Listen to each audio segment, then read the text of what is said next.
1, 2.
Five, we're good.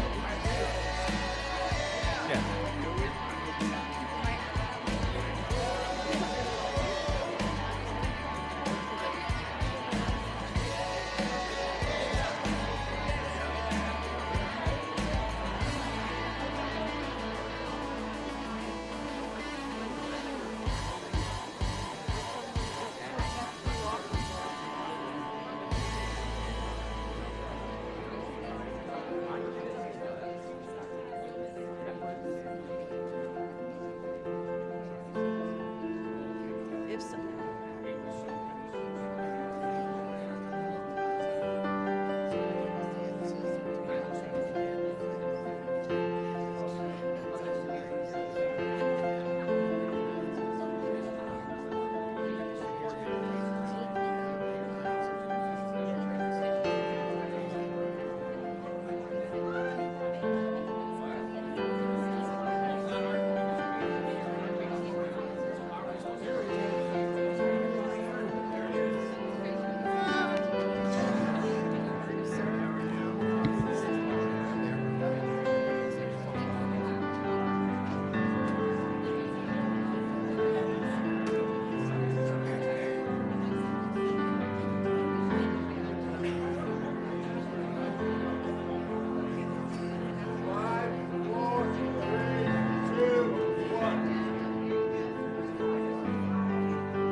This special meeting of the School Board of Broward County, Florida is now called to order. Dr. Hepburn, are there any items to be added to the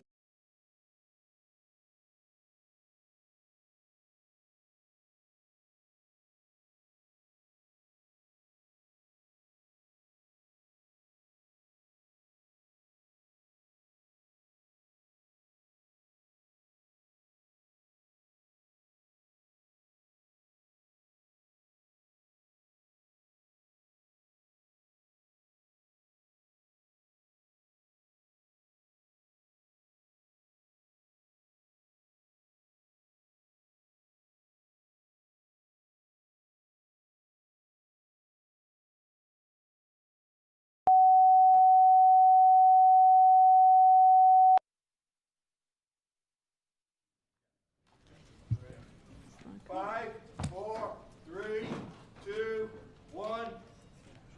Welcome to today's regular school board meeting. We are happy to have you join us, and we are thankful for your time and dedication to our district. This regular meeting of the School Board of Broward County, Florida is now called to order. Our primary focus is to create a safe and productive environment for all participants. Please be reminded of the exit doors that are clearly marked for emergency exiting. While in the boardroom, refrain from obstructing the exit doors. All attendees must occupy a seat with the exception of media. Once the boardroom has reached its seating capacity, attendees will be directed to a designated overflow area. Upon activation of the fire alarm system, please exit from the room in an orderly fashion and continue to exit the building and remain outside until the authority that has jurisdiction has deemed the building safe to return. Thank you for your cooperation. Board Member Leonardi will now introduce her school to lead us in the Pledge of Allegiance to the flag. Mrs. Leonardi. Thank you. It is my pride to introduce the Stranahan Marine Corps JROTC, led by Marine instructors Master Gunnery Sergeant Filliot and Staff Sergeant Aponte, also led by Captain Eric Jean, First Sergeant Makita Barnes, Gunnery Sergeant Gayandu Joseph, and Sergeant Stephanie Rivas Paz, as well as the Pledge of Allegiance, led by Riverland Elementary. Please rise and remain standing.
Thank you so much. Board Member Holness has requested a moment of silence for a student from Parkway Middle School. Dr. Holness. Thank you, Madam Chair. Please join me in a moment of silence to honor the life of Tajay Cooper, a bright and spirited 7th grade student at Parkway Middle School. Her smile had the power to light up any room, and her personality left a lasting impact on all who knew her. Tajay's presence brought joy and energy to those around her, and she will be deeply missed. Her memory will remain forever cherished by everyone at Parkway Middle School. Thank you. Thank you. Board Member Rupert has requested a moment of silence for a student from Coconut Creek High School. Mrs. Rupert. Thank you. I'm requesting a moment of silence for Meki Elmi, an 11th grade student from Coconut Creek High School who recently passed away. Please keep Meki's family and all our students and community in our thoughts and prayers. Thank you.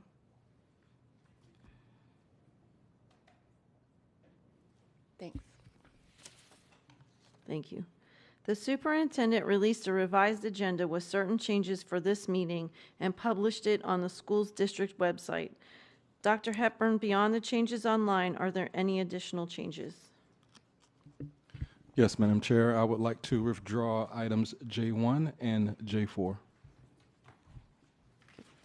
The chair finds pursuant to Section 120.525 Florida statutes that good cause exists for such changes and accepts the revised agenda. May the chair have a motion and a second to close the agenda? So moved. It's been moved by Dr. Zeman, seconded by Mrs. Rupert. All in favor of closing the agenda, say aye. Aye. Those opposed, say no. The agenda is now closed. May the chair have a motion and a second to approve the minutes for the following meeting. November 13th, 2024, regular school board meeting. November 19th, 2024, annual organizational meeting. December 10th, 2024, special school board meeting. January 22nd, 2025, special expulsions. So moved. Second. Moved by Rupert, seconded by Dr. Zeman. Is there any discussion? All in favor of approving the minutes as listed, say aye. Aye. Those opposed, say no. The minutes are approved. As we prepare to begin our regular school board meeting, we are reminded that our vision is 100% proficiency for all our students. As an A-rated school district, our vital task is to sustain this achievement. We will continue educating all students to reach their highest potential. Our theme this year is Believe, Empower, Achieve, One Broward. The Chief Communications and Legislative Officer polled the board of any agenda items they wish to address in advance of the meeting. At this time, may the chair have a motion and a second to pass the consent items that have not been pulled for discussion, which include H1, H3, A1, A2, A3, C4, J1, J2, J3, and O3. So moved with the exclusion of J1. It's been pulled. Oh, sorry. Let me read that again. So the consent items that have not been pulled for discussion are H1, H3, A1, A2, A3, C4, J2, J3, and O3. So moved. It's been moved by Dr. Zeman, seconded by Mrs. Leonardi. At this time, we will have public discussion on any consent items that were not pulled for, we'll have public speakers for any consent items that were not pulled for discussion. There are no registered speakers, Madam Chair. Thank you. All in favor of approving the consent agenda items that have not been pulled for discussion, say aye. Aye. Aye. Those opposed, say no. Motion carries. Okay, so at this time, we will take remarks from the superintendent and board members on any of those agenda items that were not pulled. Anybody have? I just wanted to say for H1, congratulate the 20 retirees that we have. Congratulations. Thank you for your service to the district, and we wish you all the best in your journey moving forward. Do you have anything, Dr. Hepburn? Yes, we'd like to congratulate our new appointees and ask our new principal for Northside Elementary, Marilyn Guran, to come up and say a couple of remarks, and also Ms. Carla Hart, new principal at James Hunt Elementary. Oh, I'm sorry, did I jump ahead? Oh, my apologies. Oh, go ahead, Mrs. Rupert. I pulled H2, but I think that was on the list that you actually just. I didn't know. I said H1 and H3. Okay, I'm good. Okay. We were supposed to say something before this happened, so hold Just on. 1 second, new appointees. I jumped ahead. The chair would like to take a moment to recognize the new staff appointees. We would like to congratulate each of you for your career advancement with Broward County Public Schools. We value you and your families. If we could please give all the appointees a round of applause.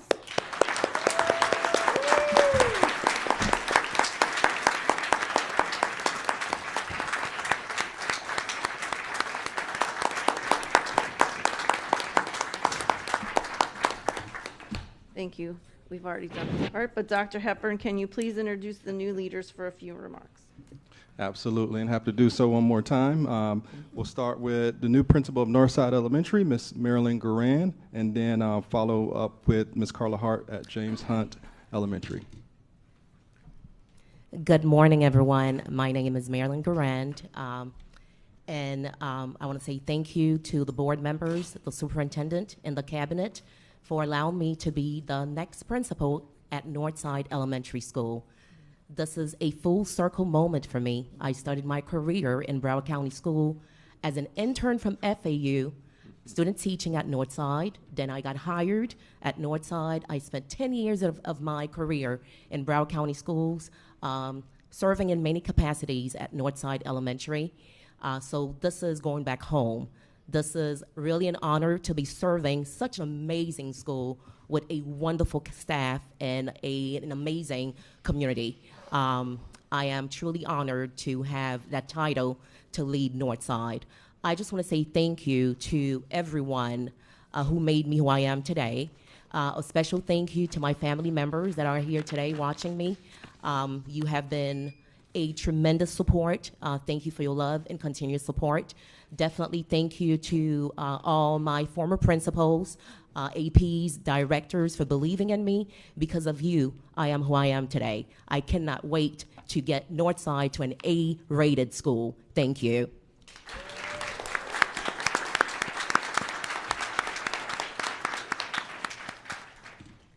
Good morning. My name is Carla Hart. I am the former principal, a proud principal of Larkdale Elementary. I have served there for 10 years. We moved Larkdale from an F-rated school to a B-rated school, and we're on our way to an A school. So I just wanted to start off by just saying kudos to Larkdale Elementary. This is my 28th year here in Broward County Schools. I've had every position from a substitute teacher to a classroom teacher to a reading coach, an assistant principal, a principal, you name it, I've done it with pride. So today I come to you humbly, just appreciative of this opportunity to take my talents to James S. Hunt Elementary. And I am super excited to actually get started and meet the new staff, the community, my scholars, my babies, and just to continue my love and my passion for leading and shaping young minds at James Hunt Elementary. So thank you, thank you, thank you, and I am ready. It's a bittersweet transition from Larkdale to Hunt Elementary, but I can assure you that my love and my passion will continue no matter what seat I sit in. So thank you.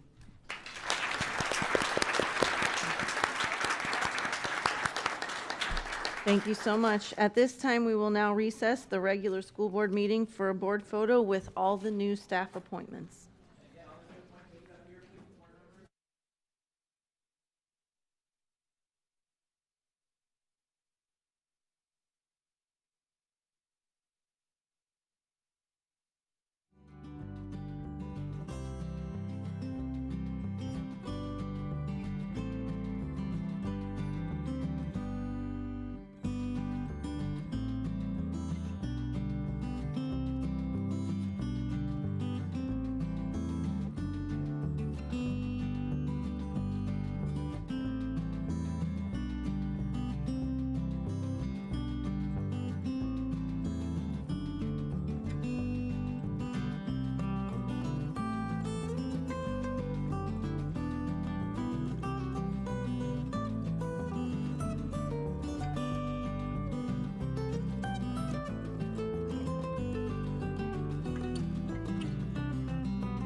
a moment of silence.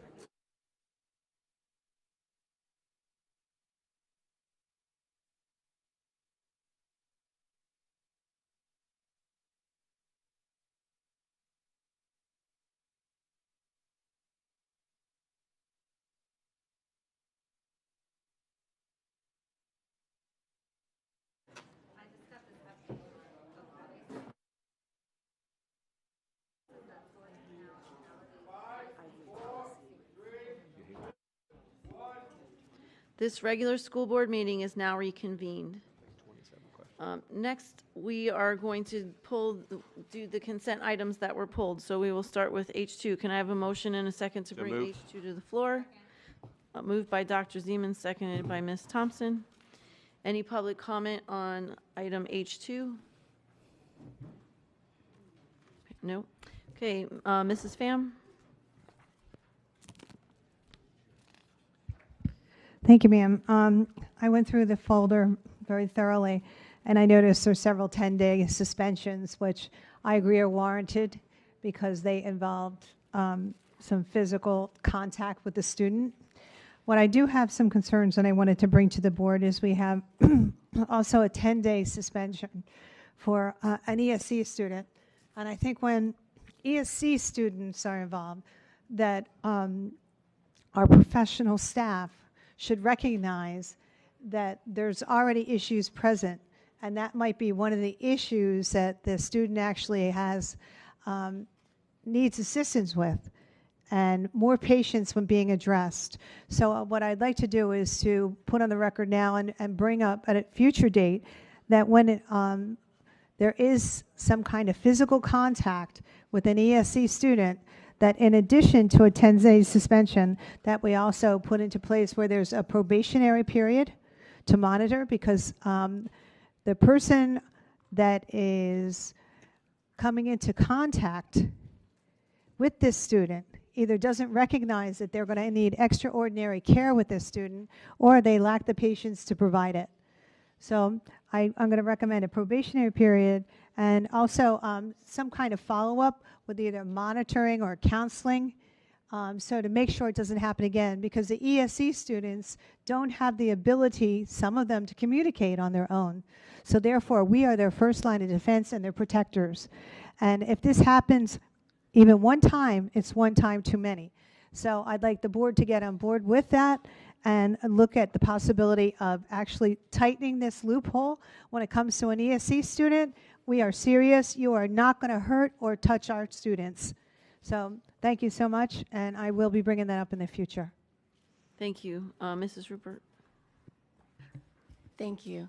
I've already spoken to the superintendent about my concerns for H2, but I do want to go on the record with the ideas that I brought forth.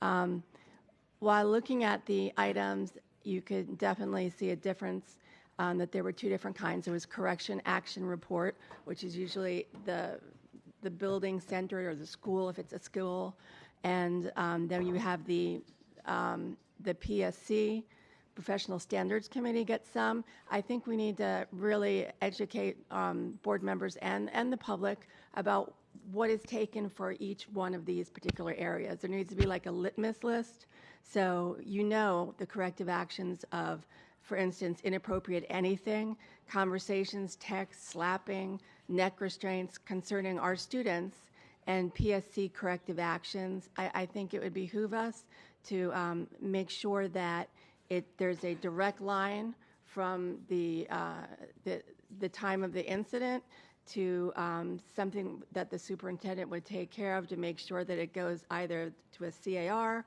or to PSC. But reading through them, it didn't seem like there was too much of a rhyme or reason in there. And I do agree with Ms. Pham, especially unprofessional behavior or inappropriate touching within physical aspects of ESC students, or any student in Broward County. This needs to be looked at. So thank you so much. And sir, Superintendent, thank you for having that conversation with me. And I look forward to some changes. Thanks. Thank you. Any other board members? Okay, all those in favor of H2 say aye. Aye. Aye. Any opposed? H2 passes. The next item is C1. Can I have a motion and a second for C1? So moved. Second. Been moved by Dr. Zeman, seconded by Mrs. Rupert. Any public comments on C1? Okay. Okay, Dr. Holness?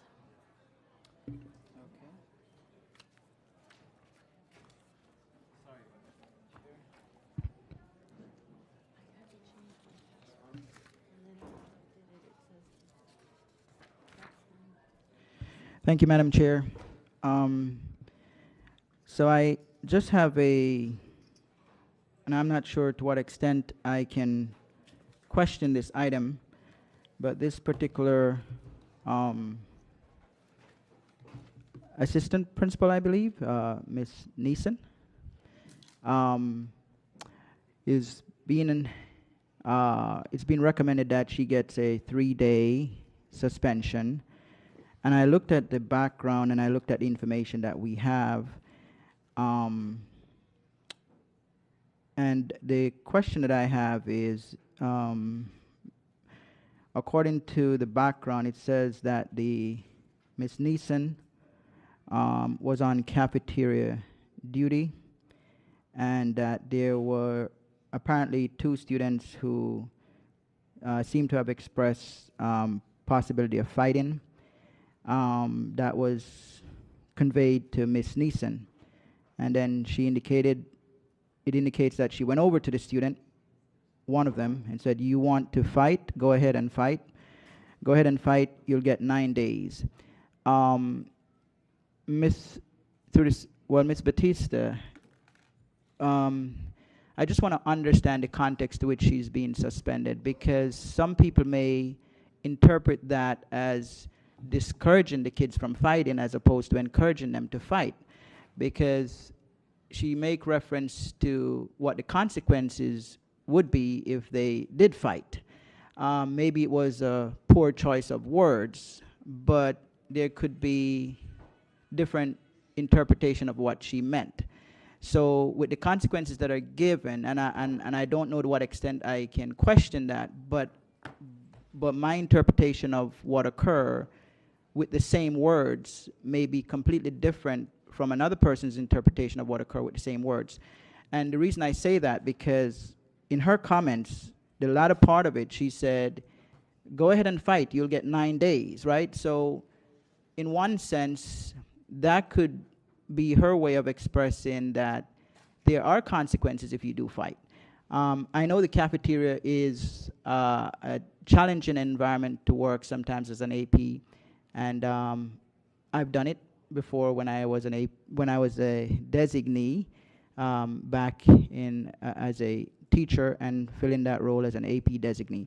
So could you clarify what is the punishment for? Is the punishment because this was interpreted that this particular staff was encouraging the kids to fight? And if so, can you expound on what her words, how her words could actually be interpreted differently by different individuals? Ms. Batista. Thank you, Madam Chair. So the complaint, yes, the complaint is asking for the 3 days suspension based upon the superintendent's review of the facts and the belief of the superintendent and HR that that's what the principal, she was basically egging on the kids to fight. So that's their take on what happened. As I've mentioned before, when we get here at this point for the board, is for you to look at the complaint and take everything in the complaint as if it were true. And if based upon those facts that are given, those alleged facts that are given in the complaint, you feel that the discipline is appropriate, then you would have to vote that up. Because as you know, the next step would be the principal, the assistant principal would get the ability to challenge that and then go to the Division of Administrative Hearings and have a hearing where she will be able to present evidence whether it be, other witnesses, whatever it is. And then the ALJ, the administrative law judge, will make a determination based upon the facts and the witnesses presented as to whether the language means what you, Dr. Holness, thinks the language may mean or something else. Okay, so it says here that her deadline for requesting a hearing will expire prior to the board meeting. Has this AP request a hearing? Did the assistant principal request a hearing? Yes. Okay, so I'd just like to make one more comment, and Ms. Batista, I thank you for clarifying. And every time these come before us, I understand what my role is, but if something comes before us and we accept what's given to us as factual, for example, it is factual that she said, you want to fight, go ahead and fight, you'll get 9 days. That's factual, right? How you interpret the facts differs with individuals, right? And I'm not saying I'm in the position of the administrative law judge, but for me, that could also mean discouraging them from fighting, because if you do, these are the consequences. It was a poor choice of words. So if I don't believe the facts warrant the punishment, am I not allowed to vote no? Ms. Batista. Because I'm accepting the facts as facts, but my interpretation of the facts differs from the recommendation of the punishment. So as a board member, I can't disagree with the facts. So that's an excellent question. You could vote no. However, as I said, you have to take the facts as expressed, and I would really go further to say that you have to take the facts as they are written and accept the superintendent's take on the facts, right? Because they have not come to that lightly. There has been an investigation that took place before this complaint, before the charges were made. So there is some due diligence that was done prior to writing the facts as they appear here. While you could say no, I believe that, based upon what is written here, the only time that you would be able to say no would be if you feel that this discipline is not appropriate. So in other words, if you wanted the superintendent to take another look at it and then bring back either less discipline or more discipline based on the facts. Okay, so from this point, when it goes to the administrative law judge, what happens next? So what happens next is that there will be a bench trial before the administrative law judge. Both the superintendent through his counsel and the principal through her counsel will be able to present evidence, witnesses, and whatever documentation they have. The ALJ will take that into consideration. Both sides write a proposed order that is submitted to the judge, and then the judge writes a recommended order that comes to the board for final determination. Okay, so my vote today is my vote today simply to allow this to move forward to the administrative law judge, and then it comes back to us, to which I can then vote yes or no?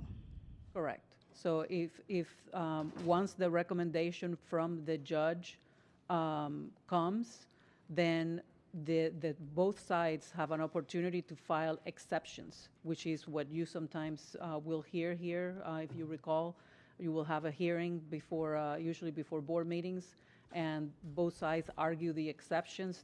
One side will say, no, the exceptions, should not be taken into consideration, and the other side agrees, obviously, with whatever their exceptions are, and then the board makes a ruling based on the evidence and the whole and all the evidence as presented. At that point, you will have all of the evidence that was presented at the trial, you will have it before you, be able to make that. Understand. So that will give me a lot more information to which I can make a decision. So this is simply moving it forward to the administrative law judge. So I have a question for Dr. Hepburn. So for this particular case, is the consequence suggested and recommended here based on the interpretation that this particular AP was egging the students on to fight? Was that what led to the consequence, as opposed to her suggesting that they do not fight? Dr. Hepburn. Yes, I'll have Mr. Azarito, Ms. Lozano provide some details to the answer. Yeah. Good morning, Mr. Azarito. David Azarito, Chief People Officer. I would say, if, as a former AP, if I was in the cafeteria and I told two kids, go ahead and fight and see what happens, and they actually got in a fight, I'm in trouble, because I just allowed it. So I think the matter here is one of our school-based administrators not acting in the proper manner as we expect our school-based admin to work. And so the fact that she's telling kids, go ahead and fight, you'll get 9 days, that's the inappropriateness of it, because it's not necessarily they didn't fight, but what could happen if they did? Okay, so the question is on the intent of the statement, correct? So do you believe the intent of this statement to which the consequence is being recommended is based upon one's interpretation that the AP was encouraging them to fight? You want to fight? Go ahead and fight. Go ahead and fight, and you'll get 9 days. She wasn't saying... Mr. Azarito, I know hear what you, it says. but she never said... we weren't there, so we're taking what she said. So it's not necessarily, to me, it's not necessarily the intent of what she said. It's the fact that she was telling the kid, fight. Okay, so that was your interpretation of Yes. the statement. Okay, and so I will support this moving forward to the law judge, but my interpretation of it could be, there's room for doubt as to what it meant. And just to be on record, it is a poor choice of words, but I'm looking beyond the words. What was the intent of this AP? And it could also be the intent was to discourage them from fighting, because you will get 9 days if you do. So I think it's a matter of interpretation. It was a poor choice of words. So I'm going to support it going to the administrative law judge, but when it comes back, I'm going to take a much greater look at the evidence that's there. Thank you. Thank you. Dr. Zeman. Chair, thanks very much. We've had these kinds of items before. I have asked before for a timeline. It would really help us understand these items, where we are in the step. There's something like 9 steps in our discipline process. If we could get timelines put on these items, we would know exactly where we were, Dr. Holness, and we'd know what decision that we're making. And I think that would be incredibly helpful for the public and for the board. I want to make a couple comments. One, these items seem to take a long time to get here. You know, this one's only 9 months, but we get routinely things that take up to a year to get here. My concern with that is when there is appropriate discipline to be meted out, it's better to come sooner rather than almost a year later. I have participated as an observer on some of these items before, where people were accused of things. And a lot of the pain that the people go through, Dr. Holness, isn't just the punishment, it's waiting to hear about the punishment, waiting to get counsel, waiting to get to an administrative law judge, waiting for that, then to come back to the board. And now you're 2 years after an event, and we're not giving appropriate feedback if it takes forever to get there. I have an opposite opinion of Dr. Holness, though, in terms of this matter. My perception of this as a school leader was humiliating a student. And that's never okay in Broward County. And so whether this is 3 days or 2 days or 7 days, whatever the judge and us decide to do in the long term, I'm just going to continue to comment about these items and make sure people understand that we have standards in Broward County schools. And when you're an AP or a principal, the standards for your behavior is even higher because your contribution to our schools is that much greater. And teachers and staff are watching you.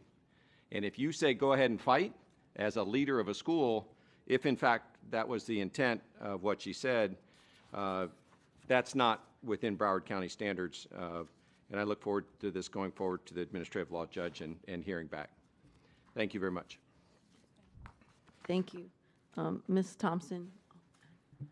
Thank you. How long is the timeline generally? Because I know you guys do a very thorough investigation. You have to probably get witness reports. So is this within the normal timeline?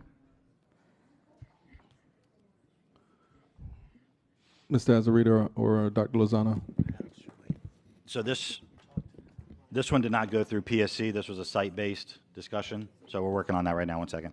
All right. So PSC in policy 4.9, it's 84 days for the investigation, and then it goes through its due process there, pre-D meeting, things like that. This was handled at the school site.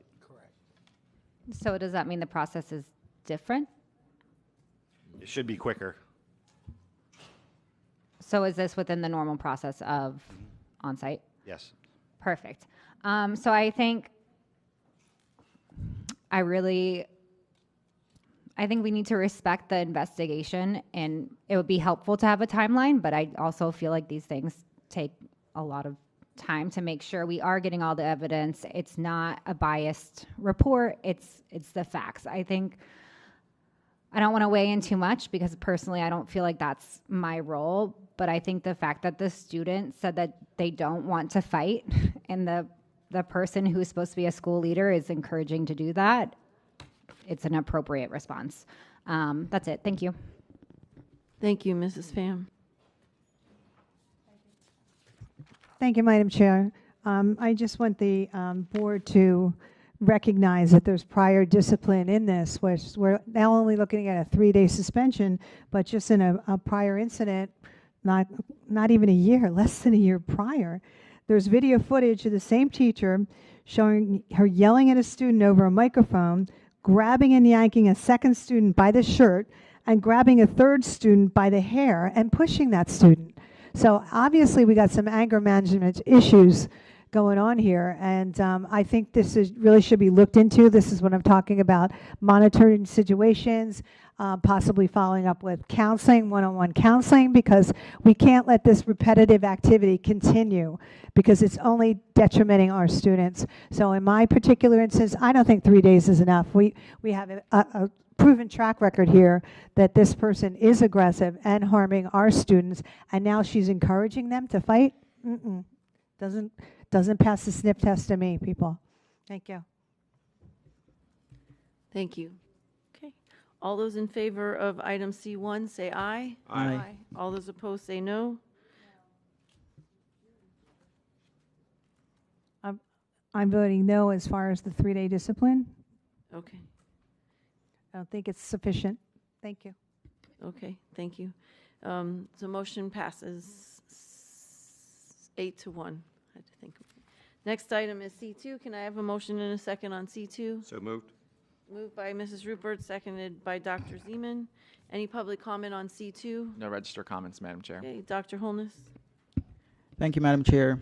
So I actually have the opposite concern on this particular item.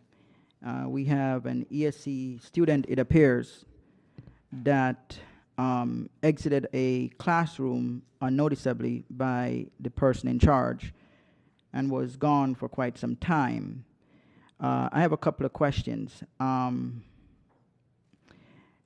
What is the normal consequence for a teacher or a staff not properly supervising students, especially an ESE child that exited the building or the classroom for a prolonged period of time? Is this consequence given the standard recommendation for something of this sort? Because I think this is significantly consequential to a child, especially an ESE child, to not be properly monitored. Mr. Azarito. Good morning. I'll start and then I'll pass it to Charlene Manzo, Director of Professional Standards. So again, this would be, yes, the student was unaccounted for, but if they had left campus, that might be another issue. But I'll pass it off to Ms. Manzo. Good morning. Good morning, everyone. Good morning, Madam Chair, board members. My name is Charlene Manzo. I'm the Director of Professional Standards. And to respond to your question, normally, historically, we have issued a 3-day suspension in a situation that if someone leaves a child unsupervised. So that has been the practice since I've been here. Okay, so this particular classroom, what percentage of the students were ESC? Was this a primary ESC classroom, or was this a classroom that had ESC students as a part of the mainstream group? I would really have to look into it a little bit more and get back with you to tell you specifically what the percentage rate of ESE and the other children. Okay, so Dr. Hepburn, for this particular item, it is very concerning that this was an ESE child as well. I don't know necessarily what the disabilities are, but I think getting information on the number of ESC students that this particular staff is supervising is also important. I would recommend, I would suggest, it's hard for me to think of a staff member supervising a high percentage of ESC students and not properly monitoring them.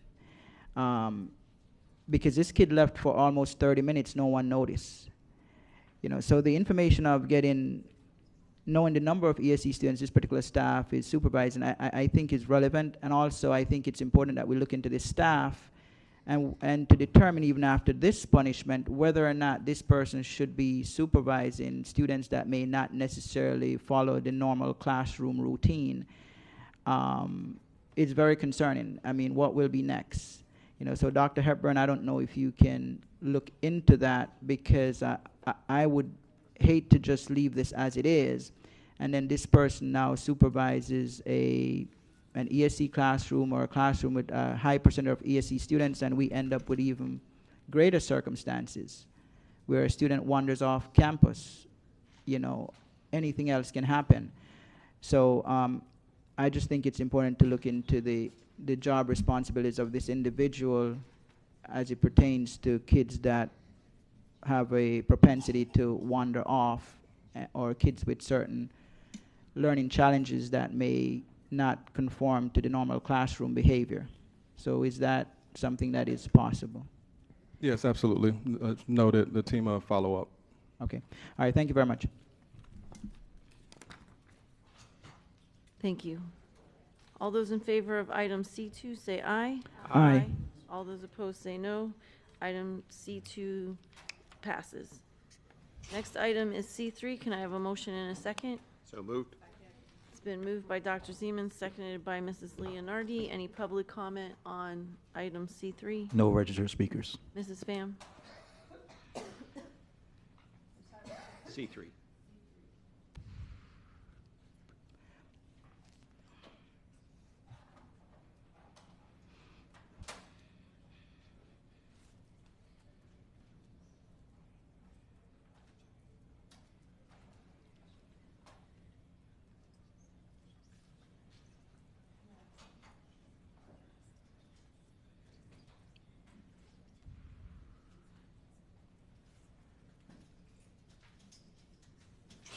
Is it okay if we go to, got it, go ahead.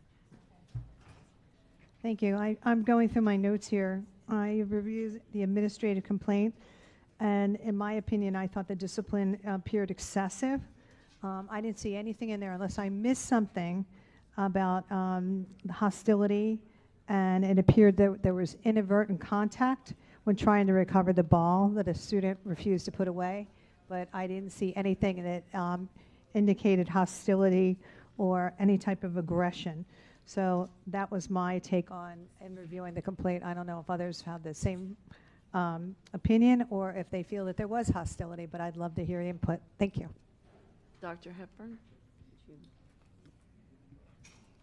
Nothing to add, Madam Chair. Thank you. Dr. Holness? Madam Chair, are we on the item with Ms. Ripper? C3. Okay, so the background indicated that Ripper snatched the ball from the student and shoved him. So, Dr. Hepburn, based upon Board Member Pham's question, was there contact by Ms. Ripper with the student?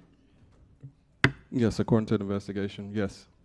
Okay, so the investigation said she shoved the student. I just want to validate that this information is correct.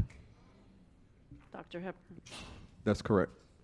Okay, so my questions are a little different. You know, there will be students within our schools that may be defiant, that may not take instructions well. And so the response of our staff is important. So this particular teacher, Ms. Ripper, seemed to have responded in what would rather seem an aggressive manner. If the shoving actually took place, which it says it did here, and that she snatched the ball. So I am looking at the broader picture.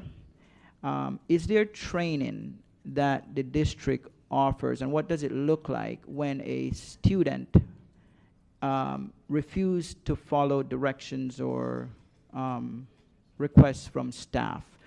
What would be the protocol for this teacher to follow? And the reason I'm asking these questions is not just for me.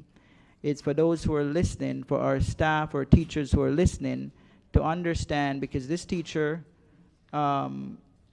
basically had asked the student to turn over the ball. The student refused, and the teacher snatched the ball and shoved the student. That's obviously an inappropriate response.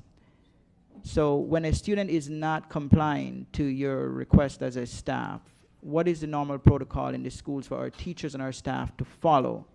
So this can be a learning lesson for anyone else who's paying attention. Dr. Hepburn. Yeah, so I'm going to throw this to Ms. Hollingsworth, because I know this is in Ms. Dr. Washington's shop as far as specific training. But of course, in situations like that, if you don't know how to de-escalate, you call for additional support with an administrator. Okay, so in the event a student refused to follow any kind of direction from a teacher within a school, what's the first step that that teacher should take? Calling the administrator. So assistant principal, they have some form of a position like a dean, additional support. Okay, and in this case, that obviously did not happen, and it resulted in the teacher getting aggressive and shoving the student. Correct. Okay, so those are one more question and I'm done. It says her deadline for requesting a hearing will expire prior to the board meeting. Has she requested a hearing? Mr. Azarito? Yes. You said yes? Okay. All right, that's it for me. Thank you. Thank you. Mrs. Al-Hadaf. Thank you. I'm sitting here, I'm a little bit frustrated, to be honest. I've always known that we are not supposed to be investigators in these situations, so it's frustrating. What I would recommend, possibly to my colleagues, that if you have a motion to make, whether you want to increase something or decrease something, to make the motion, but I would be cautious that we sit up here and try to investigate and pick at each of these cases. Thank you. Thank you. All those in favor of C3 say aye. Aye. Any opposed? Aye. Motion carries. The next item is C4. Can I have a motion in a second? So move. Oh, I'm sorry, not C4. I lied. F1. The next item up is F1. Can I have a motion in a second? Second. So, moved by Mrs. Rupert, seconded by Mrs. Leonardi. Any public comment on F1? No, ma'am. Mrs. Al-Huda. Thank you. So on F1, my question is in regards to the net book value. There is a few with actual values. My question is, what are we doing with these Lenovo computers, but more specifically in regards to the Robinair AC recovery machines, each valued about $3,490. Dr. Hepburn. Mr. Davis?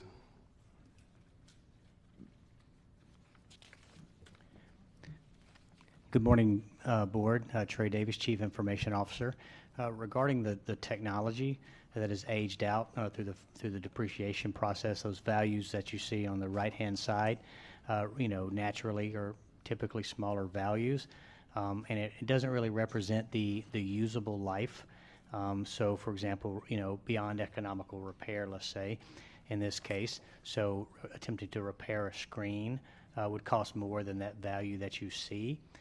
So now what do we do with the ones that do have some useful life left? In cases where we're waiting on an RFP to get new equipment to replenish, we're going to hold those back if they have useful life so that we can use potentially towards one-to-one backup stock. But after that point, we will work with an e-cycler to gain value out of that equipment, and it goes through a decommissioning process. Could you speak specifically to the Robinair AC recovery machines valued at, two of them valued at $3,490.67? Can you repeat the item? It's page 11, the last two. It's the Robinair AC recovery machine.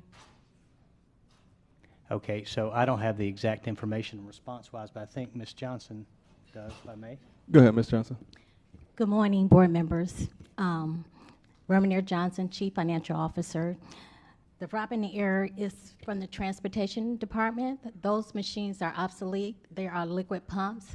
They can't be fixed. They were sent out several times to be fixed. Some of the parts are obsolete and they can't repair those objects. So that's why the machine is outdated, obsolete. If you can't repair it, it's no more useful life for the machine, even though we have a book value for it.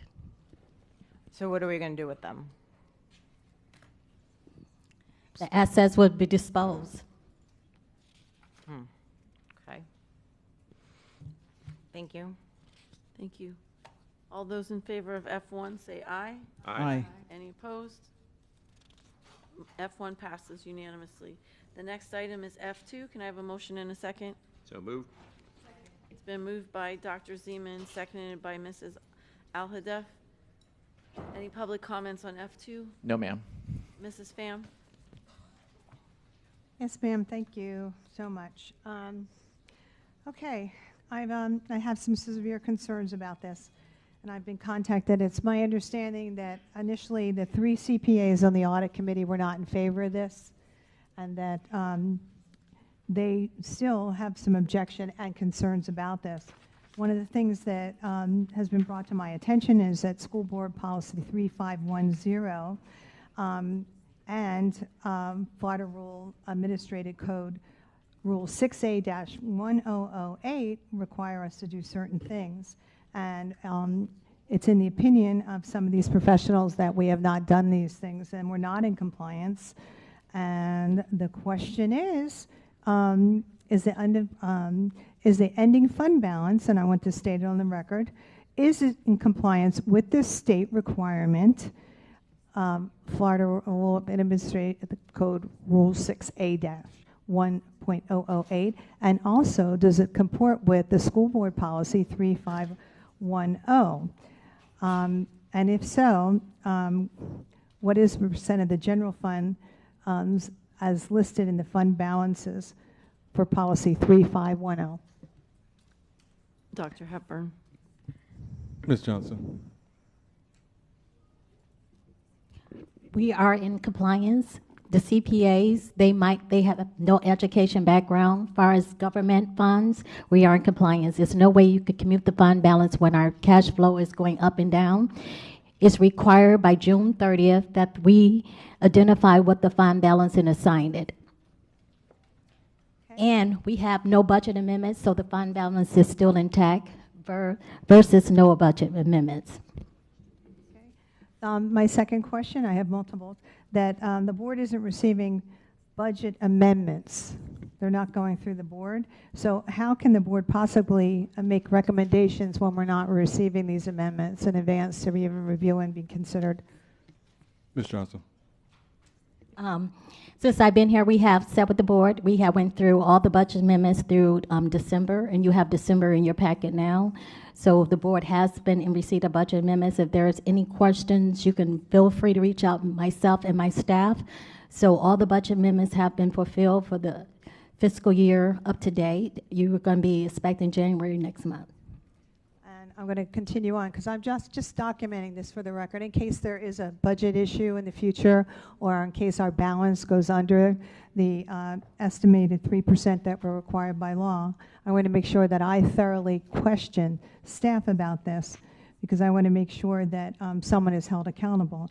On here they said the details are omitted on the estimated fund balance, assigned and unassigned portion that show the public how the district complies with the state required 3%. Can you point out to where the public can find that? Well, what you see in our actual expenditures and revenue receipt, you have not received any amendments. We haven't amended the budget yet. And when we do amendment, that was where it affects the fund balance if the amendment impacts the fund balance. A lot of amendments do not impact the fund balance, so therefore you have not received no amendments. Well, isn't that the circular argument that's being made here, that the board is not receiving these amendments? So how could we possibly know, let alone the public possibly know, when you're saying we haven't done them yet or brought them forth? Well, so how can we make an accurate assessment on incomplete data? Well, we have not amended the budget. So when we amend the budget, you will receive amended budget. And then when we have questions about the impact on the fund balance, we will describe that in details. The budget has not been amended, but you have been receiving financial reports so you can understand the actual revenue receipt to date and the expenditures to date. So when there is amendment by my department, we will go through that. If it impacts the fund balance, we'll go through the details anyway. If it doesn't impact the fund balance, but when it does, we will let you guys know. So are you saying that the funding has not been changing to the schools and the state funding, that we have not received one budget amendment? There hasn't been any changes. That's why we haven't been presented with anything? Or that we have been presented with... We haven't not received the third calculation from the state. We're still waiting for that third calc, which impacts the budget in a major way. Due to enrollment. When we receive that third calculation, which not have been received by our area yet, that will be the first budget amendment you receive. And one of the final things I just want to bring forward too is that the public, at least from phone calls that I've received, they're not assured that the district's financially stable with the current budget reports, especially in light of we know that some things have not been recorded as far as interest payments that were made, and they're not being reflected in the year that they're being made. So I'd like to know, too, what can you say to the public now to make them comfortable that the district is financially stable and we're not going to be going or falling below the 3% we're required to keep by law? Well, based on the information we receive, we actually record revenue receipt and expenditures to date that we make the payment. There has not been an entry that has not been recorded improperly, and as far as the financial, we're on track to be fiscal 7 stable for this fiscal year. Well, that makes me so much better that you're willing to go out on the line here and say that we are financially stable and the public doesn't have anything to worry about, because I'm hoping that we avoid a rocky future, you know, especially of raises coming up for teachers and everything. But I appreciate you telling everyone that you're confident in the way things are proceeding. Thank you. You're Dr. welcome. Zeman. Thank you. Thank you very much. I spent a few years budgeting, Chair, and I'm going to counter the narrative that just came out. Broward County Schools is excellent at budgeting. There's 18 pages that have just been entered in the public record that go down to detailed revenue and expenditures. It's broken out this year in a way that is easy to understand and uses plain English. It says things like, here's a line that we just passed money through to the charter schools. So why do we track it? Never should have. You may not know this, but our old financial records used to do projections versus actuals. That doesn't follow generally acceptable accounting procedures. We do now. Broward County Schools, with this superintendent and this CFO, make sure that government money is being spent in a way that is fully transparent. There is nobody in the community that thinks that we are not acting in a responsible or stable manner. If you do, I will give you 18 pages. You can call me, you can call the superintendent, and we'll walk you through it, because it's crystal clear. Our fund balance is growing. Our budget amendments, 5 of them, Chair, came before this board last month. We reviewed them in detail. We continue to review these things, and in other meetings, we are tracking other items that need to be done otherwise. But I am not going to sit here while the narrative is presented that somebody out of the 2 million people that live in Broward County think that our money is not being spent wisely or that we're unstable. We are stable, we are watching the budget, and we're being very thoughtful about how it's spent. I want to compliment Superintendent and the CFO on this new format. This is easy to understand. I appreciate it very, very much. Things like the charter schools being pulled out is important. Things like showing actuals versus actuals rather than projections versus actuals. Nobody's family would do that. If you're sitting at home, board members, and thinking about money, you're not thinking about what your projected income is. You're looking at your actual income, your actual revenue. And those things are really important. I have a couple points, though, that I think are incredibly important. Today, I just added up real quick the amount of federal money that comes to Broward County Schools. I'm happy to share that number, even though I don't have it in the report separately. $868 million either comes from the federal directly to Broward County or through the state to us. That's 41% of the amount of money that we have on the operating side. When the federal government passes rules that say, if you don't do X, we'll withdraw your money, it's a lot of money. And it's money that goes often to our most vulnerable students through Title I, ESE funding for therapies and other things like bus systems and lunches. So it is a lot of money. If the federal government is going to pass mandates on local government execution of school districts, we have to pay attention because it is a lot of our money.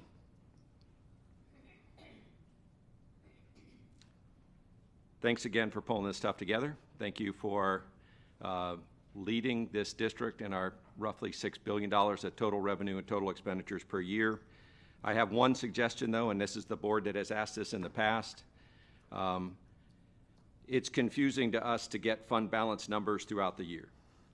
The state's law about fund balance is only about the total amount of unassigned money that we have compared to total revenue on June 30th. Is that correct, Chair? Dr. Hepburn. That's correct. And so getting interim reports along the way confuses us.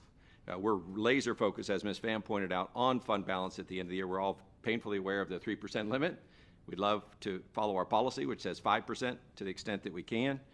But fund balance throughout the year could easily be construed as, oh, great, we're at 8.6 or 5.6, when the flow of funds that come into government make us borrow money at the beginning of the year because we don't have enough in. It allows us to pay those things back. The funds that we accumulate and don't execute, we get to earn income on, which is wonderful. It's a very stable and wise decision that we do that. But I would not, either I would ask if we could call them something else or just follow the board's direction from before, which is please don't report fund balance unless it's an end of year fund balance. That way we're tracking the same number all around. Chair, thank you very much for your time. Thank you. All those in favor of F2 say aye. Aye. Any opposed? F2 passes unanimously. Next item is 01. Can I have a motion in a second? So moved. It's been moved by Dr. Zeman, seconded by Mrs. Rupert. Any public comment on 01? No registered speakers. Thank you. Mrs. Pham?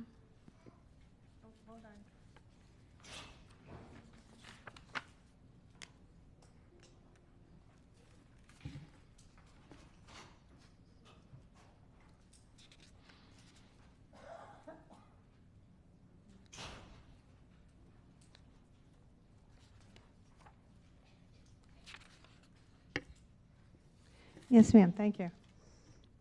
And looking at, and I actually have the chart right here. And looking at pre-certification or pre-qualification, as you want to call it, I noticed the one standard that is super, super low, and I'm wondering what we are doing about that. We have Veterans Business Enterprises male and Veterans Business Enterprises female at 1%, just one firm for the females and one for the males. Others, we have over 100, and then the lowest, even close to that, is 11. I'm wondering, what are we doing to make sure that our veterans are getting pre-certified and/or recruiting veterans, especially in light that we know that they're even offering to do volunteer work now for the district, but actually it's been a little bit poo-pooed, and it's probably going to be coming out in the press this week. But we have a veterans organization that has volunteered to do some work on a canal work behind one of our schools that is in grossly need of some work and also is an eyesore and danger. And they were supposed to begin a project, or they thought they had the green light for the project, but instead some individuals called the school and said that they didn't like their motto, which is let's make America clean again. So instead of accepting $100,000 in free services, it looks like the district might have to go out and purchase or put out for bids for another organization and pay for that out of our pocket. It was my understanding that we're trying to keep costs down. Why we would do this at this point in time, and to me, I can make the analogy that it's very similar to when FEMA went out and they refused to assist people from North Carolina because they had Trump signs on their property. Ma'am, this is about pre-qualification. I understand, and this is these are veterans that are pre-qualified, they're pre-certified, and I'm telling you that they have come forward. In fact, Dr. Hepburn, I've asked him to go out and even inspect the area, but that they're getting pushback, and is that from, I don't know if they're employees, I don't know if they're parents or whatever, but the point is, what kind of district are we? What kind of county are we? Do we turn away people that volunteer to do services and that are veterans on our list because of a logo they have, Let's Make America Clean Again? Dr. Hepburn. Thank you, Madam Chair. So I'll address two things. One, I'll ask Ms. Paul to weigh in. The first one, just to kind of straighten the record there, is that the organization that's providing volunteer support for Piper High School to clean up some overgrown areas that was introduced to me by Ms. Rupert probably about a week or two ago. That's still on, so we don't turn volunteers away when they're doing something to help the betterment of our schools and our community. So don't know what we're hearing about turning a volunteer away for especially for work like that. And Ms. Paul, if you can follow up on the question that Ms. Pham had about acquiring more veteran businesses or contractors for our contracts. Thank you, Dr. Hepburn, for following up on that, because it really was very disturbing. So I hope that situation can be rectified. Thank you. To the board chair, Superintendent Hepburn, board members, we definitely have a very aggressive program in bringing volunteers into the district under Dr. Hepburn's leadership, as well as the different categories of small businesses and so forth. As a veteran, I will not turn away veteran organizations. I encourage them to be involved in our district, especially when they come as volunteers. So again, I'm not sure where that came from, but I would tell you that it has not reached me, and we definitely need more veteran participation. So that's about all I got to say about that. Thank you. And I'd just like to move this into the record, showing the 1% as being the lowest in our protected categories. Thank you. Thank you. Mrs. Alhada. Yes, Dr. Hepburn, can you speak to veteran priority Yes, we have veteran priority in many aspects of the district, including HR for hiring individuals.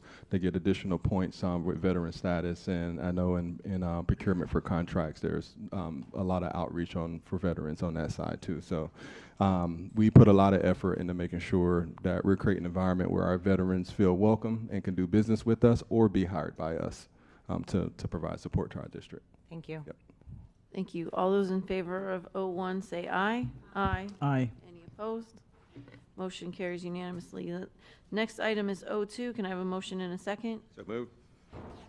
Been moved by Dr. Zeman, seconded by Mrs. Rupert. Any public comment on O2? No, ma'am. And I have Dr. Zeman.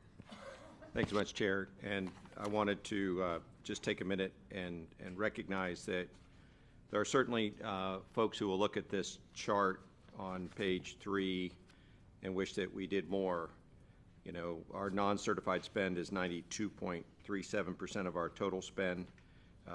We'll continue, I'm sure, to do better. But one big indication of doing better is looking at the number of firms that we have outreach to and talked to, and that consistently grows over time. The bigger question I have is, Chair, maybe for our general counsel, what does the outlook look like for having minority-owned firms be recruited to bid on work for Broward County Schools? Ms. Batista. Thank you, Madam Chair. Dr. Zeman, are you speaking about based upon the executive orders and other colleague letters and so on? I am. So those items have not touched upon businesses as of yet. So we are certainly very aware of what is happening and how those executive orders and other material is affecting pupils and student admissions, for example, and so on. But so far, there hasn't been anything that has percolated to that level. And while we're on that topic, is there anything in Broward County Schools that seems to be violating the new executive orders related to race in admissions? No, not to my review so far. Thank you very much, Chair. Thank you. All those in favor of item O2 say aye. Aye. Aye. Any opposed? Motion carries unanimously. At this time, Dr. Holness has an additional moment of silence.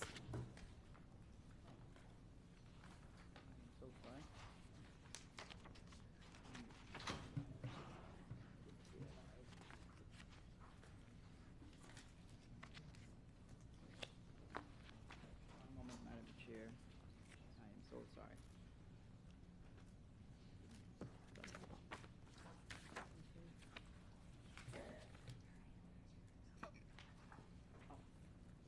Sorry, I got it. It's on my phone.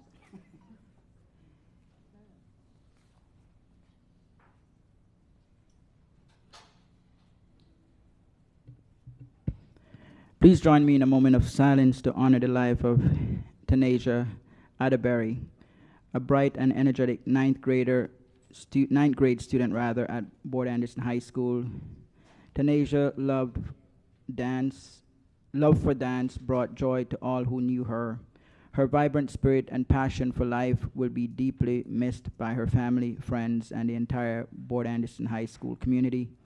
May her memory inspire us to embrace every moment with the same energy and enthusiasm she shared with others. Thank you. Thank you. This is the time of the agenda where we have split the general public speakers to incorporate a morning session. Each registered speaker is reminded to present their agenda comments in accordance with policy 1020. First speaker? Do you want to?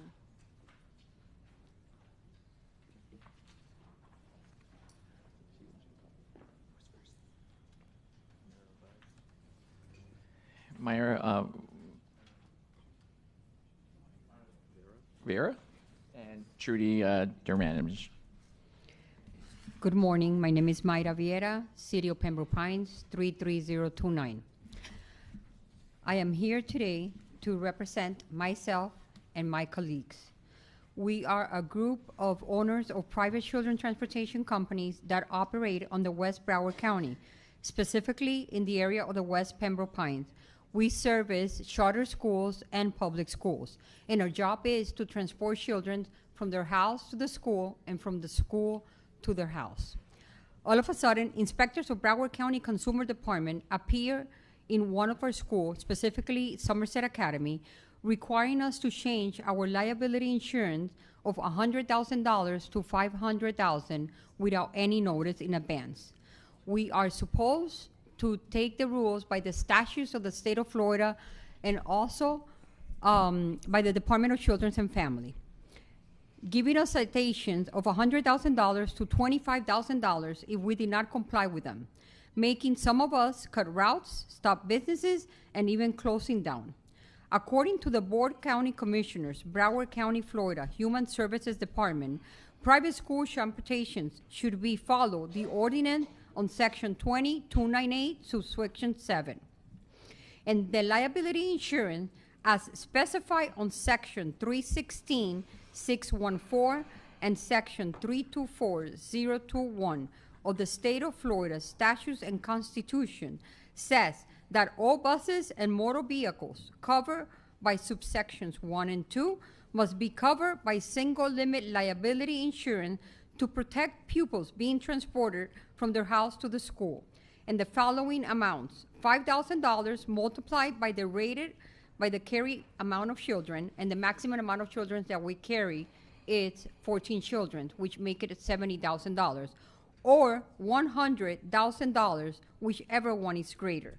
So our question is, why are the inspectors of the Consumer Department going against the statutes and the Constitution and making us pay a $500,000 liability insurance?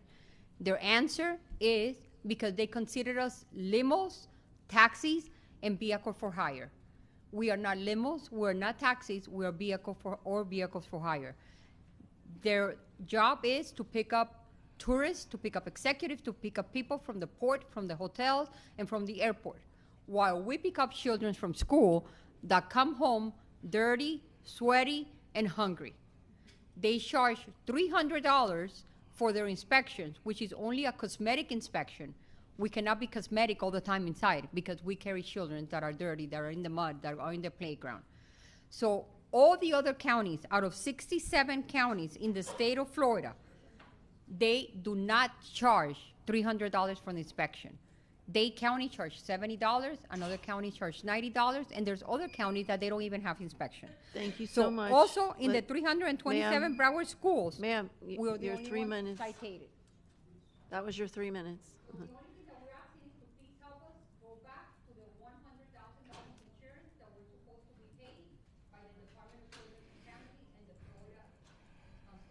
Thank you. Dr. Hepburn, can you address? Yes, thank you for sharing the concern. The Broward County Public Schools, that's not our lane as far as issuing citations or addressing any concerns from the inspectors. All the entities that you mentioned in your comments, those are the people that you're going to need to talk to address that concern.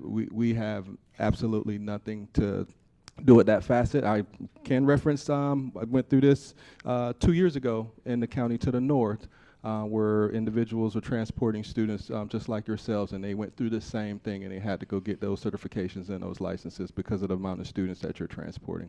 But not our lane. You'll have to communicate with the entities that you listed. But thank you for what you do for our kids in our communities. Yes, thank you. Next up, we have Dr. Trudy Jovanovich, and then we have Ms. Greaves after.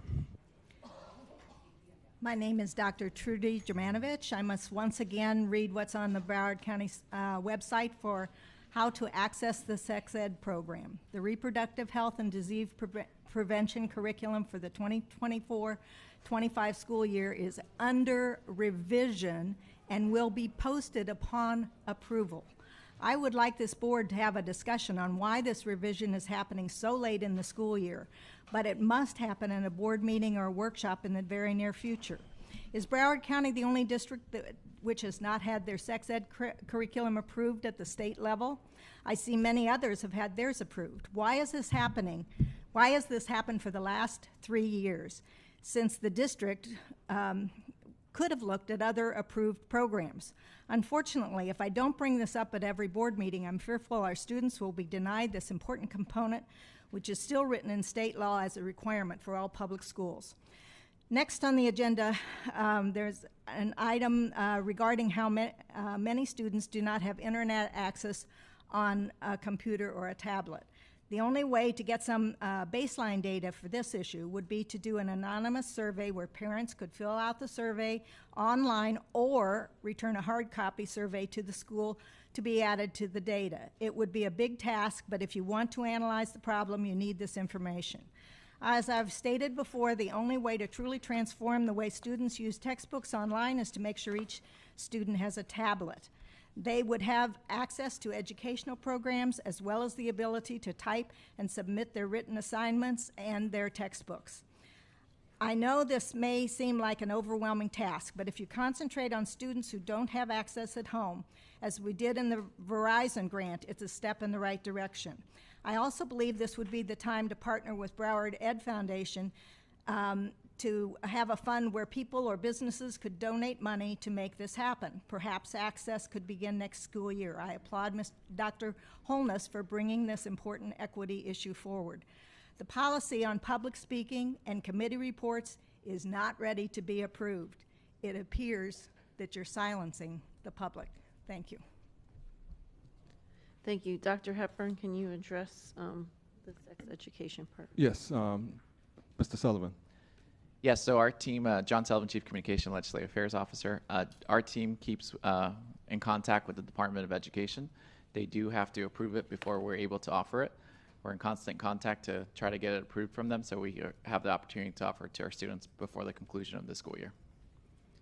Thank you. Next public speaker.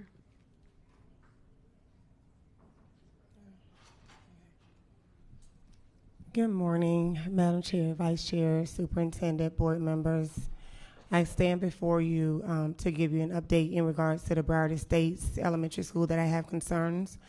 The board basically directed the staff to give concierge service to the parents one-on-one at the last meeting, as well as make sure that everything is done properly. Perception versus reality. The reality is, as they did with the school choice, they did not follow your instructions. I basically went to the school with the parents, and there was about 6 to 8 parents there, and what staff did was asking parents their name and just highlighting the children's name without having a one-on-one conversation with them. There were parents that was there that did not speak English. There was no translation there, so those parents didn't quite understand what was going on, the few that was there. I went there the next morning as well, and there was about 2 to 3 parents at that particular meeting, and the conversation went with 2 of them. They came back because they still were not clear as to what was going on. There was a text message that was sent out, robocall as well, to the parents saying that on January 22nd, 2025, that the school board was going to consolidate. Basically, most of the parents that was there consolidate to Broward Estate, to Martin Luther King. Most of the parents were there. They do not want to go to Martin Luther King. They signed up to go to Plantation Elementary School. There are concerns that I'm aware of that Plantation does not want Lauderhill kids. Plantation Elementary School was not in the backup on the last meeting, but none of those parents want their kids going to Martin Luther King. District staff did confirm at the parents' meeting to them that that is not a true Montessori school. They have pockets of it. So that's misleading to the parents, and they're confused, they're hurt, they're lost. There are safety concerns of the parents. The district staff told the parents that they need transportation, that they need to contact the principal. That is not concierge service. These parents are lost, they're upset, they're hurt, there's clubs that's there. You speak about mission statement, providing all students with necessary social and emotional, academic, and career skills to effectively succeed in tomorrow's world. That's not going to happen with this going on. So I ask you to please bring it back, reconsider it. There is buildings at the school. We asked for a model. You have 4 schools that have the model that we asked for: Charles Drew Elementary, Mary Bethune Elementary, Peters, and Westwood. They have the early Head Start. plus VBK, plus K through 5. You don't have to reinvent the wheel. It's already there. Please protect our kids, save our kids, and the numbers that you have basically is empty buildings being used for storage. Thank you. Thank you. Dr. Hepburn? Yes, thank you, Madam Chair. I'll give Dr. Wanza and her team and also the regional office team opportunity to clarify any misconceptions. Good morning, Valerie Wanza, Chief Strategy and Innovation Officer. Thank you for the opportunity, Dr. Hepburn, school board members, the viewing as well as attending public. So the district staff did exactly as the board directed us to do. So we did go out. We had an evening meeting as well as a morning meeting the next day. So that is true. But we also realized what we did probably a week ago is we put an actual personalized letter in each one of the students' backpacks to go home that was sent to the parents that actually gave them some information, because we do recognize that some of the parents work different kinds of hours, and those hours, you know, that we would have a meeting at 7 may not be good for some, or 7 in the evening or 7:30 in the morning. So that's one phase we did. We also worked with the principal and asked her to please identify a Saturday that we would actually come out, because some parents may need a Saturday option. We would actually come out on Saturday from 8 to 12 and set up at the school to work with the families if that was the desired option for them. We are going to the school on February 27th, I believe is the date, where they are having an actual school-wide event where we will be there to meet with families on that day as well.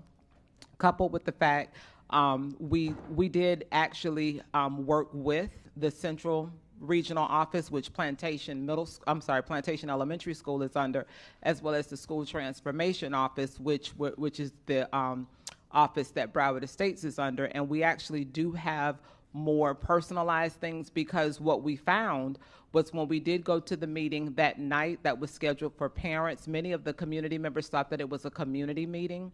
And it was not a community meeting. It was a meeting to meet specifically with parents so that we can discuss their individual needs.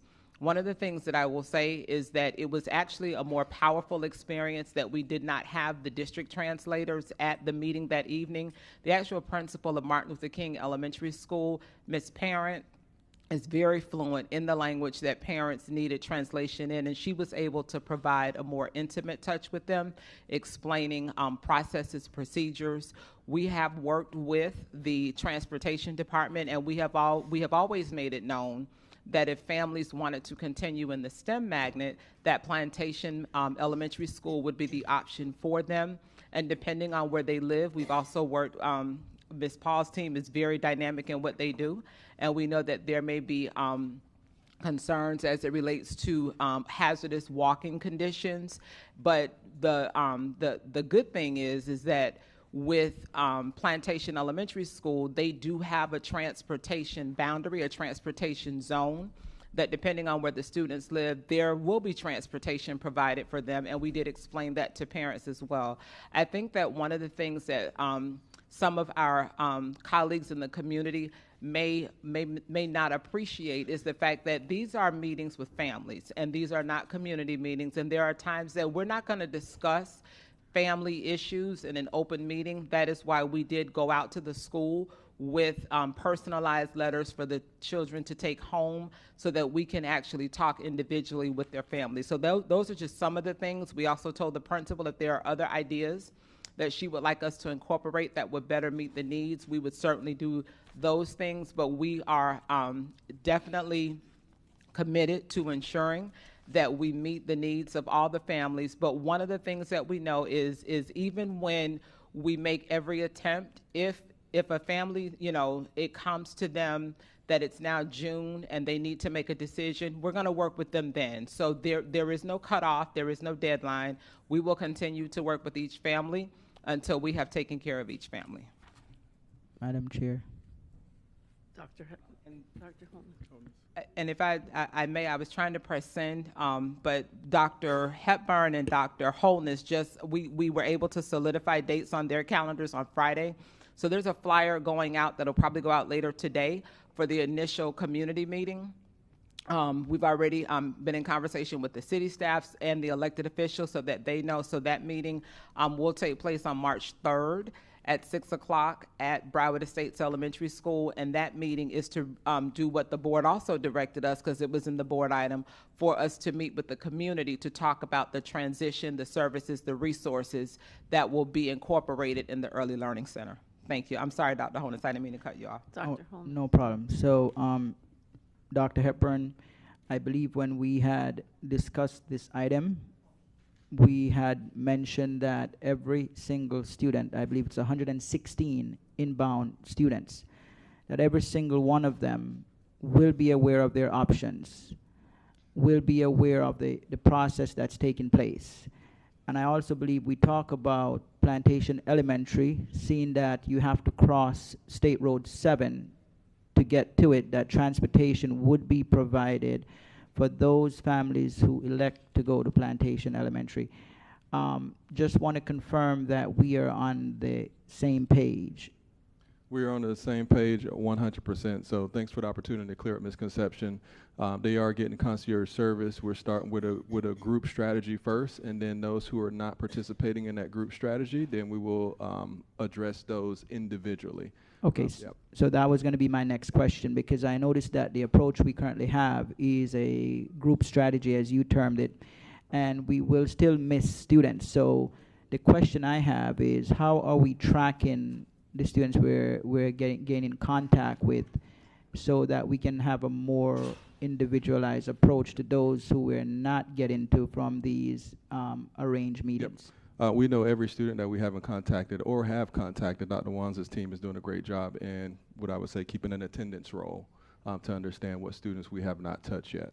Okay, so there was a comment by the speaker that Plantation Elementary, it tends to be implied that there's some reluctance to take students from Lauderhill to Plantation Elementary. Have you heard of that? And if that's the case, how do we?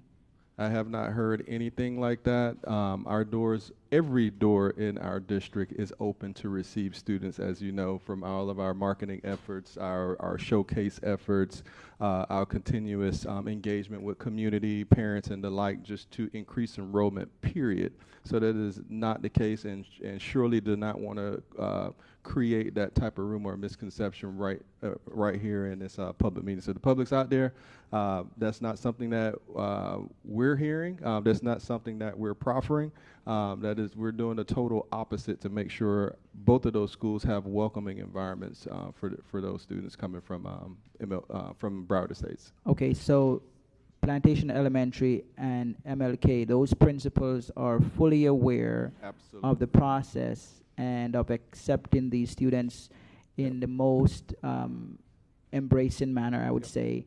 So they are comfortable, the parents are comfortable, and they understand the transition. Absolutely. Both principals are excited about the opportunity. And I would, warn the public not to participate in any rumors like that either. We know how things can spread very quickly. When one person says something, another person just spreads like wildfire. Our doors are open for all our kids, period. And Madam Chair, I'll be done in 1 second. So Dr. Hepburn, can you assure the public, because I heard the concerns and I want to make sure that the community understand, because this is very important to them, can you assure the public that every single inbound student will be contacted and will be aware of their options and how to transition to these two schools? Absolutely, can confirm that. And have you exhausted all options, or do you intend to exhaust all options to reach every single student? Absolutely.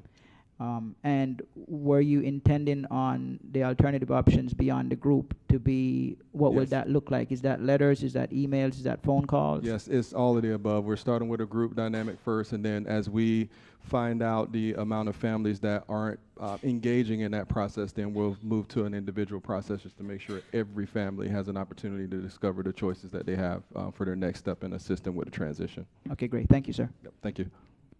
Thank you. Next public speaker. Yes, we have Deborah Lamas and May Smith. Good morning. Okay. Good morning. Yes. My name is Deborah Yamas. I've lived in Broward County for over 27 years. I volunteered and was a liaison during my son's time in the public school. I'm going to read from my notes, otherwise I'm going to definitely go over 3 minutes. So I volunteered after I retired as well for several years in the Broward County public school system. What I witnessed was disturbing at best, the waste of food in our schools' cafeterias. My numbers may be off, but according to the latest data I could find, we have approximately 254,000 students in our schools. 42.6% of those students are economically disadvantaged, which obviously lends to food poverty. So that may equate to over or approximately 108,000 children that are receiving free or reduced breakfast and lunches. Teacher-student ratio is approximately 20-1, so it is clear that these same teachers are not afforded time to police the cafeteria. However, someone must, because the amount of waste is beyond comprehension. We are demonstrating every single day in our cafeterias that it is okay to throw away perfectly good food, unopened milk containers, and such. A first grader, which is what I witnessed because I would go to the cafeterias with them, and similar ages having only 30 minutes to eat cannot possibly consume a slice of pizza or whatever the lunch choice is that day, and a milk, and a juice, and a fresh piece of fruit, and a cookie or dessert of their choosing. The pizza is maybe half eaten, the juice is finished, and the cookie or dessert is gobbled down. The unopened milk container and the fruit and the other remains go into the garbage. So these children, many of whom may not get a proper meal for dinner at home, are seeing that we all collectively are allowing this to take place every day while we're focusing more on academics and that sort of thing. I realize that there is or was a pilot program or initiative to reduce food waste, Broward County Public School Food Recovery Program. I don't know if this is still in effect. I've made many phone calls to various schools, and most of whom I spoke with were unaware of this program, which basically tells me that the food is still going on these trays and it's going on the conveyor belts and it's going into the garbage. So there's a tremendous amount of food still being wasted. I recognize that sharing is not permitted and removal of said food items is not allowed either. So if they even had the wherewithal to take the fruit back to the classroom and place it into their book bags for later in the day, they are not allowed. I suggest having someone there at the front of the line or the end of the line to keep an eye on what their trays hold, so perhaps not allowing them to put so much food on their tray to begin with will eliminate a lot of this food waste, and sending them a horrible message because they're hungry at night and they just wasted part of their lunch. Thank you. Thank you. Next public speaker.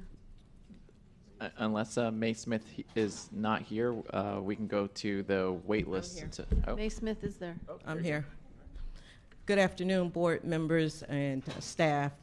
My name is May Smith. I'm standing before you today to plead at your hearts to rethink item number MM1, to bring it back, to give our children the best option, and that is the community met on Monday actually, and talked about a better way to keep our school, keep Broward Estates as an elementary school, add a learning center, and change the boundaries so that more students are bound for the school.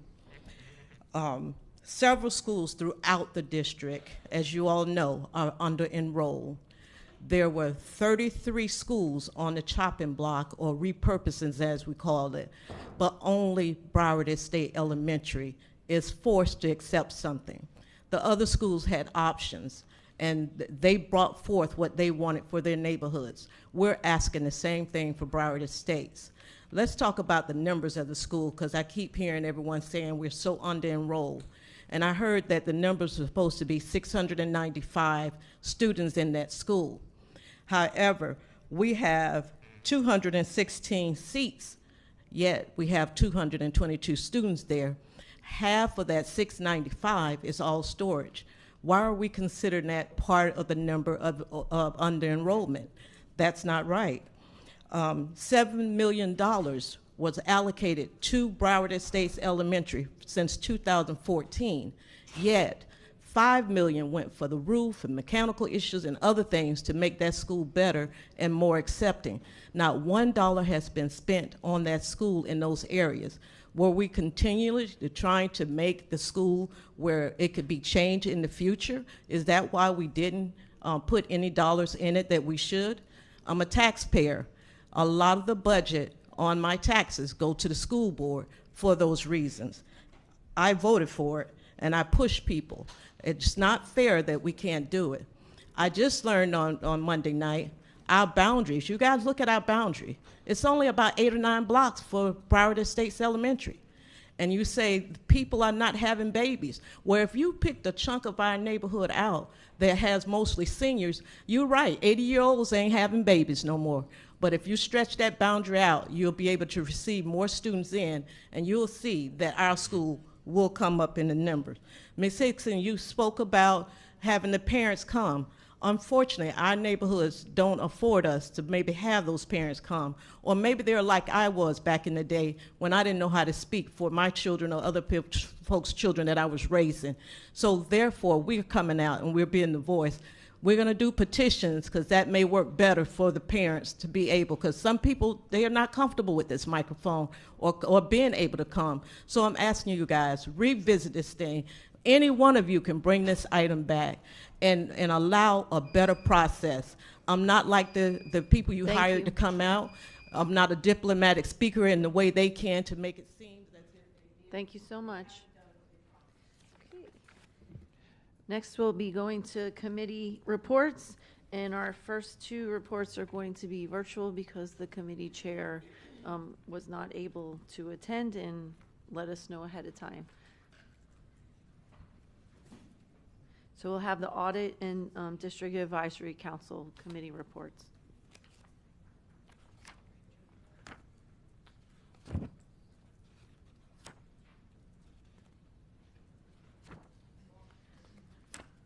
An unknown participant is now joining.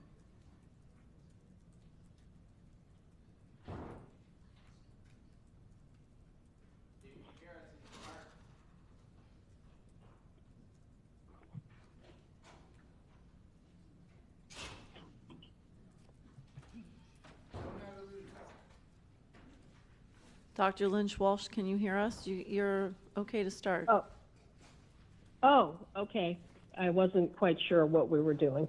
All right, thank you. First up, I guess, is the Audit Committee report. The Audit Committee on February 13th, and one of the reports that we transmitted was the audited ACFR, which surprisingly is on today's agenda as FF2. And we had some concerns. It was not a unanimous vote to transmit. We also, though, first we had a motion about technological devices, and the motion was to recommend the Audit Committee be provided with a technological device that includes the necessary software, security, and ability to update agenda information automatically to reduce the financial and personnel costs associated with transporting and transmitting paper. We also transmitted the internal funds audit report that followed a heated debate of sorts between the director of the Business Support Center and the chief auditor's staff regarding a problem in how they were categorizing and what they were using internal funds for. It seems that the Business Support Center was allowed a school to move funds into a trust account to purchase a conference table and office chairs, which are not appropriate uses per Chapter 8 of the Red Book. And Chapter 8 says you can't use it no matter what fund you put it in. So we're going to follow up on that. Property and inventory, there were a couple of fun items there. A golf cart that was picked up for repair in 2014. We're following up on how it got missed, or if it was missed, in semi-annual inventories or prior audits. There was also a pallet that was meant for surplusing, that was surplus by the custodian. So just some interesting things, but the semi-annual inventories, that's supposed to be happening, and then you're also supposed to track whether the semi-annual inventories are happening. There is a report for schools, but none for administrative offices, which has been a problem prior. But most of our time was spent on the annual comprehensive financial report. There were general discussion. The discussion centered around the accrued interest on the charter school settlement. There was significant discussion about whether it was properly recorded and included in the district's fund financials. Yes, everything is on the district-wide, and the reason for it being on the district-wide versus fund financials is that when you put it in district-wide, it doesn't impact the fund balance, meaning that it wouldn't drop below 3%. This was something that was discussed with the CFO, where she stated on December 12th at that special meeting that had they booked it the way that the accountants on the audit committee would have expected to have it booked, it would have dropped the fund balance to below 3%. The other issue that some of our members had, as far as those that voted against transmitting it, because 3 of us were not in agreement, also had to do with the next year budget appropriations, the $54.6 million, which is on page 88 of the ACFR. We're looking for clarification on that amount. There were conflicting explanations at previous meetings, and we wanted to know if this amount included funds set aside for the charter school settlement and other referendum-related expenditures. This report, as far as our concerns, I pulled from Copilot, so that will be sent to you because this was a pretty significant discussion. We also talked about the budget reports because one is related to the other. You have item FF2. They're claiming that you would be out of compliance but March 31st is the deadline. And then Florida Statute 1011.051 is where Policy 3510 comes from and speaks to your projected fund balance. So we'll be discussing that in the future. And I think, I'm not sure if I'm at 5 minutes. You have According 20 to my phone, I seconds might left. be. 20 seconds. 20? And the superintendent has been, the superintendent and the CFO have been invited to the next audit committee meeting. The chief financial officer was not there in person or virtually. And when we're having these types of discussions, it would really be helpful for them to be there. But I'll be forwarding you that report. Next is the District Advisory Council report. Okay. So let's see, at our last meeting, oh shoot, hold on. At our last meeting, we did not pass any motions, but we did have a pretty robust discussion related to syllabi, Canvas, pacing guides, and what's included or not included in the teacher contract. There were staff present, which included the chief of HR. It wasn't clear what his role there was to the group, but essentially we talked about having templates for syllabi and having a reporting mechanism like a dashboard and to help track whether grades were being input as per the contract, because grades are in the teacher contract. So there was a representative from IT, and actually Mr. Castaneda was very helpful in looking for solutions. But at the end of the conversation, and again, this will be forwarded to you, at the end of the conversation, everyone in the room could agree on next steps, but we don't have senior management at the meeting. So people expressed concern about that. And one of my follow-up items is to officially invite the superintendent, the deputy superintendent of teaching and learning, and the chief academic officer to hopefully the next DAC meeting so that we can talk about next steps. For example, we had a conversation that not all students have access to the internet and to computers, and I see that we'll be talking about BB10 and looking forward to what comes out of that discussion. One question might be August 11th of what year? But we can't move anything forward if we don't have senior staff attending to help in these discussions. So I guess I'll send a follow-up email so that the invite is official. We also had passed a motion that is on today's agenda regarding the school board to implement the U.S. Department of Education's Planning Together a Playbook for Student Personal Device Policies. There's a response that it'll be provided to the group of FAU researchers, but the question remains, does the district plan to follow it? And then also, as a member of the DAC has a seat on the Long Range Facility Master Plan Steering Committee. There's a memo that we were not sent, but it appears we were supposed to be sent that memo regarding the future of the committee. And the question is, will there be a meeting in March? Because the thing being sunsetted does not appear to be the Long Range Facility Master Plan Steering Committee. There's a lot of confusion as far as that goes. I'm not sure where I am on my minutes. You have about a minute and 53 seconds. Okay. Just checking for any other DAC. DAC had also passed a motion about having the Long Range Facility Master Plan Steering Committee report directly to the school board. What made it into the memo seems slightly different from what was actually said, because it mentions codifying it with a resolution. So I'm not quite sure if we could get some clarity so that DAC and the other members of the steering committee know what's going on there. That would be great. We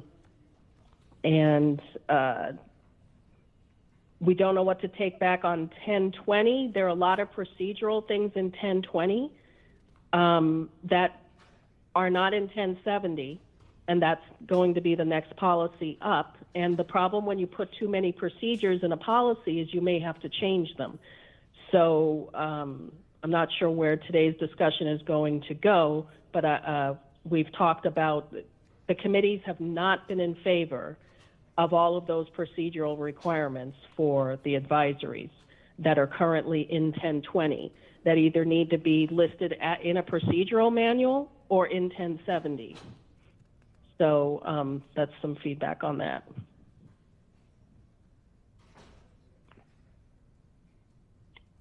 Thank you. Thank you so much. The next committee report is Broward County Association of Student Councils and Student Advisor to the Board. Good morning. Landon Spelberg, Student Advisor to the School Board, along with Alana Barrero, Alternate Student Advisor to the School Board.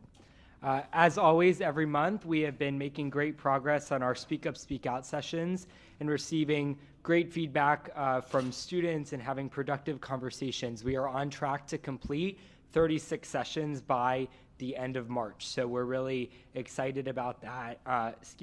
And want to thank the administration at the various schools we've conducted these sessions at for welcoming us and also taking the feedback that we've shared with them.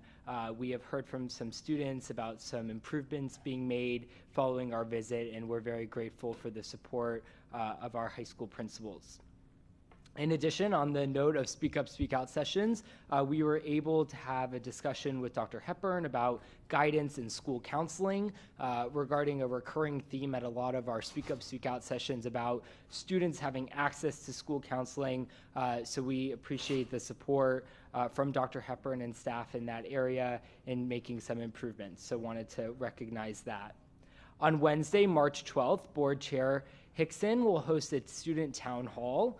Please stay tuned to social media and Parent Link for the link to attend that town hall, and we are excited about another opportunity for students to provide feedback. If any of you would also like to conduct a virtual or in-person town hall, please feel free to reach out, and we would love to accommodate that. The Superintendent Student Advisory Committee met last week along with School Board Member Bowman to have a really great discussion on eco-friendly initiatives that the district can implement in line with the resolution that was passed about being eco-friendly. We had a discussion on food waste, student involvement for composting, and various ways that the district can support green initiatives for our students. This weekend, thousands of students from across the state will attend the Florida Association of Student Councils Conference in Orlando. Broward County will have the largest presence out of any county attending, so we're really excited for students to have the opportunity to participate in this workshop. Again, this year, we are excited to announce Mascot Mania, a competition of all of our various school mascots who will come together to determine the best mascot of the year for a fundraiser for the South Florida Leadership Training Camp. South Florida Leadership Training Camp Scholarship Fund. The money that we raise will fund students to attend a life-changing opportunity at the South Florida Leadership Training Camp. So we are excited about Mascot Mania. As well, happening in March, we will have student advisor elections for the 2025-2026 school year, which will be held on March 13th, and we are excited about hosting elections for next year's student advisors. As always, if students have any concerns, they can contact us at student.advisor@browardschools.com or on one of our social media channels. We're grateful for the support of the board as well as Dr. Hepburn in the work that we are doing and look forward to continuing to hear from students across the district. Thank you very much. Thank you. Broward County Council PTAS. Broward Education Foundation. Diversity Committee.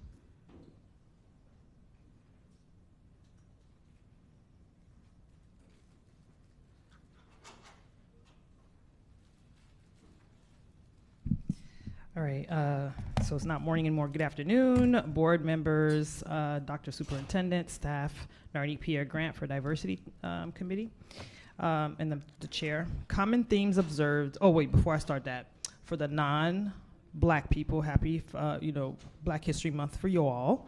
We hope that you're using this month productively, and for my non-Blacks, for my Blacks, not the non-Blacks, Black History Month 24/7, 365, and just show the non-Blacks some grace if they want to ask questions, so you can be Black Google today.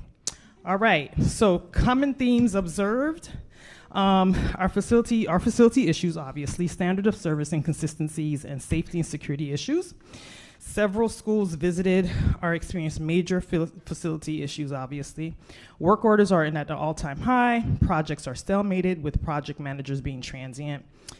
Safety protocols, assessments, and guidelines are inconsistent. All schools visited thus far have blind spots. Several schools have inoperable security cameras, single point of entry issues. A few schools do not have PA systems. This is all I mentioned last month. The last two schools we visited were Hollywood Central Elementary and Olson, and they do have some of those issues. I did get to speak to Mr. Lozano after the meeting last month, and I forwarded him my specific things that we observed. He responded back with an email saying that they were going to follow up. However, I'm not sure if the board got any updates from Mr. Lozano, because we didn't, and I don't know if it's a safety issue, but if just a general response would be great to let us know that you've addressed some of these issues.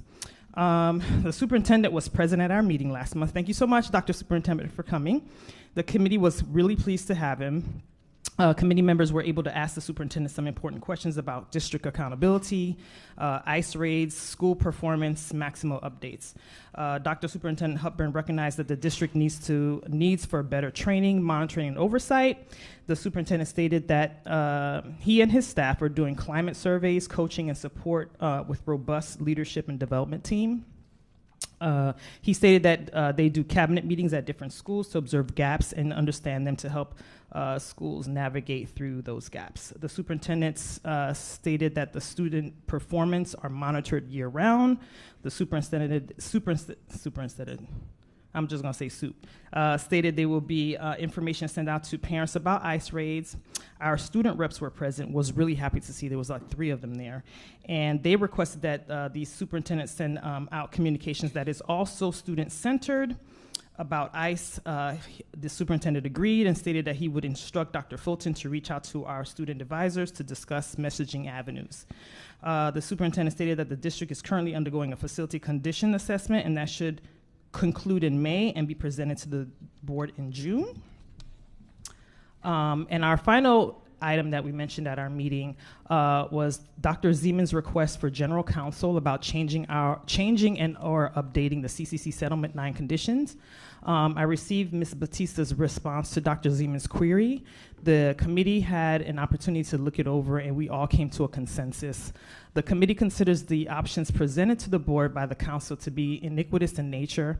It gives the appearance that if the board chooses the options presented, the CCC settlement along with the diversity committee will lose its standing and the original intent of the lawsuit.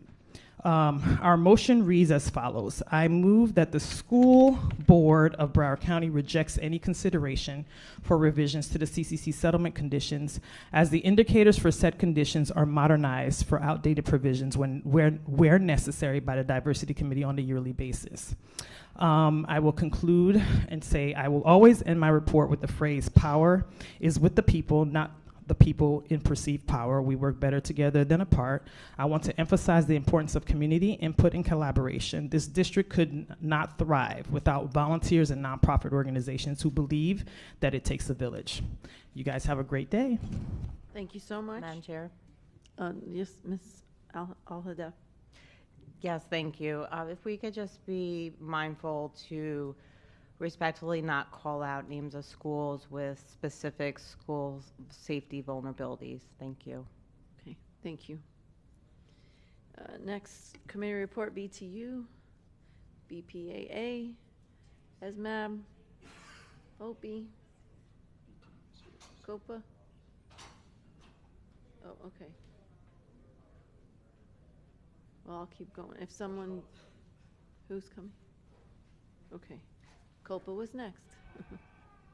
Okay.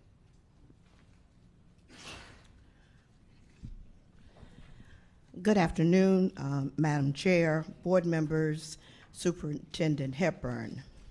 I'm Dorothy Davis Smith, and I represent the Confidential Office Personnel Association, which is known as COPA.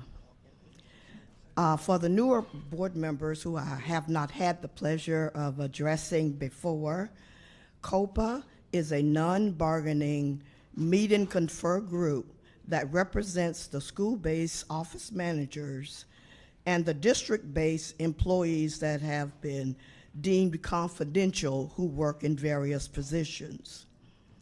At the top, the highest pay grade of our salary schedule is where all of the board secretaries and the superintendent secretaries have been placed.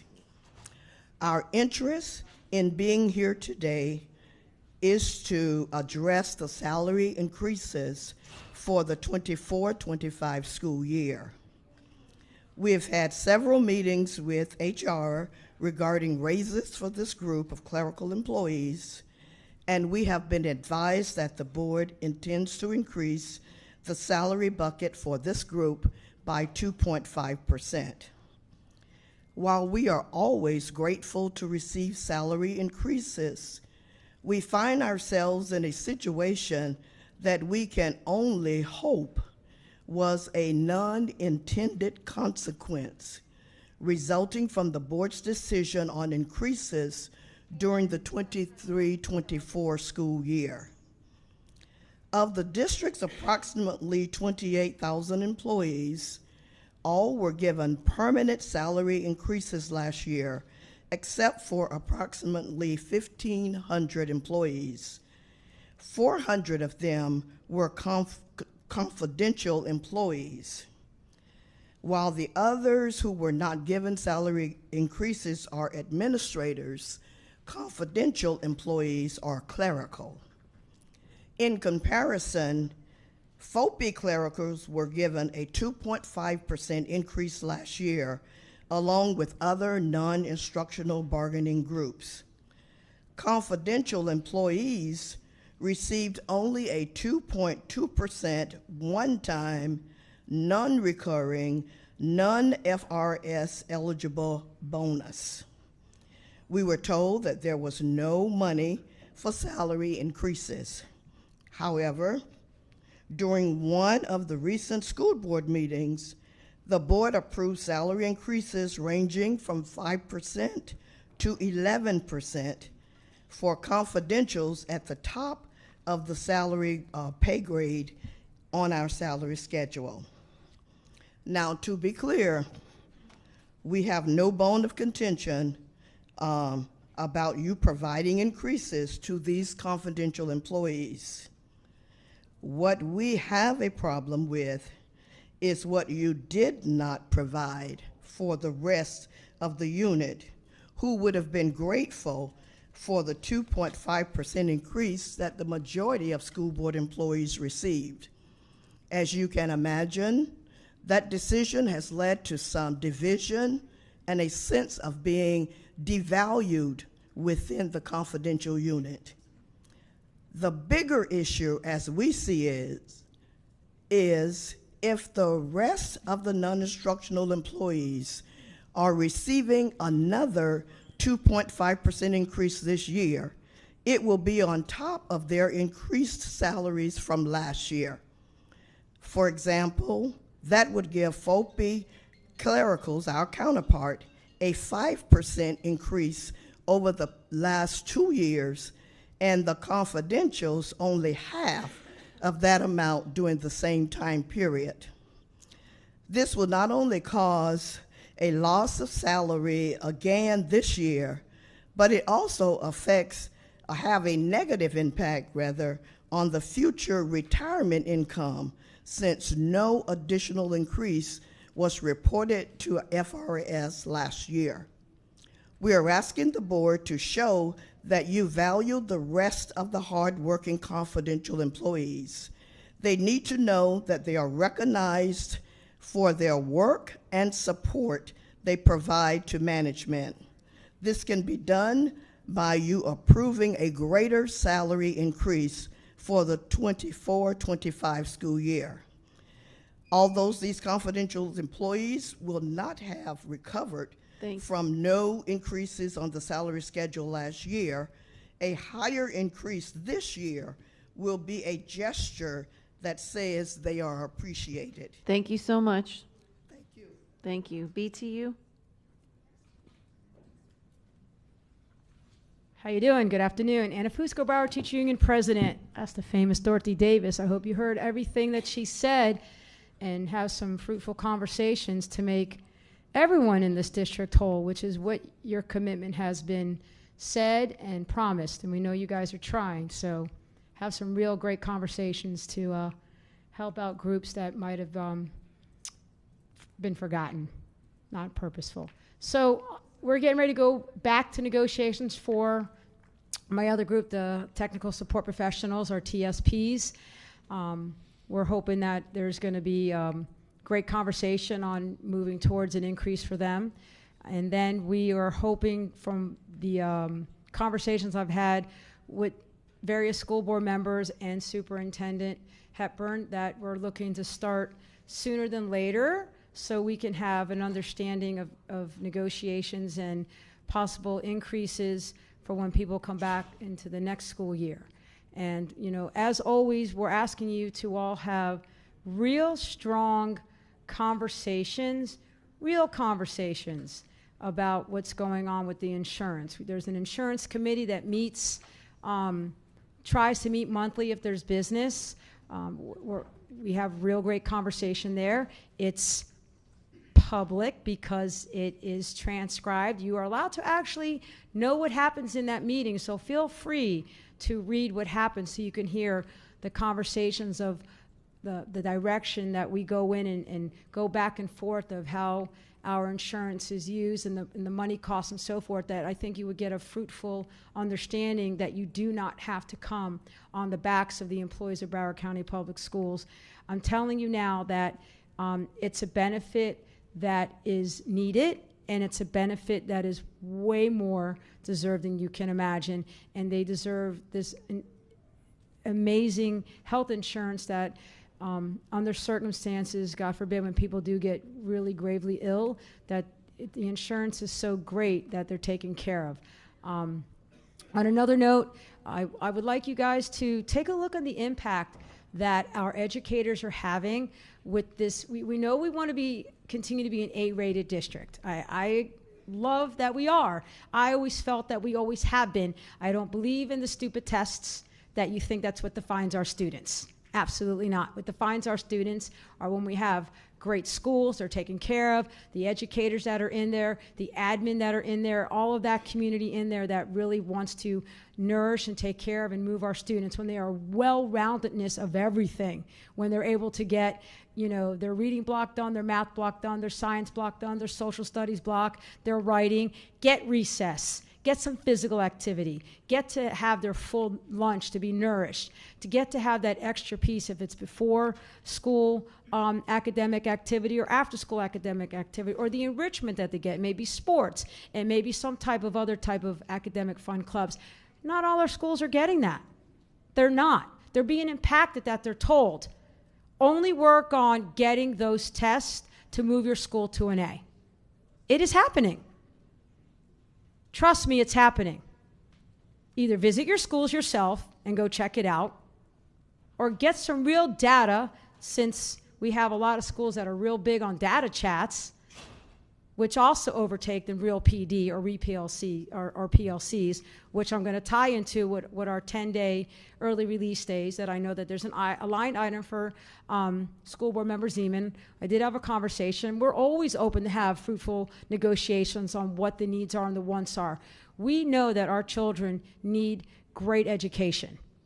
But if we're not actually teaching in the schools because we're busy just testing, and they're not getting the well-roundedness of getting outside recess, getting the foundation of having fruitful centers and able to do specials, music, art, physical education, whether it may be a STEM, something, but all day they're sitting in their classroom just doing reading and math to pass those tests. It's like we're prepping them to go to prison. They just get to go out to have lunch, get their mess. That's not what we're supposed to be doing in Broward County Public Schools. I know you guys are looking at me like I have 5 heads. I'm not standing up here saying something that's not happening. Well-roundedness is what's going to make us grow and be that A-rated, not passing tests. And anybody who knows me in my 30-plus years, and when FCAT and FSA, I never believed in testing. It doesn't define our student. It doesn't define our schools. Our educators and our students do. Thank you. Thank you so much. PBA, ESC Advisory Council.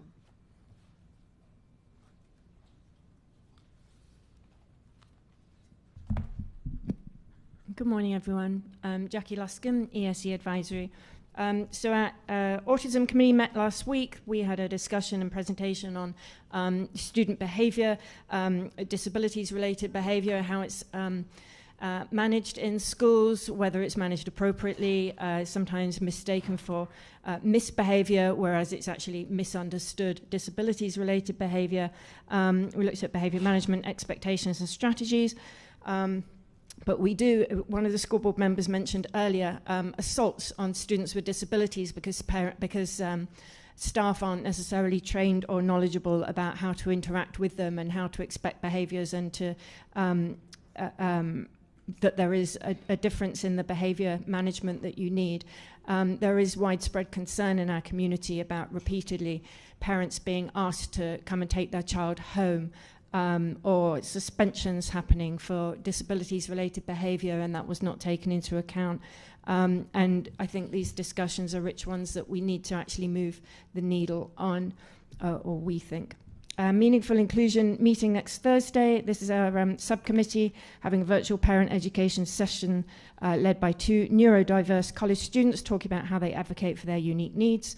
Our Down Syndrome Committee met last month. They talked about developing IEPs and related services, helping parents with those, and end of school year, extended school year updates with district staff. Our ESE advisory meeting tonight, our guest speaker is Logan Priest, an 11th grader who I'm very excited is going to be sharing his story about the importance of every child being seen for their abilities, not their disabilities, and of rising above challenges such as discrimination and injustice. His own journey with disabilities has led to great things, including award-winning accomplishments in the arts. He's representing his district at States, and we're all very proud of him. We are also going to be talking tonight at ESE Advisory about customer service. I am, as I say at every meeting, absolutely swamped by a tidal wave of parents having difficulties that they cannot get resolved with Broward schools through the channels available. They either don't know the channels available, they're not able to advocate. We are having concerns as well about parents who exercise their right to advocate for their kids now being retaliated against, and yet their advocacy is protected by law. We want BCPS to have our kids' backs, and I can bring you so many examples of wonderful things that go on in our district that need to be celebrated and absolutely talked up and applauded. And we're grateful for all of that. But when things go wrong, there are not processes and procedures that are working for parents. To see now parents being retaliated against, being sanctioned, being found guilty of bullying and harassment without any kind of process, without any documentation, without any right of appeal, without even being notified that they have been. This is cause for concern. We need to be able to bring community issues forward, individual issues where things are going wrong at school, as well as things that are going right, and to be listened to. I took part in the Best Practices in Inclusive Education Self-Assessment, the district level one. That was a wonderful meeting that we had, assessing the district's progress towards inclusive practices in schools. I also brought forward to you folks and to the superintendent and various department chiefs about the progress reports for IEPs and EPs not having gone out when they were due with the general progress reports. I asked a number of questions. I know you folks then asked questions. You got my questions answered, but I did not. I have separately had a nice discussion with the executive director for IT, who has opened some dialogue with me. But when you folks got a memo answering some of the questions that I brought forward, I still got no reply to my repeated emails. And I do think, again, we don't stand here just bringing up things for fun. Those progress reports are so important. And what else do I have for you? Nursing is another issue that's going to be coming up tonight. I am hearing reports from parents of their one-on-one nurses for medically fragile students being removed and their jobs devolved to paraprofessionals. I have one parent I've just been texting with right now. They're keeping their kid off school, and they have done for 2 weeks because they are terrified. Thank you very much. Thank you. ESOL Leadership Council, Facilities Task Force, Gifted Advisory Council, Green Advisory Council Committee, Green Advisory Committee, Human Relations Committee.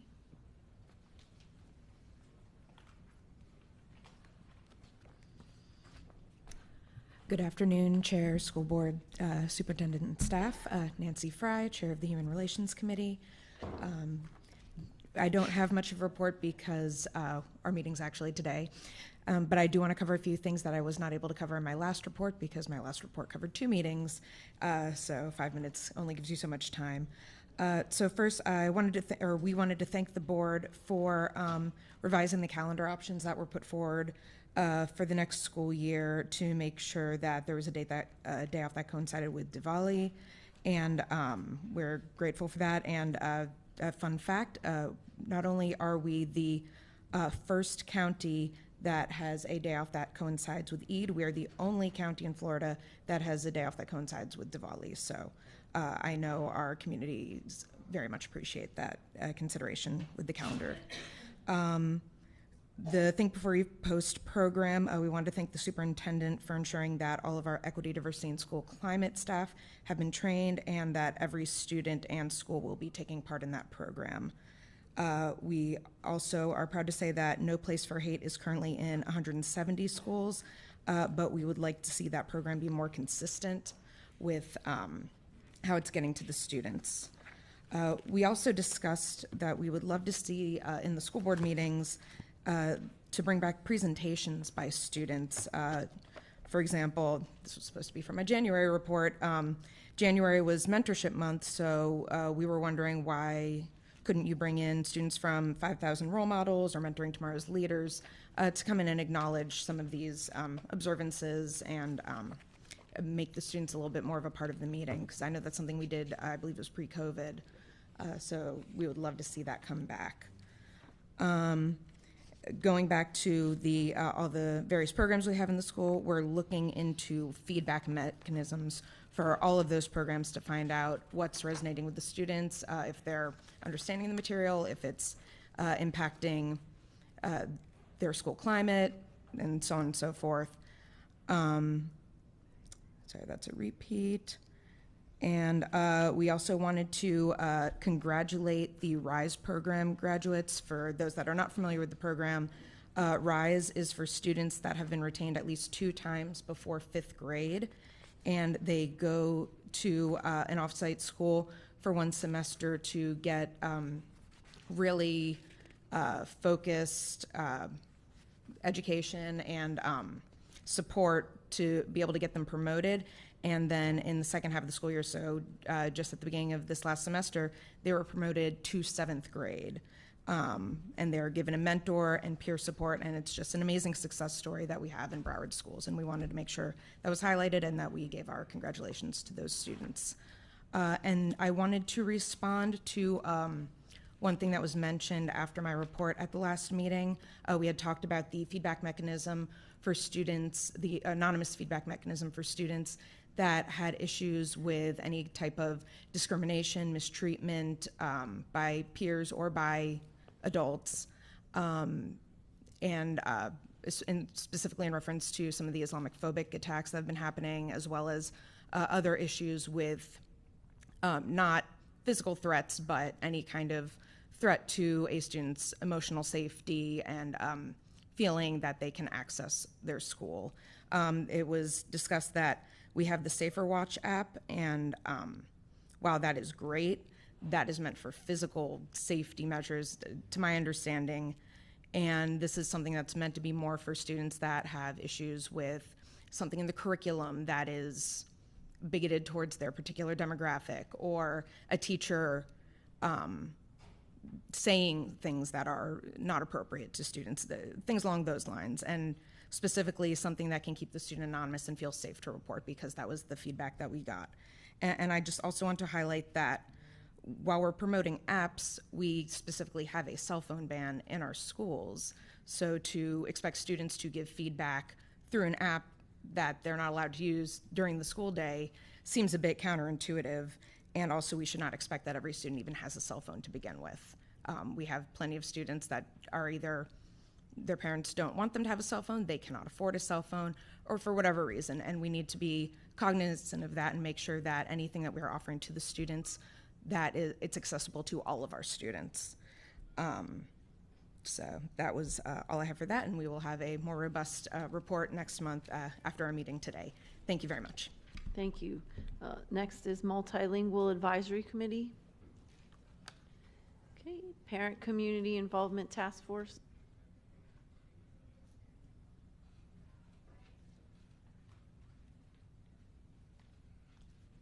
Good afternoon. The Parent Community Involvement Task Force met February 3rd. We discussed the Community Partners Forum, also referred to as the Nonprofit Forum, determining the format, content, etc. The forum will be held in this room next week, actually 1 week from today, February 26th, with registration from 11 to 11:30, and the conversation and lunch will be held from 11:30 to 1:30. On the evening of February 25th, we will host a Parent University, Welcome to Kindergarten. This program was very successful last year. We appreciate the opportunity to work with Dr. Canning, her department, and other staff members to introduce parents to the many programs and opportunities at Broward County Public Schools.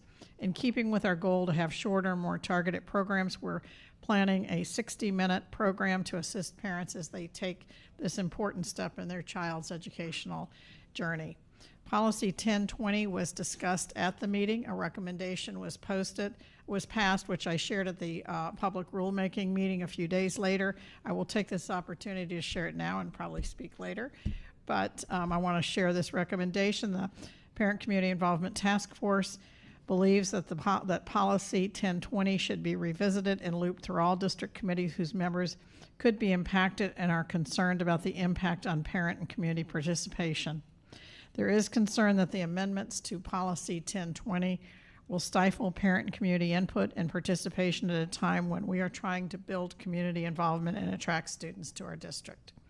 Finally, we're continuing to work, our task force continuing to work on our podcasting program that we're planning. We're really excited about this, and we hope to have some more information for you later. And last month I mentioned that our longtime committee member, Natalie Moffett, had passed away. And so many of you reached out to me, so I wanted to share with you that there will be a celebration of life for Natalie next Friday at 1 p.m. at the Lighthouse Worship Center. Thank you. Thank you. Small Business Advisory Committee and Technology Advisory Committee. Okay. Okay, at this time we're going to have a superintendent's report. Thank you, Madam Chair. Beacon, please play the video. We had a lot going on this past month, and I know I speak for the superintendent. He continues to be proud of not only our students, but our staff. Beacon.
Thank you.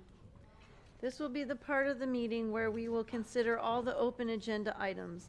At this time, may the chair have a motion and a second to pass the open items that have not been pulled for discussion, which include items BB1, BB2, BB3, BB5, BB8, BB9, DD2, GG1, JJ1 through 4, JJ6, JJ8, JJ9, JJ10, JJ12 through 19, 004, 005, 006, 007, 008, 009, 0010, 0011, and 0013. So moved.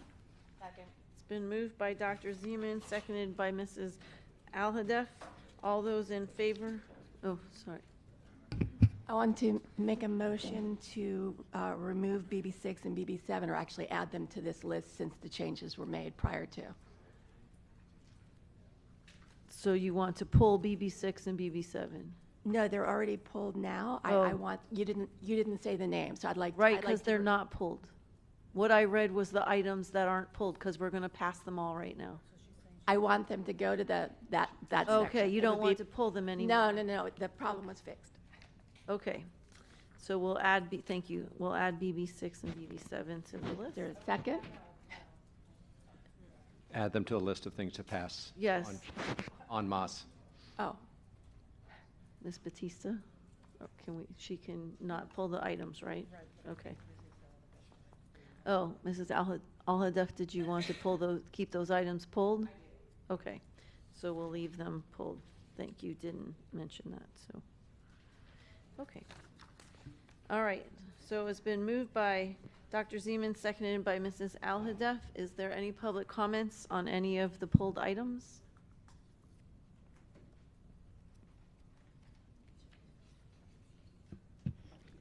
We're good. Okay, No great. public comments on these. All in favor of approving the open agenda items that have not been pulled for discussion, say aye. Aye. All those opposed, say no. Items pass. So next we will be, we have a time certain for DD1, so we're going to call DD1 to the floor. Can I have a motion and a second on DD1? So move. Moved by Dr. Zeman, seconded by Ms. Thompson. Any public comments on DD1? No, Madam Chair. Okay, Dr. Zeman? Thanks so much, Chair. I have a handful of questions about this, but I want to make it clear that while there's things in this that I wish had been done differently, audits play an incredible role in ensuring that all organizations follow the appropriate rules and guidance.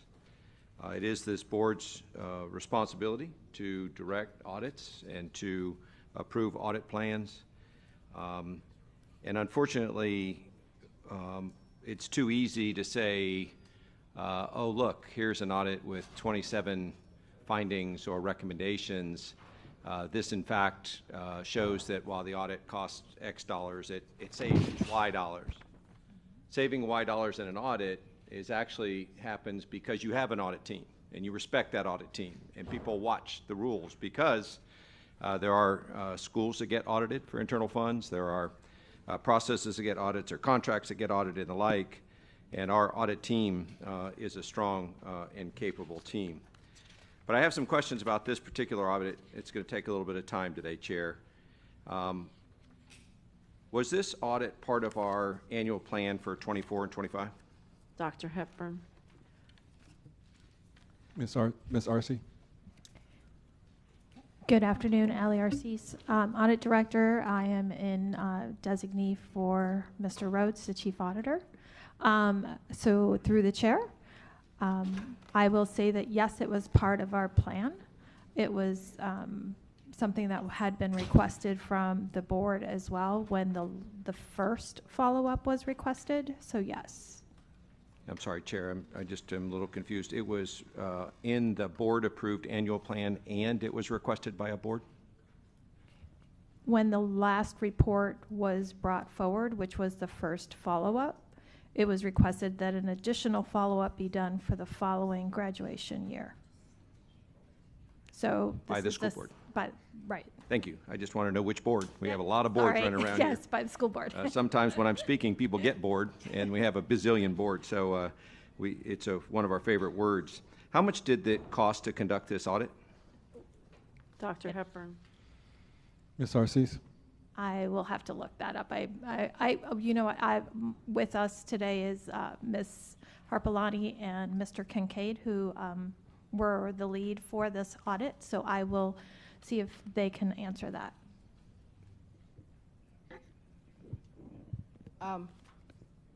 Good afternoon. This is Jennifer Harpalani for the OCA.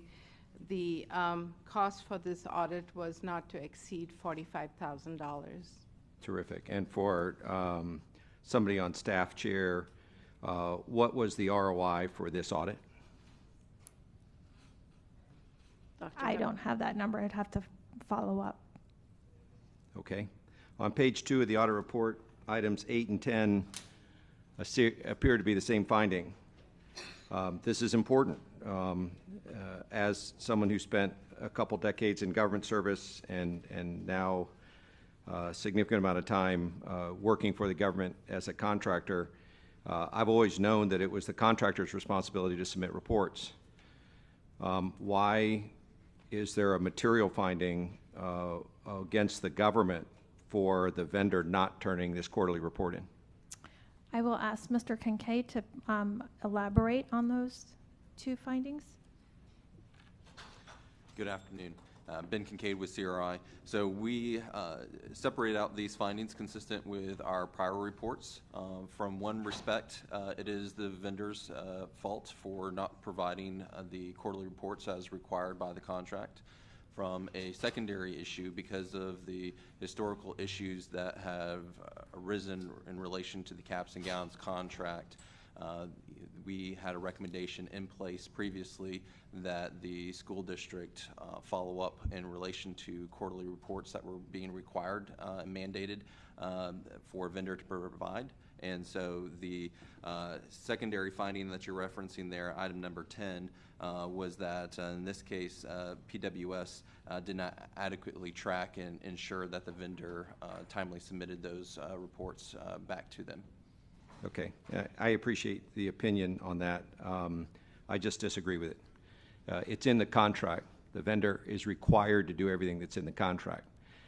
If they don't, I don't believe it is the government's secondary issue that they didn't do what the contractor was required to do. So we'll just have a difference of opinion on that. The audit report also says that the spend authority is exceeded. I've worked a long time in government, and you get in a whopper of trouble if you exceed spend authority. But on page 26, it says that the amounts from the last audit, which were added in, which were coded incorrectly, is what allowed this to happen. So is this really an issue? Yes, sir. So if we were to go back and take a look at the various spend authority that was provided, whether you include the prior findings from the first follow-up or just the issues within the second follow-up, it was still exceeded the spend authority that was approved by the board. Okay. On page 27, item 16, some of the purchase orders for caps and gowns included shipping. That was not appropriate. It was never paid by Broward County Schools for shipping, which is, I think, the contract requirement and the issue. Why is this a finding that there was something on a piece of paper that was never paid that represents 1/3 of 1% of all the purchase orders? It's an issue from the standpoint that it could have been paid. And in the past, again, this has been a historical issue, particularly in relation to this, these contracts here, that there has been items that were not approved by the contract that were being paid. And so in this particular case, it had bypassed the internal control system in terms of that it was allowed to be put onto a purchase requisition and ultimately turned into a purchase order. And so had the vendor in this case not submitted that as part of their invoice, then it very likely would have been paid, which has existed in the historical timeframes. Okay. Again, one set of eyes can look at this and find a problem. Another set of eyes could say, oh, look, they didn't pay it, and they're not supposed to pay it. I continue to be curious about that. On page 32, we talk about exceptions, findings, effects, and recommendations. Could you provide a definition for these 4 terms? Certainly. So the findings that you see there listed on 32 and continuing through 34 relate to the specific issues that we identified through the course of our procedures. The effects is what would potentially occur or did occur in relation to those findings. And then the recommendation is, of course, what we would ask, or the district in this case, to consider to improve the internal controls to address those issues that were identified through the course of our procedures. And how would you define an exception? In terms of a finding, is an issue that we identified through the course of our procedures that was not in compliance with the district's policies and procedures, or within terms of compliance with the contract that existed with this particular vendor. Terrific. And the reason I ask about that is there's not a lot of discussion items included in this report, or what I would view as not sufficient one. And the public's perception when they walk away from this report is that we're, again, not in compliance in a substantive way with state or statutes or Broward County policies. I don't think that's true. Out of the 21 observations, the primary finding or exception is really about using internal funds to purchase cap and gowns. That's also a no-no. It's nice to observe that. It's also easy to correct. We do a lot of training about how to spend internal controls and the like. I just feel like, you know, if there's going to be audit reports that are released to us and audit reports that go out to the public, I'd like them to be balanced. I'd like them to be fair. I'd like them to have clear kind of severity of what the implications are. I think if other people look at this and say, shipping put on a form that was never paid, is that really a violation, or is that you know, an issue that might not have been a finding in a report? I think that's great. Go back to my main point. Audits by themselves are wonderful things. They make sure that good people do good things, and I appreciate them. This audit, you know, as a repeat audit, got, you know, a starting point from the first audit. I hope that the findings are not a reflection of, you know, looking for things that may or may not exist and trying to fill up a table of things so that there's a long report. I don't have any evidence of that. I just disagree with some of these findings as whether or not they're really worth running down. And I do think for things like contractor behavior, it's very difficult to point to a government employee and say, you should have encouraged the contractor to do what's said in their contract. If it's in their contract, that's pretty much a great motivation for them to get it done. And there's consequences for missing turning those things in. So I would appreciate it if there was more discussion in audit reports so that whoever reads this would kind of see that a lot of the things that were looked at turned out to be great, and some of the things that were looked at did not. But the severity of these things, in my own opinion, is inflated. 1/3 of 1% or something on a form that never got paid, I think just needs to be clearly explained to this board and clearly explained to the public so that they can understand kind of the severity of what you looked at. Thank you very much, Chair. Thank you. Okay, all those in favor of DD1 say aye. Aye. Any opposed? Motion carries. The next item to the floor is item LL1. Can I have a motion in a second?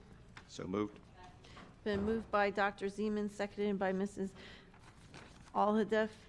I'm trying to say it right, sorry. Any public comment? Yes, we have two speakers. One's not here, though, Natalie Lynch Walsh, and the next one is Mary Furtick.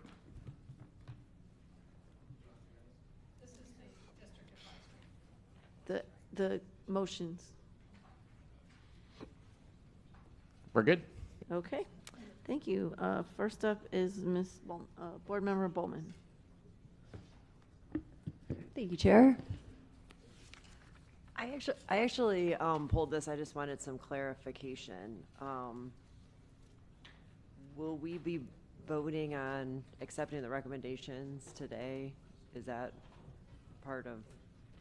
Yes, we vote on the item we don't vote on necessarily unless somebody brings a motion doing anything, but we vote on accepting or receive it. We're receiving the recommendation. Okay, so we're receiving it, but we're not necessarily accepting the recommendation? Correct. Okay, that's all. Thank you. All right. Mrs. Rupert? Thank you. Was it LL1 and LL2 or just LL1? Just LL1, right? Okay, thank you. I wanted to weigh in on the particular motions that were there. Long-range plan, yes, I agree with that. Adopt a e-commerce framework, yes. The audit committee, the first item, yes. Audit recommendation number 2, yes. Human relations question, yes. FTF, long-range plan, yes. Okay, thank you. I also pulled this item. So, Dr. Hepburn, there were 2 recommendations, one from the Diversity Committee and one from the Facilities Task Force that spoke to the steering committee and long-range facility plans. So can you just one more time explain what's happening with that so that we know that it's been addressed? Yes, absolutely. First of all, just clarifying nomenclature. There's been several names, I guess, over the past few years that's been used for this group. But right now we're calling it the Long Range Facilities Master Plan Steering Committee. That committee will be formally sunsetted immediately, and creating the Superintendent's Long Range Facilities and Steering Committee, which will be made up of industry professionals. So we can start moving the work forward with input from industry professionals in construction, engineering, finance.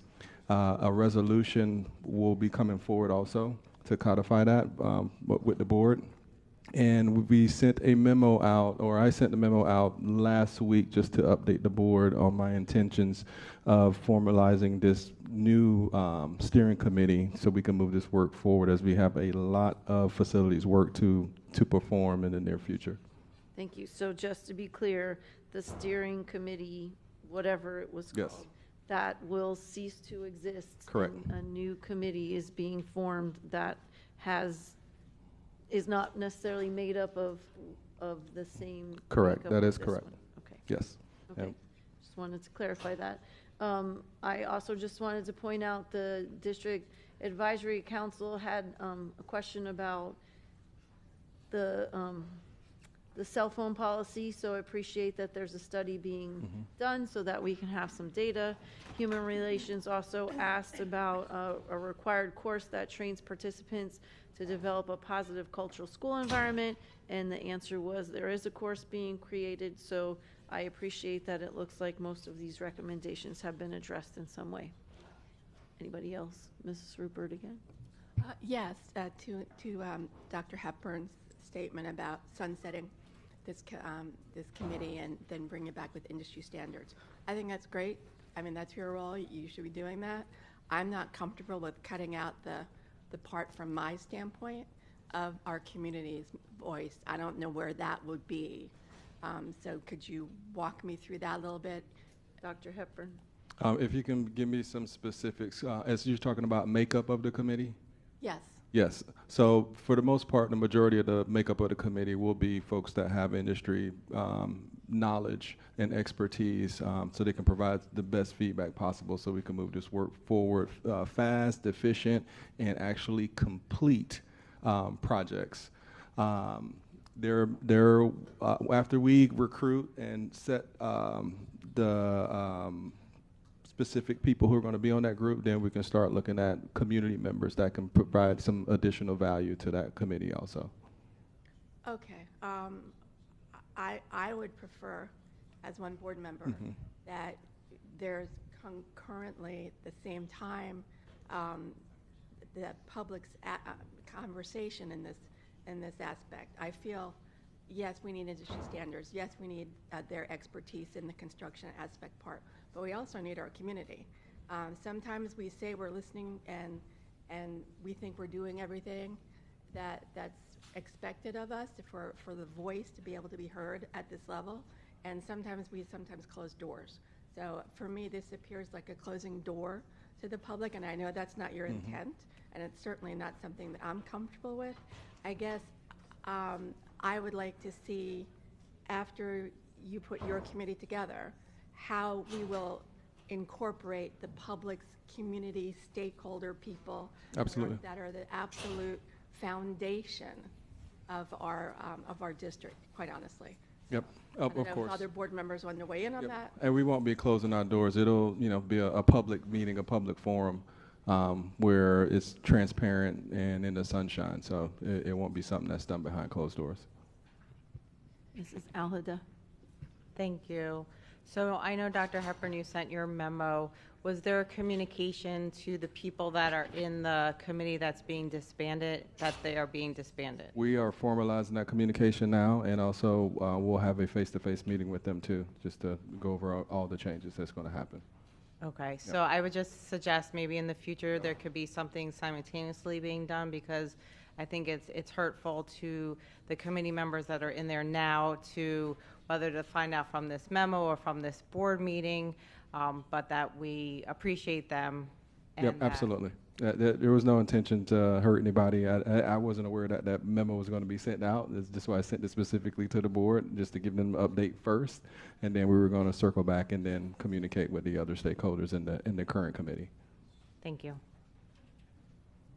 Thank you. All those in favor of item LL1 say aye. Aye. Any opposed? Motion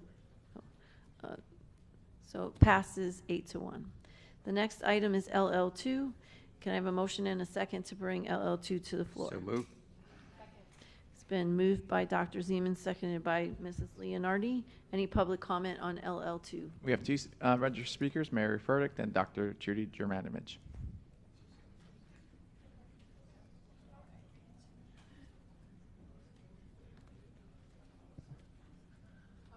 So since we both found out that they're going to hold up our Social Security check, I guess that's why we don't know what to do.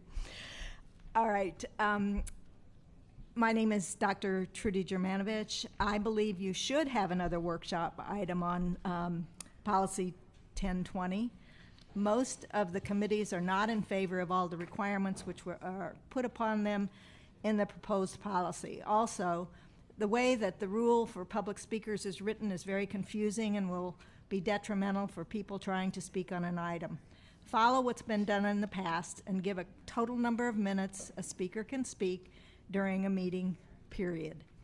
These are only some of the topics which were discussed by participants at the evening rule development meeting, which I would like to, if you would, give a show of hands how many of you watched that meeting, because it was recorded. Thank you. Appreciate it.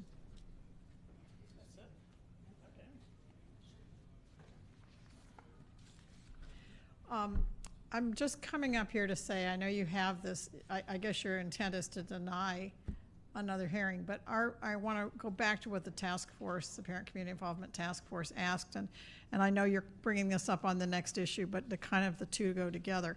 Our request is that you kind of take a pause and reconsider portions of this policy. This policy's been changed 5 times in 5.5 years, and I think that shows the level of thought that's gone into it. And I don't mean that in a bad way. I just mean maybe it's time that you have, and this used to happen. This happened in the 90s. It was a different format for policy review. It was actually called the Policy Review Committee, where staff and community would sit down together and hash out a lot of these things before it ever went on this path of looping, rather than having your staff write the whole thing and then bringing it and you go back and forth and back and forth. What we're asking is that you slow down, you come back, and like no one came to the Parent Community Involvement Task Force, and I will tell you, speaking at board meetings and speaking in the public, I think is very much an important part of parent and community involvement. So I would encourage you, whatever format you take, to pause this and go back to your key groups in your communities and have them help write those portions. And I will be speaking more at length on the community portion, but I wanted to speak on behalf of the committee now, asking that what you do is not necessarily another rulemaking, but going back to committees and giving them an opportunity, key committees that can weigh in on how this will impact the public's ability to have a voice in public education. Thank you. Thank you. Board member comments, Mrs. Rupert.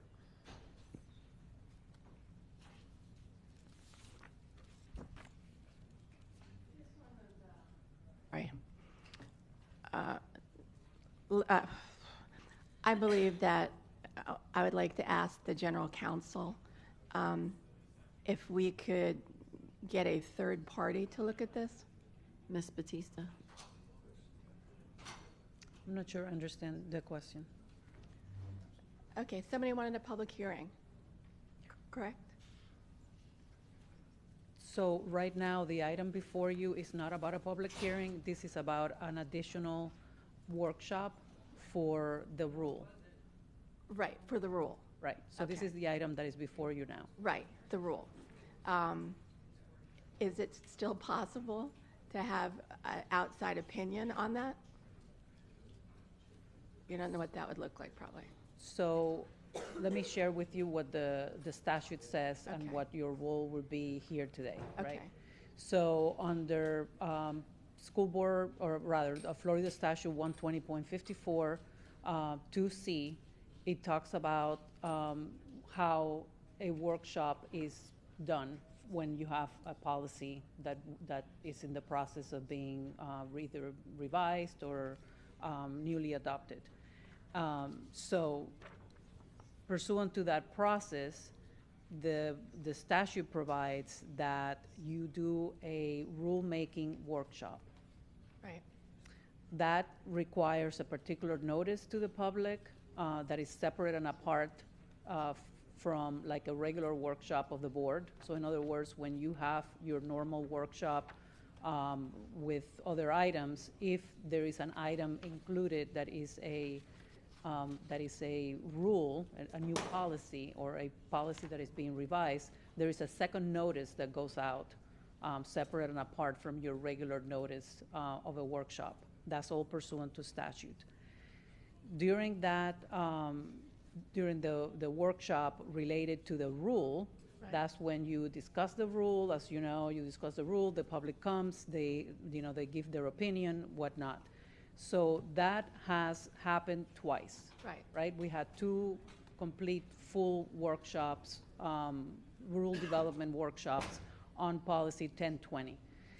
The item before you very simply asks the board, or the recommended action is to approve the denial of an additional workshop. If the board, on the other hand, feels that they would like to have another workshop, they can just, Got it. deny this item, and then there will be a third workshop. Right, I got it. I'm looking at my notes from the item here. So basically, I'll be voting for another workshop. So, thank you. Mrs. Alhada? Yeah, so from what I'm looking at, the request was for a public hearing. So, if I may, Madam Chair, so there were two requests. There was a request, as you see here, for an additional rulemaking workshop. That is this is the part that the board votes on. The hearing that was requested also on this was denied by staff. That does not come to the board. The public hearing doesn't come to the board, you're saying? That is correct.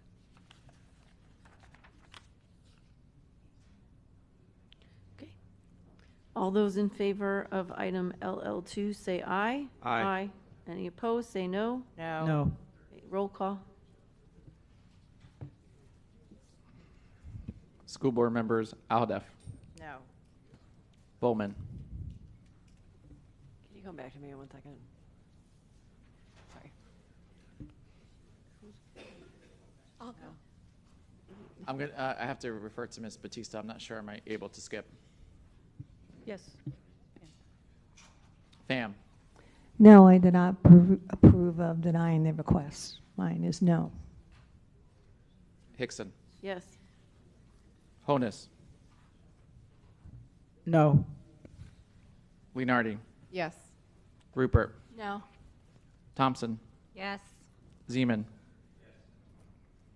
Bowman. Yes. Passes 5-4. Thank you. We're gonna, yes, the next item, we were gonna take double P1, but we can start it, but we have a time certain general council meeting, so we can take public comments at least for that. So can I have a motion and a second to bring item double P1 to the floor? So moved. It's moved by Ms. Board Member Thompson, seconded by Dr. Zeman. Public comment. We have 8 registered speakers. We have 1 absent. First one is Narnique Pierre Grant and Jackie Lupscomb. As they're coming up to the mic, after them it's going to be Mary Furtick and Dr. Trudy Dermanovich.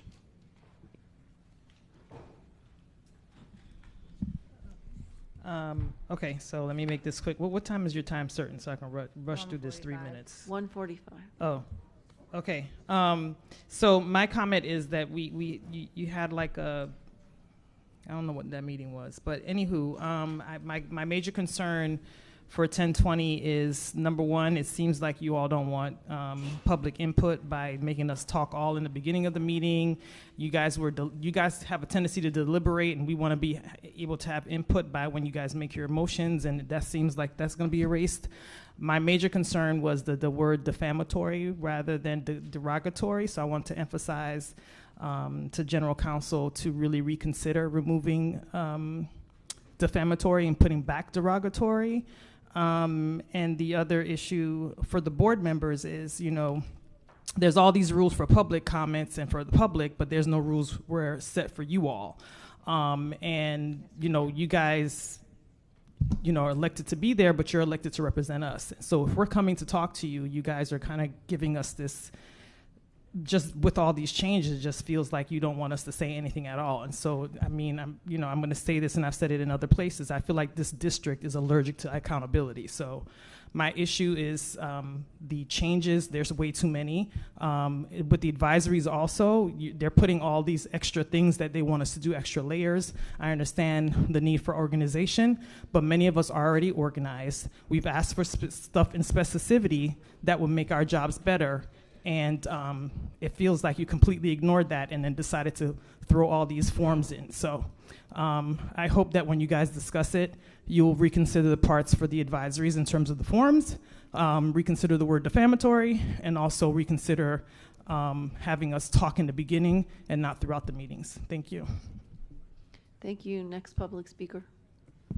Thank you, Jackie Luscombe, Coral Springs. I was at that last community meeting, also at the workshop, and the notes capture much of the comment that we put forward at the community meeting. I thank Mr. Sullivan for chairing it and allowing us that input, but it doesn't capture the why, so I think it's important to for us to go through the points we made and be able to justify that why we're asking for this input to be considered.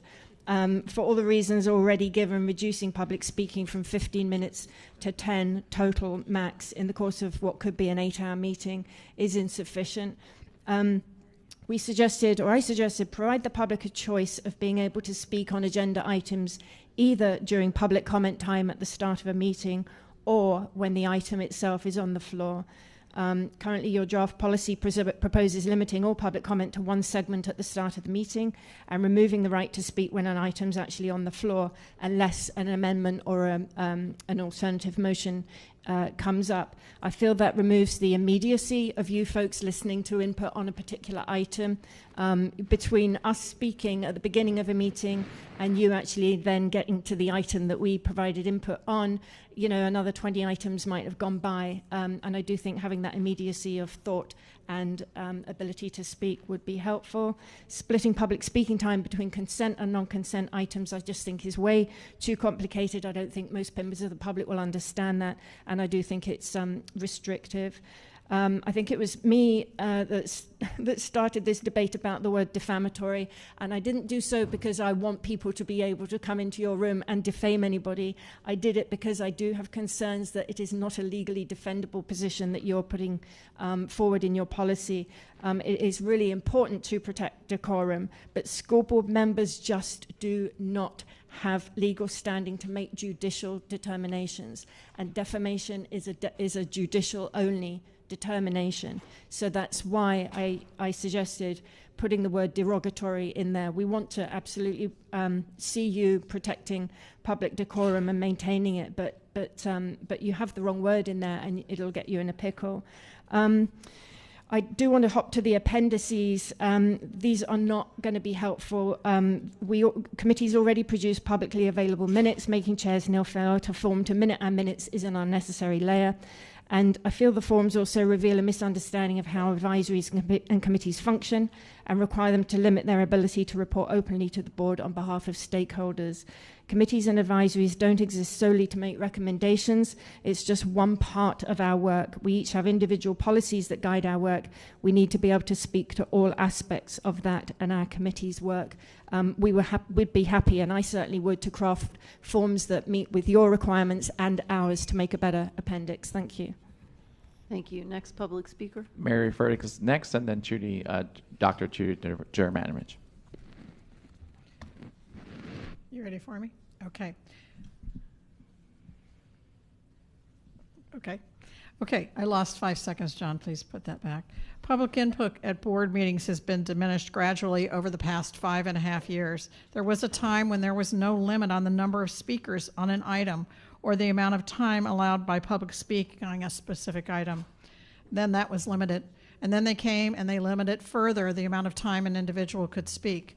And then they limited further the time an individual could speak. And now we're here today where, trust me, you all know that nobody comes and speaks on your consent items for the most part, but that's 5 minutes of the 10 minutes that you're allotting to a speaker. So I would encourage you to do what we've asked and bring this back so we can fine-tune some of the language before you pass it. The policy revision is just further limiting our time by requiring input at the beginning of a meeting. You're disenfranchising numbers of people who are at school, taking children to school, doing various other things that will not be able to be here. What can speaking 3 minutes on an item when it come up do? Last week you had a ribbon cutting at Stranahan High School. Thank you for not inviting us. That began with the community with 3 minutes in this room. Nora, you were here, you know that's the case. And I will tell you that ended up with a beautiful new cafeteria. And in 1987-88, Trudy and I were here. We began at, Sailboat Bend at school board headquarters with our 3 minutes. The Committee on Community Schools from Fort Lauderdale, now the Education Advisory Board, spoke out about the deplorable condition of Eastern schools. It resulted in more money that had been passed in a bond issue, hundreds of millions of dollars, and it began with 3 minutes on an agenda item that we went to at the old school board meeting. I had never been, I'd been on when the teacher struck, I did demonstrate, but I'd never spoken at a school board meeting before that. I didn't even know what I was doing, but you know what? It made a difference. Please don't take away our ability to speak on an item when it comes up. I will tell you that for all of the rules put in place to cut the amount of time we have, your meetings are longer than ever. So it's not the public speaking that is doing it. I do believe, as you know, there is nothing more important for our democracy than public education. And I also believe that you cannot cut the public out of education. So I would ask you, send us back, as the Parent Community Involvement Task Force and other groups have asked, let us work with you to craft a system that will work for your meetings to make them orderly and also give the board meaningful input. Thank you. Thank you. My name is Dr. Trudy Germanowicz, and along with Mary, as you heard, that's why you got a brand new Sunrise Middle School for your child to go to, was because of those kinds of meetings. So we need these meetings to be open, and what you're doing is closing off the public, because that's when people want to speak. They want to speak on the item if they can come to it. If you want to put some time at the beginning to do that as well, that's fine. But do not change this and make it so complex. All you have to do, it appears that you're still trying to split the time, as they said. That's just silly. What you've done is you've cut down the time already, and now you're going to cut it in half, because most people don't speak on those consent items. So you're limiting all kinds of things within this policy instead of opening it up. It would be real simple to just say, if you don't want to make it 15 minutes, make it 12 minutes. then it's divisible by 3, then these guys don't have to sit there and figure out how many minutes did that person speak on that item. That's just dumb.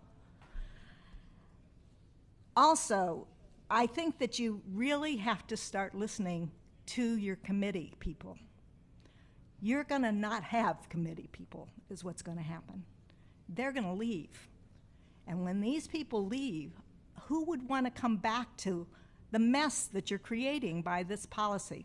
So unless you're going to actually change this policy today and put in the things that we've asked for, I suggest that you go back and pause, or whatever you want to call it, have another workshop after you've spoken to the committee chair people. That's the only solution that you have here. Please don't do this. Thank you. Thank you. Next public speaker. My name is Erin Gohl, and I'm here to express deep concerns regarding the proposed changes to this policy. Several of the proposed changes significantly limit opportunities for community engagement at a time when strengthening these connections should be a priority. Over the past year, we have seen firsthand how vital community input is to ensuring that school board decisions reflect the realities, perspectives, and needs of families, students, and educators in our district. As Broward Schools seeks to attract and retain families, increasing and expanding, not restricting, opportunities for meaningful engagement should be the goal. Specifically, capping public comment prevents community-based experts, disproportionately impacted individuals, and community leaders from providing critical input to the board and the broader public. And as others have said, separating public comment from the board discussion dilutes the impact that can have on decision-making. Limiting input from district committees and advisory groups reduces public access to the insights of informed and committed volunteers and downgrades the values of these committees to the school district. Several of these changes send a discouraging message that community input is not truly valued by this school board. Those who take the time to attend meetings, serve on committees and advisories, or provide expertise and lived experiences should not be sidelined. These voices are a vital part of the dialogue that fosters transparency, accountability, and trust in our school system.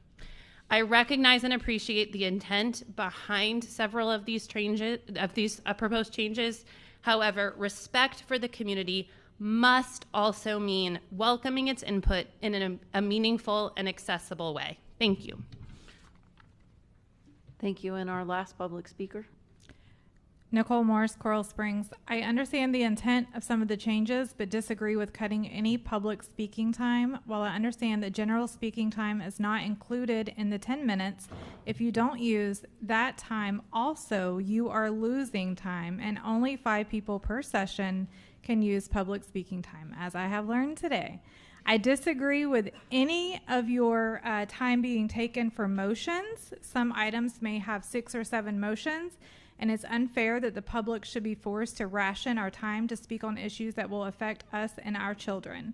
In a time of great decline in our district, we should not be limiting anyone willing to participate. We want to participate. Thank you. Thank you so much.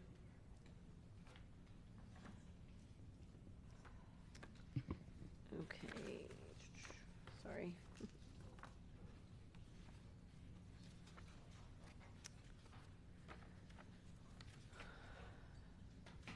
Board members, I am advised that the General Counsel would like to request an attorney-client session.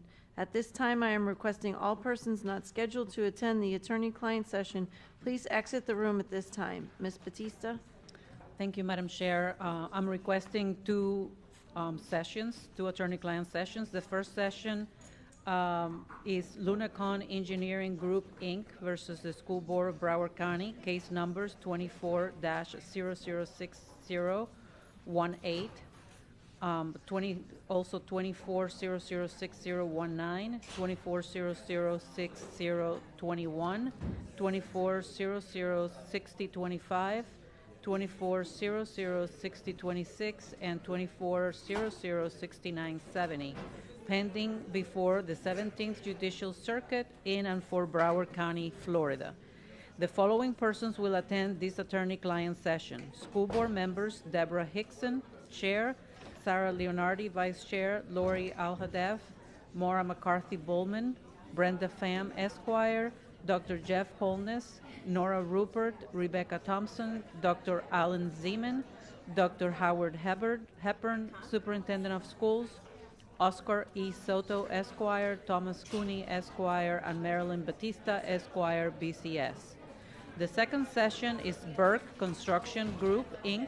versus the School Board of Broward County, case number 24004568, CACE, pending before the 17th Judicial Circuit in and for Broward County, Florida.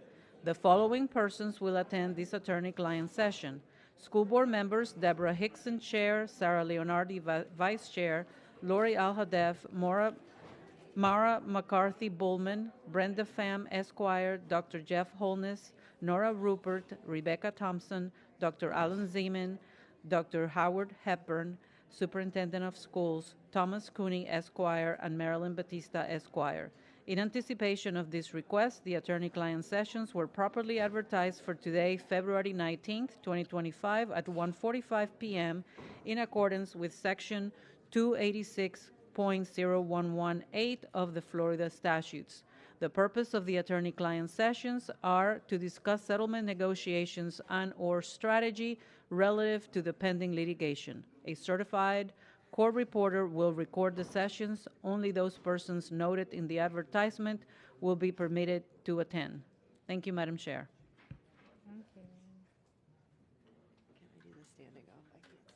Yeah, we can.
Welcome back. The regular school board meeting is reconvened.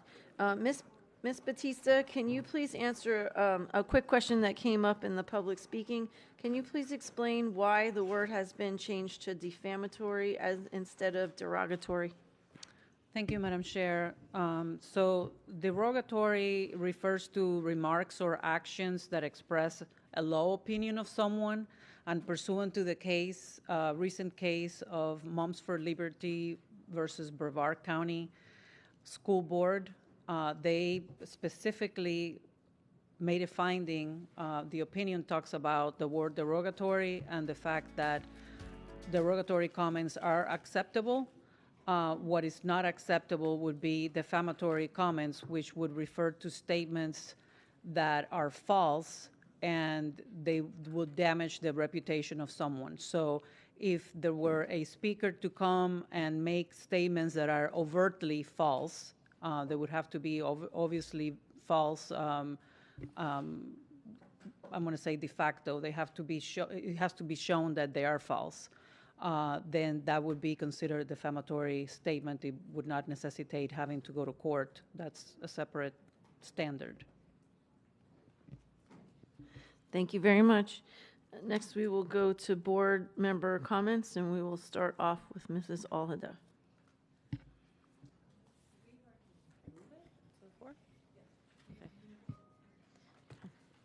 Okay. Yes, so we're on 1020, policy 1020. And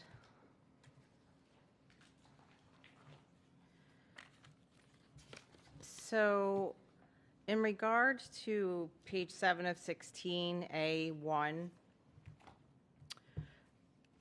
so one of my things is, as far as public speakers, I do think it's important for speakers to speak before an item. I also know that a lot of times we do time certains, especially for elected officials. I think it's very difficult for people to get here in the morning, especially when they're driving their kids to school, and it's, to come down to Fort Lauderdale. I mean, someone from Parkland or Coral Springs, for example, it takes an hour to get here. So it's very challenging to get here to just be speaking on in the beginning of a meeting. But if staff could just verify on page 7, number 1, in regards to the red line, specifically what that means. Dr. Hepburn. Mr. Hill.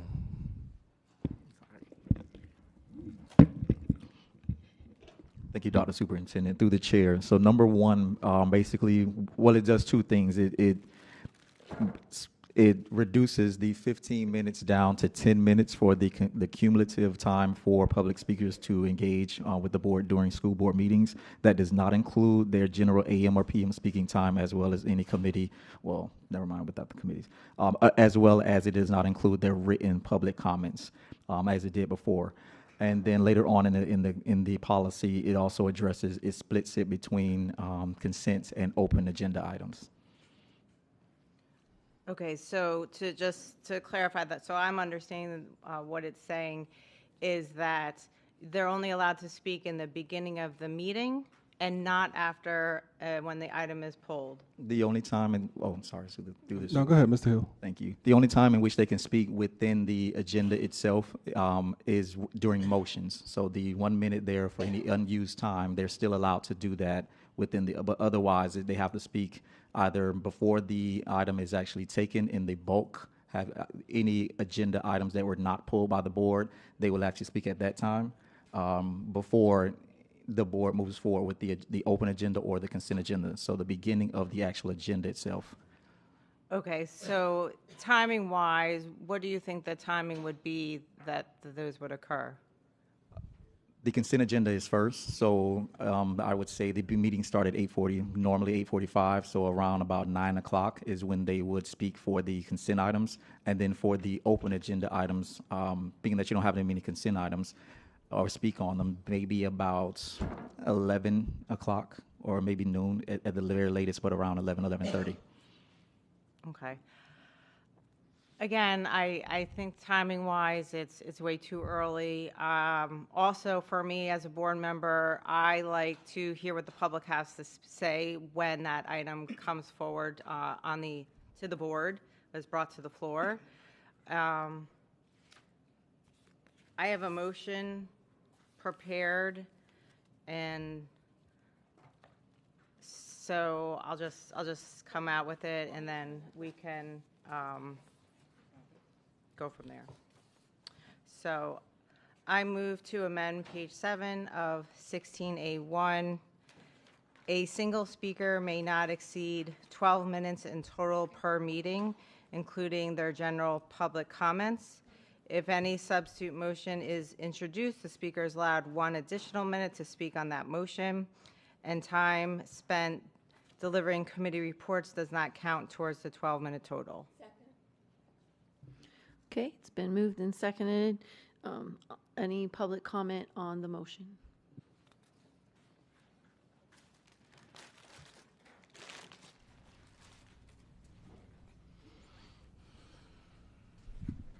Trudy Germanovich. I like those changes, except that I would also add in that you shouldn't count the public speaker time. And I don't think that the question you asked was referring to this particular motion.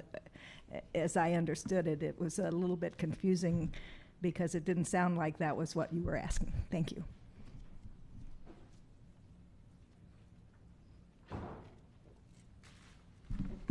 Thank you, Jackie Luscombe. 12 minutes is better than 10 minutes. I would still love to get back to the 15 and leave it where it's at, but thank you for the offer of compromise, plus the 1 minute for motions. That sounds sensible. And yes to chair reports. That's actually not specified, and good catch. That was something we'd mentioned at the community meetings too. It's not even specified anywhere in the draft. I could see that chair reports are protected 5 minutes on top of that other time. And I agree, I don't think your question was, I'm sorry, are you? Thank you. I don't think your question that you asked was actually answered. Thank you. Thank you. Okay, board discussion on the motion. Dr. Holness. Thank you, Madam Chair. So just to clarify the motion, and I'm sorry I was in the back for a couple of seconds. For the 12 minutes, this would include open or consent. It doesn't matter, correct? Correct. Okay. So I like the motion, except that I would prefer that it does not include the general speaking sign-up. So I will go ahead and listen to everyone, but I'd like to make a substitute motion. I don't know, is that a substitute motion? To add. There's no substitute. So it would be what is the term? It would be an amendment.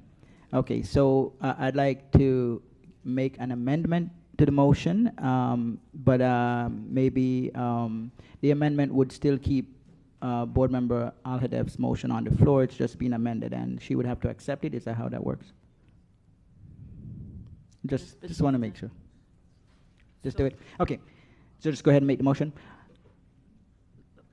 So when there is a motion on the floor, if it's seconded, then it belongs to the assembly. So Mrs. Al-Hadef would not have to approve the amendment. Okay. So I'm making a motion to amend, correct? If that's what you wish to do. Okay. So I'd like to make a motion to amend the current motion to include 3 minutes of general public sign-up, public speaking sign-up, which that happens in the morning and the afternoon, correct? So the motion is to add an additional 3 minutes for those who sign up for general public speaking. But every other part of the motion I agree with. I'm going to second it, but I have a suggestion. Okay. Instead of, I think the way it's written, if you just said not including their general public comments, it would say what you want that to say. Right, except I want to limit that to 3 minutes. It is already. It's already, okay, got it. So that's what Okay, good. so the motion is to say a single speaker may not exceed 12 minutes in total per meeting, not including their general public, which would mean a total of 15 minutes. Correct. Okay. I second that motion. Public comment on the motion.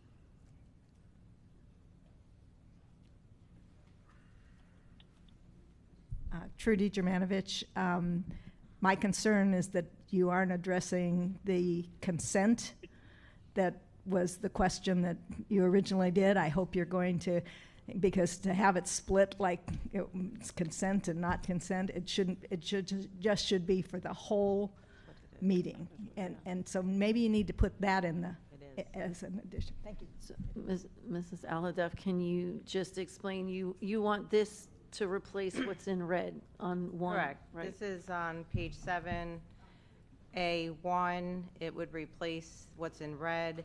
And the motion is a single speaker may not exceed 12 minutes in total per meeting. And then Dr. Holness said not, including their general public comments. If any substitute motion is introduced, the speaker is allowed 1 additional minute to speak on the motion. Time spent delivering committee reports does not count towards the 12-minute total. Thank you. Thank you, Jackie Luscombe. It still doesn't address the consent versus non-consent thing. I'm a little unclear because, of course, none of you up there know each other's intentions and what else you've got lined up, but you've got a whole page and a half of feedback from the community of points that the community wanted addressed and suggested. So it's not clear if other people are going to parachute in and address those or if these are the sole proposals. So it's hard to speak in support of something if then we say, well, we support a motion, and then we find, well, that's that, and you're going to move on to your next item. This is kind of why alternatives to this process were suggested. It's a really messy, not by design, process here. You've got a clock ticking on a time certain at 3. I'm not clear how you're going to consider all the feedback that was given in a methodical and meaningful manner. Thank you. Thank you. I just want to be clear.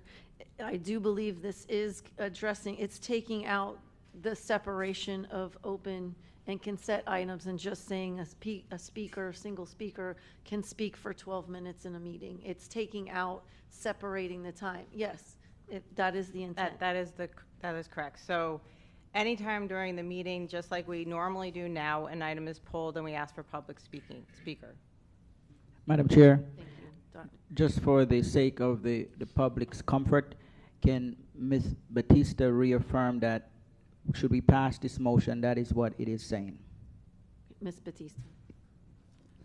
Yes, Madam Chair, the motion is to replace the language in red font on page 7, which talks about 5 minutes to address items on the consent and 5 minutes to address items on open items, with the motion that is on the floor.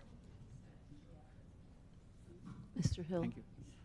Thank you, Madam Chair. I want to remind the board that if they make this motion, they will also have to amend the language on page 10 of the red line at the bottom. The A and B basically breaks down that open and consent section as well. Right, page 10, 4B. Correct. So we should, if Or this probably passes, it 4A would be in and- any place that it has the time throughout, that's the only other. Okay. Okay, Ms. Thompson. So sorry, for clarification, it would be, this motion basically takes it back to what we have now, where you get to speak on the motion, but only for 12 minutes, correct? 12 minutes total. Okay. I'm in favor of that. Dr. Zeman. One potential wording issue on the primary motion, and happy to talk then secondly about the amendment. But on the second bullet, it says if any substitute motion is introduced, what if an amendment like this one is introduced? Would people still be able to speak? I believe so, but Ms. Batista? And so the answer would be no. The language is any substitute motion. So if the intent is to have the speaker speak as to any motion, that word should not be there. The substitute part should be taken out.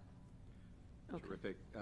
It could be if any motion is made, might be an alternative if we can come back to that later. I'm not in favor of this. I'm actually not in favor of voting on this policy at all today. I like to spend school board meeting having really good, productive, positive discussions about things. I think the community has made some points, but the staff has not really presented where those points could go in and the pros and cons about these different things. And I'm very worried about piecemealing this policy and ending up with a Frankenstein. You know, it is one of the most important policies we have as a school board. It's a reflection of the school board and therefore the school system in terms of how we conduct meetings. And my view is that while this amendment I don't support and this motion I don't support, because I worry actually about the people who don't come to our meetings anymore. I worry about the people, and this is a fact, people I appointed to advisory committees who quit after one meeting because of the conduct of the advisory committee. We need change. We need to have very positive, engaging, thoughtful discussion at school board meetings, and I don't see this getting us there. I would prefer to table this and come back when we have alternatives that come out of page 2, you know, where the community has said there's some things we'd like different. I'd love to know where the staff thinks that might fit if we do any of those recommendations. I'd love to go through them and come up with kind of a general policy about how we're going to conduct meetings in a way that we are doing things efficiently and effectively for the students of our school district. But I worry that we're going to end up today with a Frankenstein policy after we debate it for hours, when instead what we could use are some alternates based on community input, pros and cons, decisions we make that go through, and end up with something that we all believe in. I, for example, would love for the top 3 to 5 issues every week to be done at 1 o'clock. Let's pick a time where the whole community can be here, and let's pick the top 3 to 5 issues and say, hey, we're going to do it at 1 o'clock. Come and talk. Give us your input. To me, there's changes that we can make to our meeting that would make them, you know, more engaging with the public, more responsive, more transparent. I'm a little frustrated that sometimes we conduct business to the best of our ability and yet we get criticized for not being transparent or accountable because of the time of day something came up or something like this. We cannot continue to allow people to speak infinitely. We have to come up with a rational policy about it so that more people come to the meetings and share their opinions, that they don't feel like the person I nominated for the committee, that you really don't want my help. You know, I went to an advisory committee, I wasn't allowed to talk. Somebody had an agenda, they ran around with it. There was not kind of the type of engagement we want. And that kind of thing really destroys our relationship with the community. So I don't support this amendment, I don't support this motion, and eventually, if we spend too much time on this, I hope we table this, do some thoughtful discussion between now and next month, and bring this back where we have alternatives laid out for the board. Thank you, Chair. Thank you. I haven't gone yet, so let me go. Could I just speak on his point? Sure. So LL2 that we just had was approve the denial of the request to basically workshop policy 1020. Through the chair, what is the vote? What was the vote on that? It was 5-4. Okay, it was 5-4. So, Dr. Zeman, you were on the yes side, so I'm kind of confused why you didn't want to workshop it. If you're saying now, I think you're saying you want to workshop it. No, I want the staff to bring us pros and cons for the options that the community has outlined, so that we have, you know, yes or no votes on those things, and then we have cohesive alternatives to what we want to do at a school board meeting, not at a workshop. I'd like to get this done, but my view is if we table this and get that staff work done, that we can make a much better policy at the end of the day. That's my opinion. Thank you. I was going to make some similar suggestions as a motion, but I will just repeat why it was I thought that it made sense to split it into the open and the consent. Many times people will email me or they see me in the grocery store or wherever and say, why do I have to wait all day to talk to an item? So I want to come to the school board meeting, but your meetings are 8 hours. I don't know when an item's going to come up and I just can't come. So the whole purpose of doing it this way was to allow them to speak at the beginning of the consent and then the beginning of the open items so that they didn't feel the need. They were welcome to stay because, again, motions come up as we're discussing it, and obviously they'll have their comments on motions as we're going through that. So I still feel strongly about having time right before each so that people know. And I think if some suggestions were to allow who wanted to talk then and then have someone else, others right before the item, I think that's just too confusing. But I was going to ask and make a motion to change it to 12 minutes. And I'm okay with whether it's 12 minutes all at one time or 6 for each of them. So although I still would like to see that they need to address the items before consent and before open items, I do agree with the timing. So thank you. Anybody else have, Board Member Bowman? Thank you, Chair. So I guess to Dr. Zeman's point, because, we've workshopped this 2 times, and we do have the feedback from the community to work with. I support his idea of going back to the staff and seeing if we can work this a little better. One point, just because one point that was made, well, a couple good points were made during the comments. I think, we do not want to close out the public. Obviously, it's very important that we're hearing from them. I like the motion and putting it together.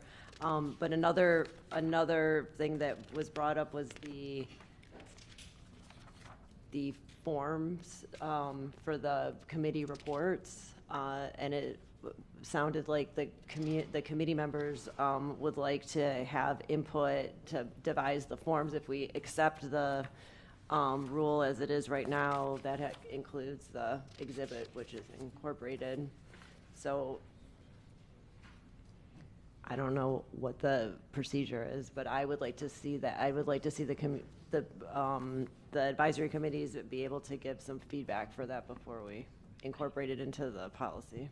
Okay, and I'll just let Mr. Sullivan address that, but I will say that the forms were not new. Those have been, the requirements for committees didn't change. If you look in the red line, there's no real changes in there. That was in policy before, and I think they're the same forms that have been there for a while.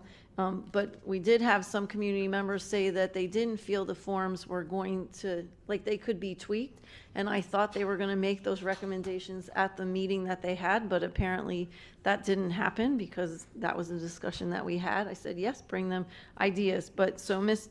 Batista, if we were to pass this today with the idea that the forms could look different, would we have to come back and re-vote on this, or can the appendix of the form, the form itself, look different even though it's the same title of the form? So the form is part of the motion, and therefore, if you change the form, you would have to bring back the motion. Okay, thank you. And Mr. Sullivan, you wanted to add something? I just wanted to clarify. So this policy is how school board meetings are governed. So although this is a superintendent recommendation, the reason we didn't provide pros and cons is because it wouldn't have been appropriate to do so, because it is how the board governs themselves in meetings. So we provided the feedback for the board to react to if they so choose to. So I just want to make that clarification. Thank you. Can I have a point of order, Chair? I disagree with our general counsel. I suspect that a member of this board could make a motion to delete those forms and reference forms that are provided, and then those forms could be updated as it makes sense.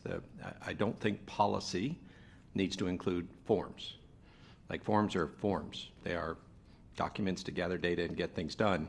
If there was a motion made to take this off and refer to 2 forms by name, I think we could host those forms like we do lots of forms up on the website, and people could use them. Is that fair? Ms. Batista? Well, I would love to say yes. The answer is no. Whatever forms are a part of this policy, they are by reference part of the policy. So whether you name it and not attach the form, then the policy would be incomplete because you don't have the form attached to it. And you cannot make changes to the form because they are part of the policy. Again, I fill out so many forms every week that are the result of policies of this board. And the board policy says you must fill out a form to go on a field trip, and you must do this, and those forms are not in the policy. So why couldn't we have this form also outside of the policy, and just like the thousands of other forms that we do in Broward County Schools that are not codified in policy but are called out in policy? So I believe those forms that you're completing are actually part of the Student Code of Conduct, and they are in policy, and if they're not, then they should be. Wow. Well, we will continue to disagree about that. I think Yeah, and policy is more broad. I think we're getting off of the actual motions. I have one more point of order. I believe that community contributions to things that we're considering ought to be staffed by this staff. They are also advisors to us on what is good or bad or in conflict with what's written in the policy. So that's why I talked about having the staff do this. Even though it's a school board policy, they're all school board policies. But I need to know more about the pros and cons of these ideas to be informed about what the professional staff thinks about the ideas about how we conduct meetings. Thank you. Thank you. Okay, anybody else on the motion, which is to amend page 7, A1 with a single speaker may not exceed 12 minutes in total per meeting, not including their general public comments. If any motion, because I think we agreed to take out substitute, is introduced, the speaker is allowed 1 additional minute. Time spent delivering committee reports does not count towards the 12 minutes. And point of order again, Chair. I think we're going to vote on the amendment first, and then, I'm sorry. That's where we're at, yes. Okay. All those in favor of the amendment say aye. Aye. All those opposed say no. No. No. Roll call. Roll call. School board members Bowman, Yes. Pham, Yes. Hickson, No. Honus, Yes. Leonardi, No. Rupert, Thompson, Zeman, No. Ahadef. 6-3 passes. All right, moving on. Oh, then we have to make the same changes on page 10, letter 4, number 4, letter B, because it's the same exact paragraph. Correct. I don't know if you have to vote on that or Okay. roll call.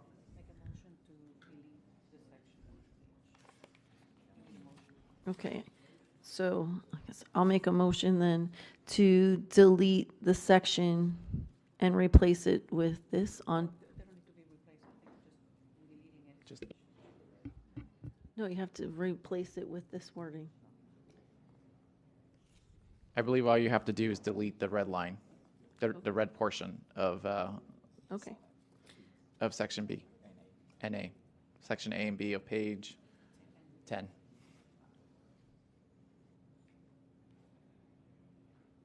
Okay, both A and B? Yes.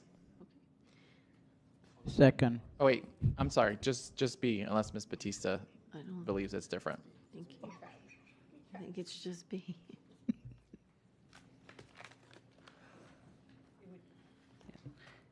Right, it would be B in the 2 different places on B. The 2 different areas. Yes, where on you have page the 10. red font, yes. So just delete B altogether.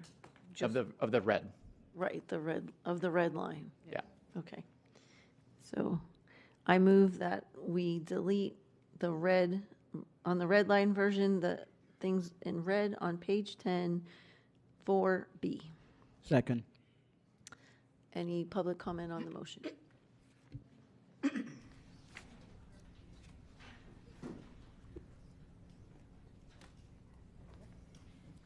Count us confused out here. Please, can you clarify what we're doing, what you're proposing? I've got page 10 in front of me. Right, it's just a repeat of what was just changed, so it has to be changed in both places. The what's right, in well, red. what was just changed? Please, it really needs clarification. This is so important. Okay, Not so just to Paige- those of us who have still managed to survive 4 hours sitting here, but all of your community. We have brought up so many constructive, sensible suggestions that you haven't even brought up, and you're just going to move on and strike out some wording, and we're not even going to clarify what it is and why. Well, I just We repeated need to be it, but precise. I will and repeat it again. Thank I did. you. So what was just changed on page 7 of 16A1 is that it now will read, a single speaker may not exceed 12 minutes in total per meeting, not including their general public comments. If any motion is introduced, the speaker is allowed 1 additional minute to speak on that motion, and the time spent delivering committee reports does not count towards the 12 minutes total. So that was just passed. So now we have to make the same motion on page 10, letter 4B, because it was the same wording, so it has to be changed in both places.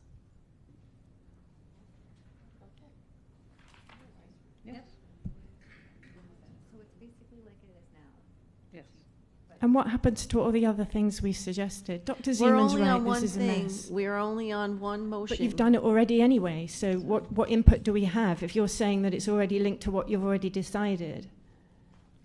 You're saying that you're just squaring off language to concur with what you've already just passed. Correct for this one motion. That is correct.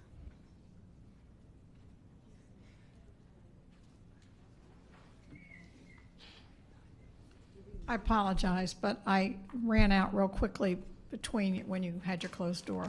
Did you just make it so we could speak to an item? Is that what happened here? Yes. Yes, thank you. That clarifies that. And you said the red, so you're not striking out any of these things that's got the black lines in it? Correct. Okay. And you're allowing 1 minute for somebody to speak on an amendment, which could be a substantive change to a motion. Yes, which is the way I believe it is now. Okay, well, I would say that doesn't seem very fair, but okay, I'm glad you made the first one. I'm glad you got the first one. Thank you, Ms. Aladef, and everybody else, that you, now we're back to speaking on an item. Now we'll just go to the next things. Thanks. We still, okay. So all those in favor of the motion for making the same amendment to page 10, number 4, letter B, say aye. Aye. All those opposed say no. No. Motion carries 7-1. Just for the record, Ms. Leonardi, are you on? Yes, I am. Oh, sorry. And your vote was? Yes. Thank you. 8-1, sorry.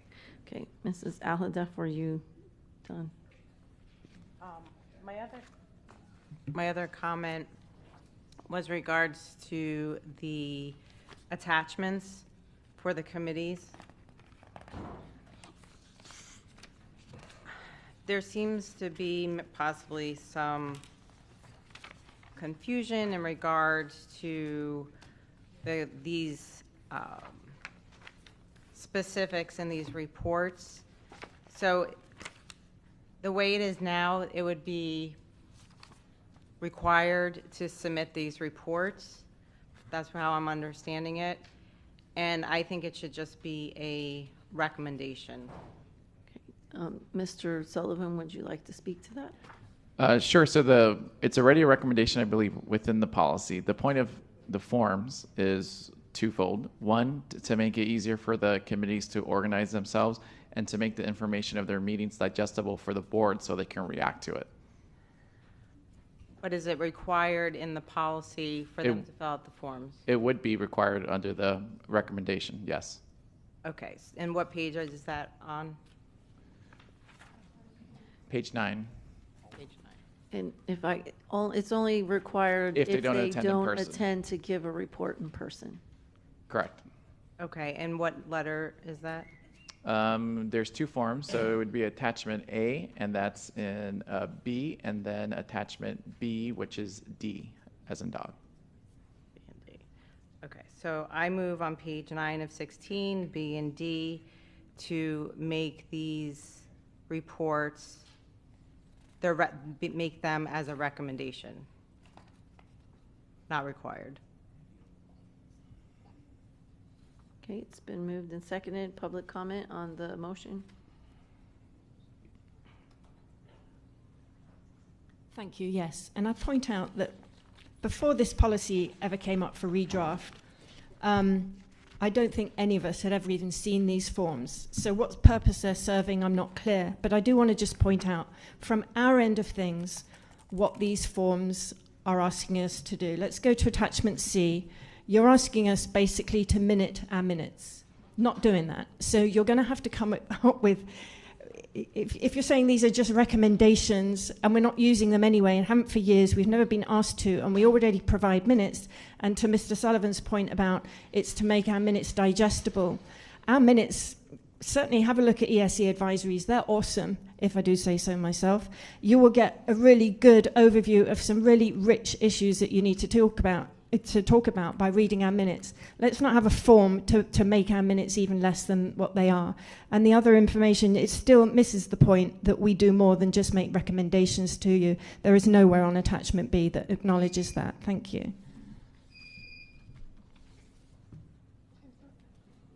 What else do they do besides make recommendations?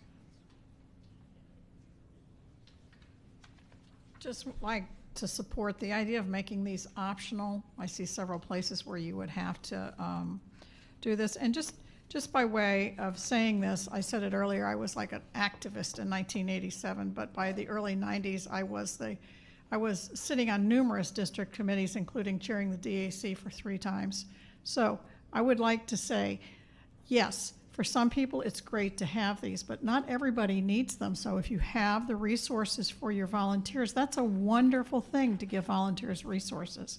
To require some of this, and you actually use the word shall in here, you shall do a report. If you don't, I think you're kind of creating a problem, because what are you going to do to enforce some of these things? So optional, great. Providing resources, wonderful. Your staff resources, great. Just be careful what you require, because that brings up another issue.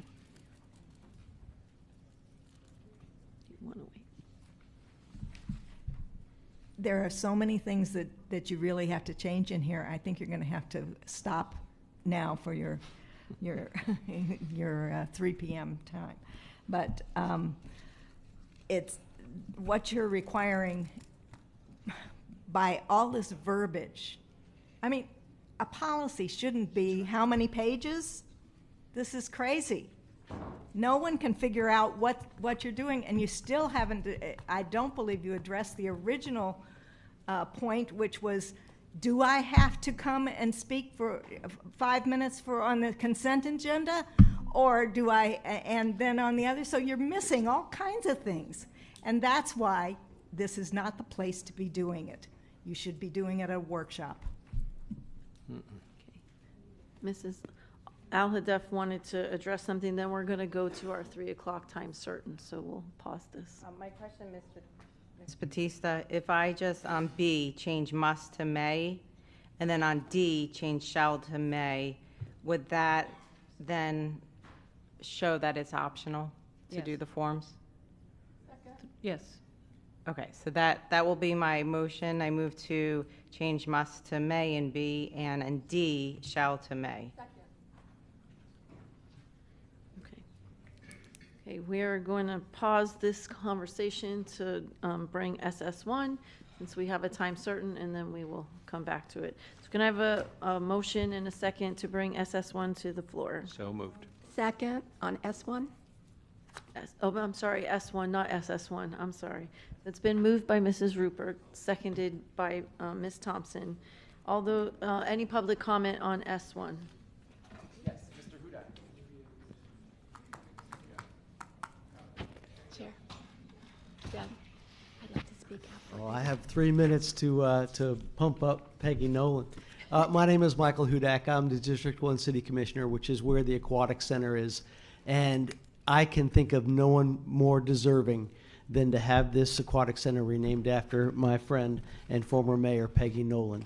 So I'm going to make my comments very short so that we can get moving. Thank you.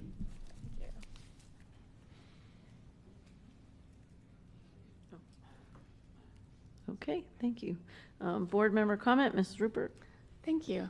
I'm going to read this because she was a mentor to me, and I get a little choked up thinking about it. So I put it down so I would be able to say exactly how I feel. Peggy Nolan wears her heart on a sleeve for the Deerfield Beach community, and most especially our students. She spearheaded the push for Deerfield Beach Aquatic Center for the Deerfield Beach community, and she is a tour de force, and it is an honor here today to receive this and to vote to change the name of the Aquatic Center to the Peggy Nolan Aquatic Center. Congratulations to Peggy and the community for this very deserved honor. I'm proud to call you a friend and former commissioner of mine. Thank you. Okay, thank you. Any other board comment? All those in favor of S1 say aye. Aye. Any opposed? Motion carries unanimously.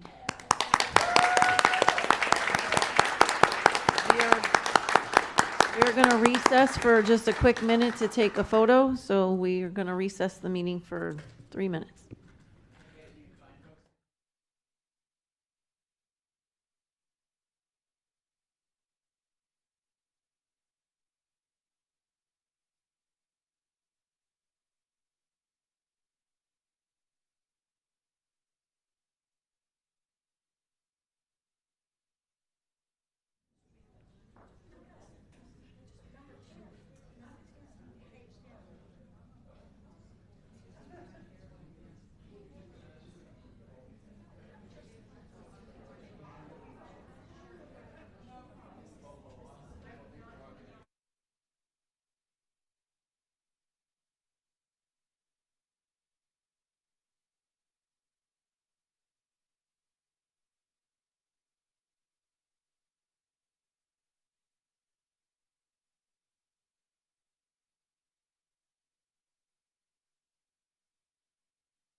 Thank you, and welcome back again. So we were on Mrs.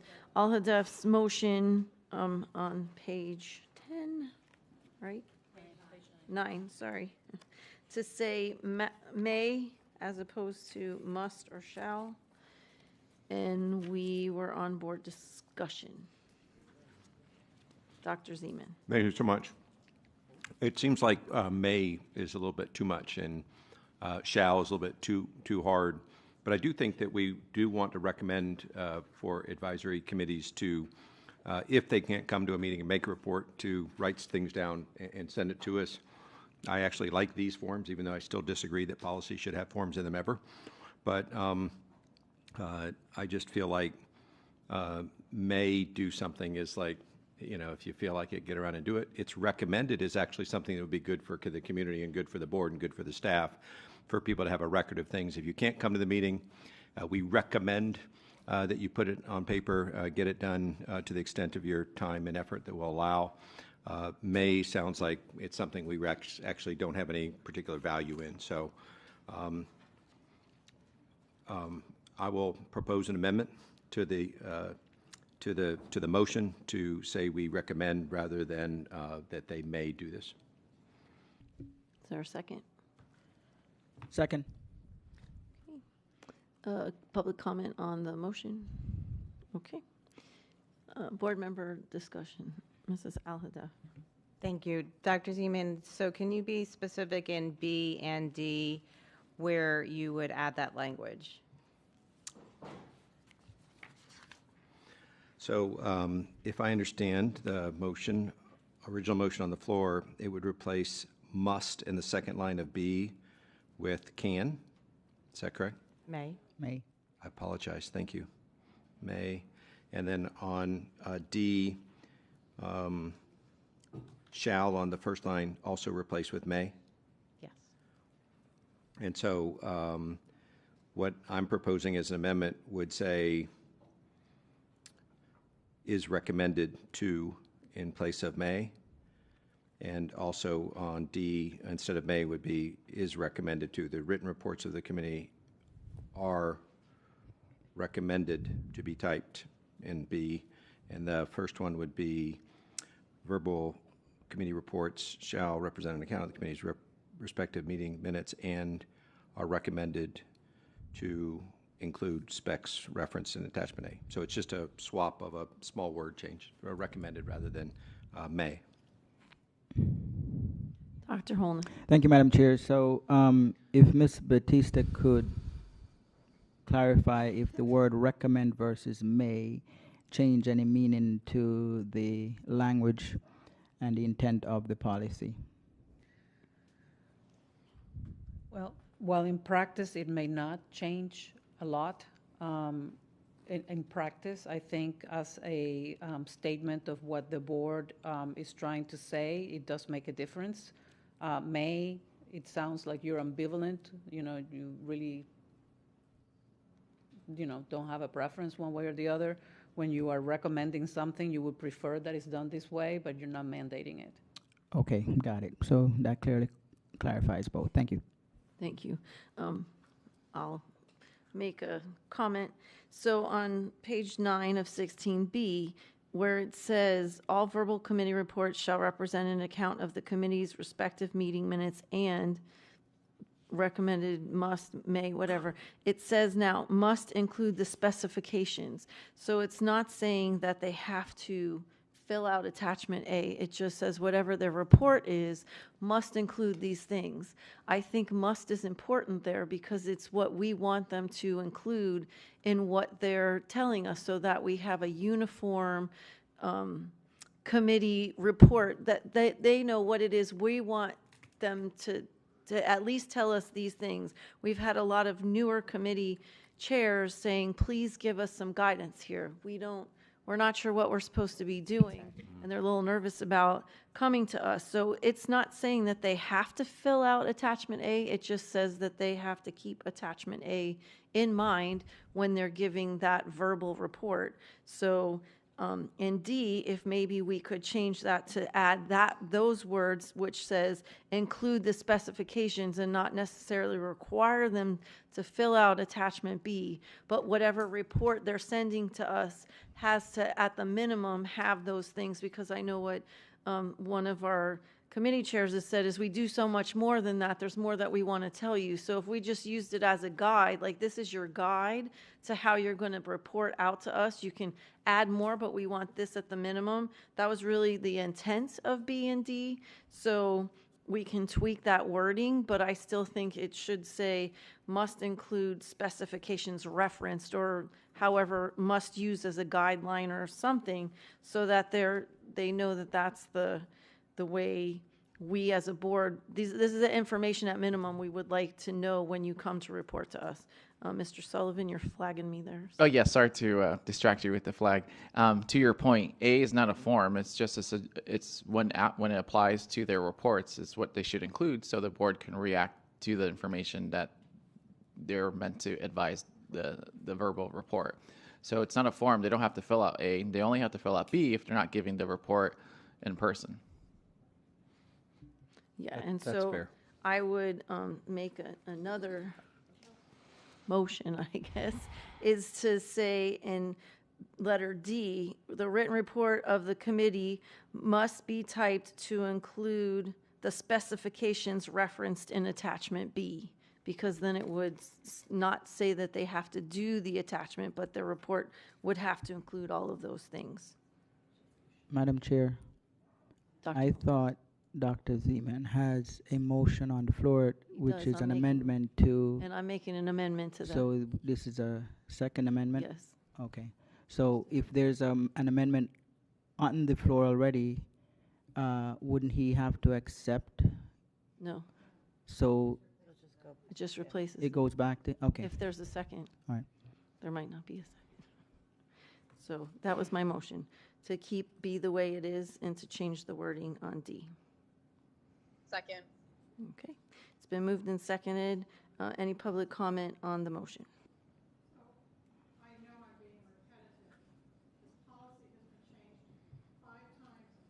Half years, and my fear is that as you're changing word by word the many pages of this document today, we're just going to see it back here again because something didn't get changed that could have.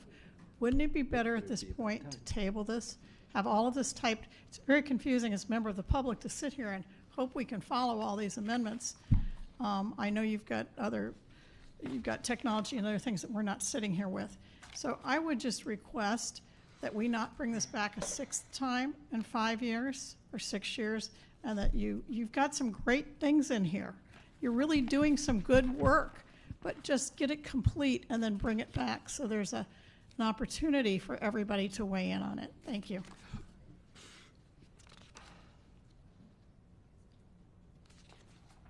Remind me what the amendment is, please. So the amendment is to leave B the way it is, and for B what? I'm sorry, page 9 of 16 on the red line. So B says, all verbal committee reports shall represent an account of the committee's respective meeting minutes and must include the specifications referenced in attachment A. So it's already saying you just need to include those things as you give us your report. And D, my motion is to say the written reports of the committee must be typed to include the specifications referenced in attachment B. So to echo the wording in B to D. I just want to make the point that the previous item that you voted down wasn't voting down a workshop. It was voting against a request for a hearing. I just want to put that out there. Thank you. Chair, if you could help me, what happens if this motion passes to the amendment in the original motion made by Ms. Aladiff? I believe if this motion passes, then we move on to the next thing. I'm a little worried about our sequencing here.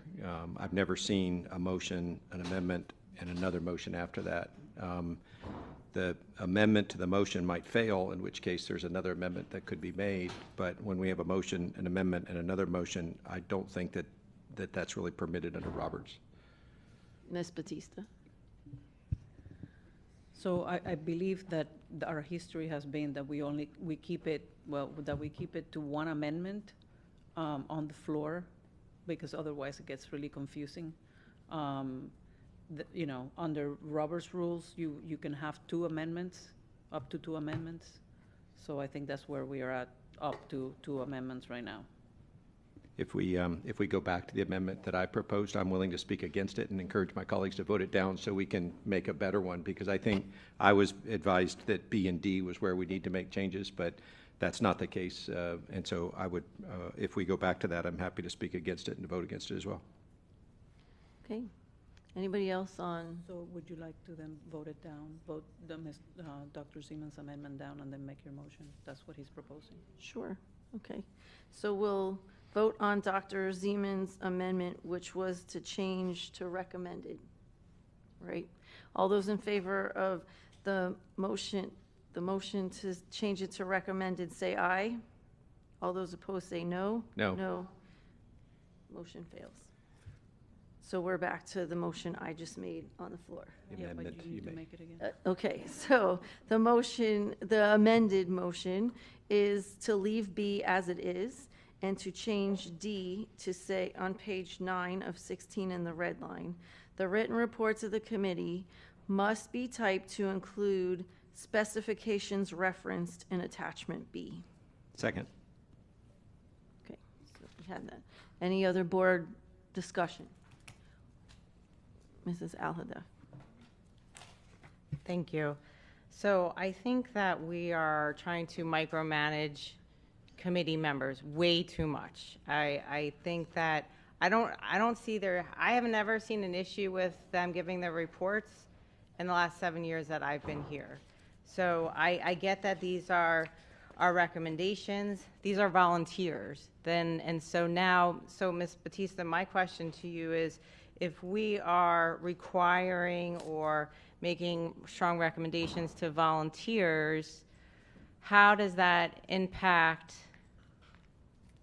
them being a volunteer, but then possibly forced to do something based on our policy? Madam Chair? Sorry, Ms. Batista. So the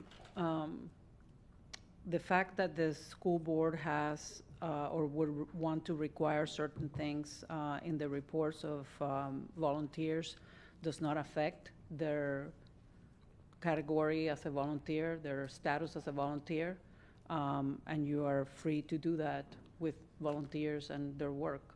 If you prefer to see certain things or have the volunteer work done in a particular way, it's within your prerogative to do that. Okay, thank you. Mrs. Rupert. I feel like we've circled around today. To me, you're not a volunteer anymore. You're being voluntold that you have to type up the reports. They don't have time. They're doing the job. They don't have time. So I won't be supporting this part. And honestly, I think we should have taken that extra time I wanted to do a couple hours ago. Board Member Thompson. I would just like to say, when you volunteer at agencies, there are like requirements and responsibilities. I don't think this is anything new. Like if you go and volunteer, not saying this is the same thing, so don't misconstrue it. If you go and volunteer at an animal shelter, there are requirements that you have to do in order to be a volunteer. We're not even saying this is a requirement because of all the different motions that have come up. We're just recommending it. But we have a motion to change shall to may or recommend. We've had people reach out to our chair and ask for some guidance on what a committee report is supposed to look like. This is just providing samples. And if we change the policy to recommend or may or whatever word that just includes the support for the ones that need it, it just covers it. But to equate having responsibilities as a volunteer to them being an employee or employment law or anything like that is just not correct. That's it. Thank you. I'm just going to clarify something, and I'll go to Ms. Bowman. Remember, D is the written report is only required, which it's already required, if they don't come to give a report, right? If they come verbal and give a report in person, then there's no written part that has to go to it. If they don't come, then how are we need to get the information from the committee. We want to know what their input is. So letter D is that written is only if they're not going to be able to show up to, which has been in policy for a while. That part's not new. Board Member Bowman.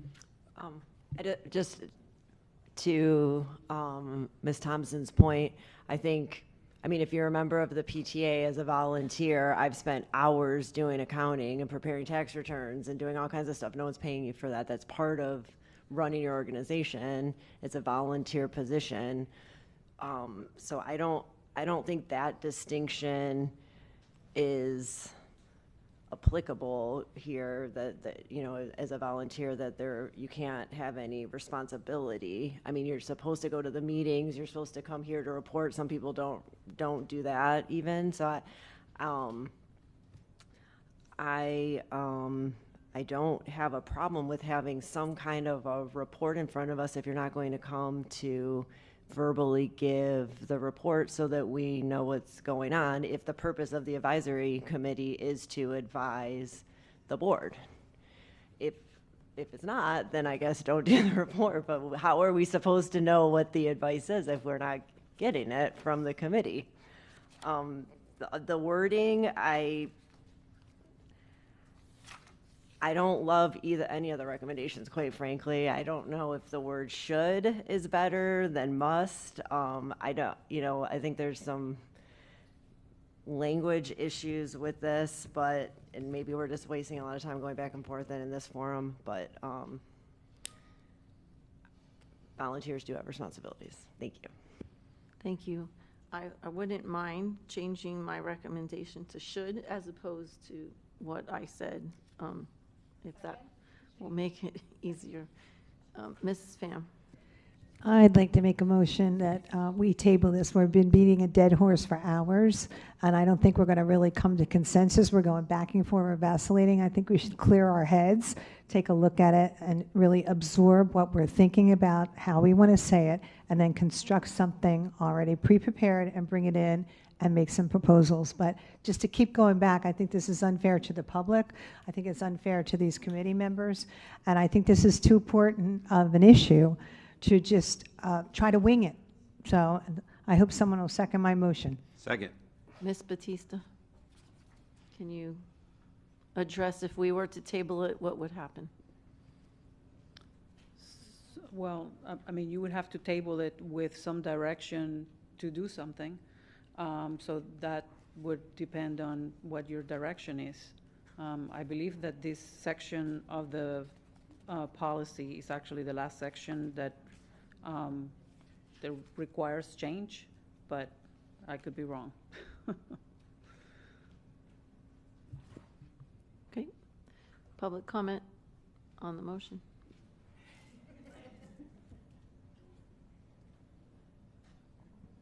Yes, please.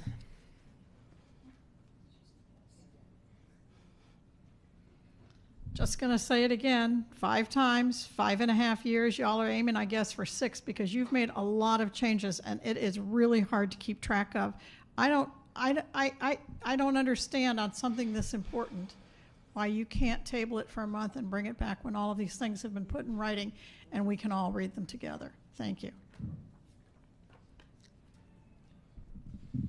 Trudy Germanovich, and I would just say ditto to that, but I would also say, why not bring it back to the next workshop and then bring it back to the thing? Because at least you won't spend the meeting next time, because I'm sorry, but there's so many things that should be taken out of here that you're gonna have the same thing happen at another meeting. Just my opinion. I appreciate what the plan is, but I think that you need to talk about what staff does. You can't just turn it over to staff now.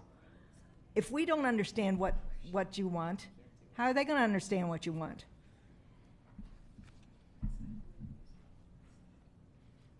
I agree with tabling it. It should have been looped. When we have policy come to North Area, at least, it's heavily attended. We have subcommittees, we dissect it, staff attends, we have good conversations. This was put on a night, I know a lot of people didn't show up, but we already have our calendar scheduled with our advisory meetings, so we're there. The night that this was held, a lot of us, we had basketball games or whatever was going on in our schools, we couldn't be here. I hope you'll send it to looping. Thank you. Okay. Board member comments, Ms. Thompson. So it's come before when you became chair, and then we had to send it to a workshop. It's been to a workshop. We had a community meeting. We got feedback. It's coming back. We're almost there. I can feel that we're almost there. We are keeping it how it is now, where everyone can speak to the item. This is our board policy. It's how we function as a board. And I just don't understand why we have to table it to just go back to a workshop to have the same conversation over and over again. I am strongly not in favor of looping it because, again, it is our board policy of how we run our meetings. So I will be voting no to table it. Thank you. Thank you, Dr. Holness. Thank you, Madam Chair. So, I think this item seems to, I'm not sure how much more we are going to be discussing it if we continue, and it seems to take quite a bit of time, and we do have a lot of items on that we have to finish. So just a question that I have. I wouldn't mind complete the discussion on this, but I'm also concerned about how long we're going to be here before we get to the other items. So the question is, would this item be able to be placed, and I'm not saying I'm advocating for this, as a special school board meeting attached to the next workshop?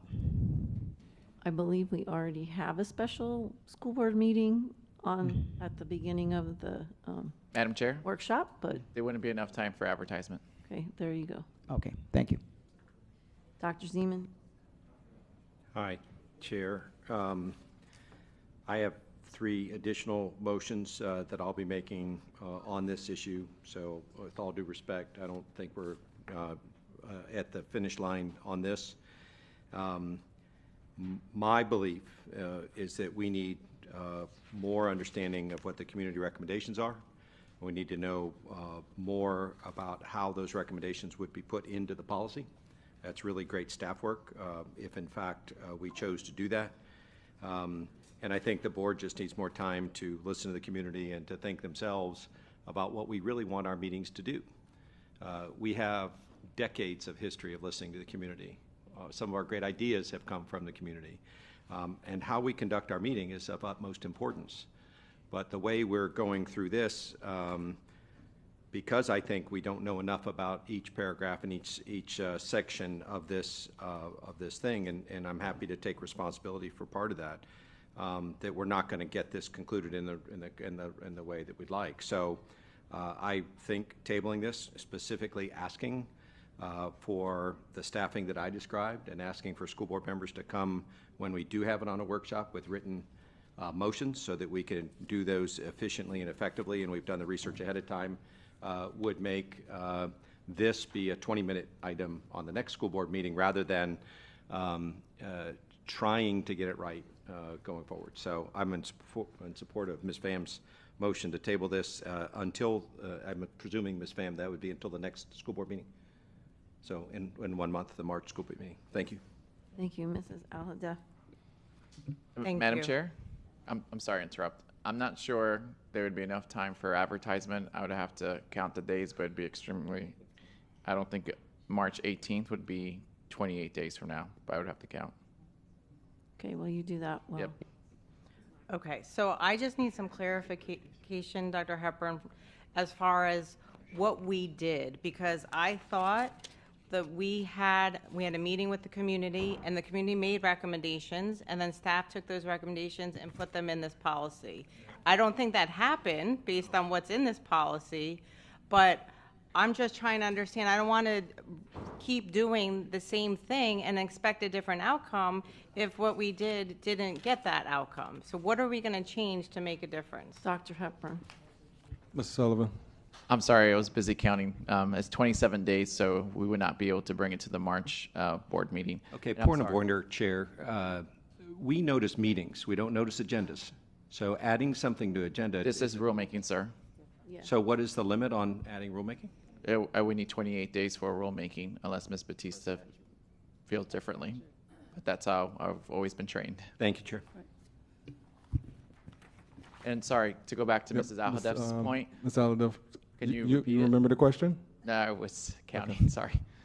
Pretty much what was accomplished already.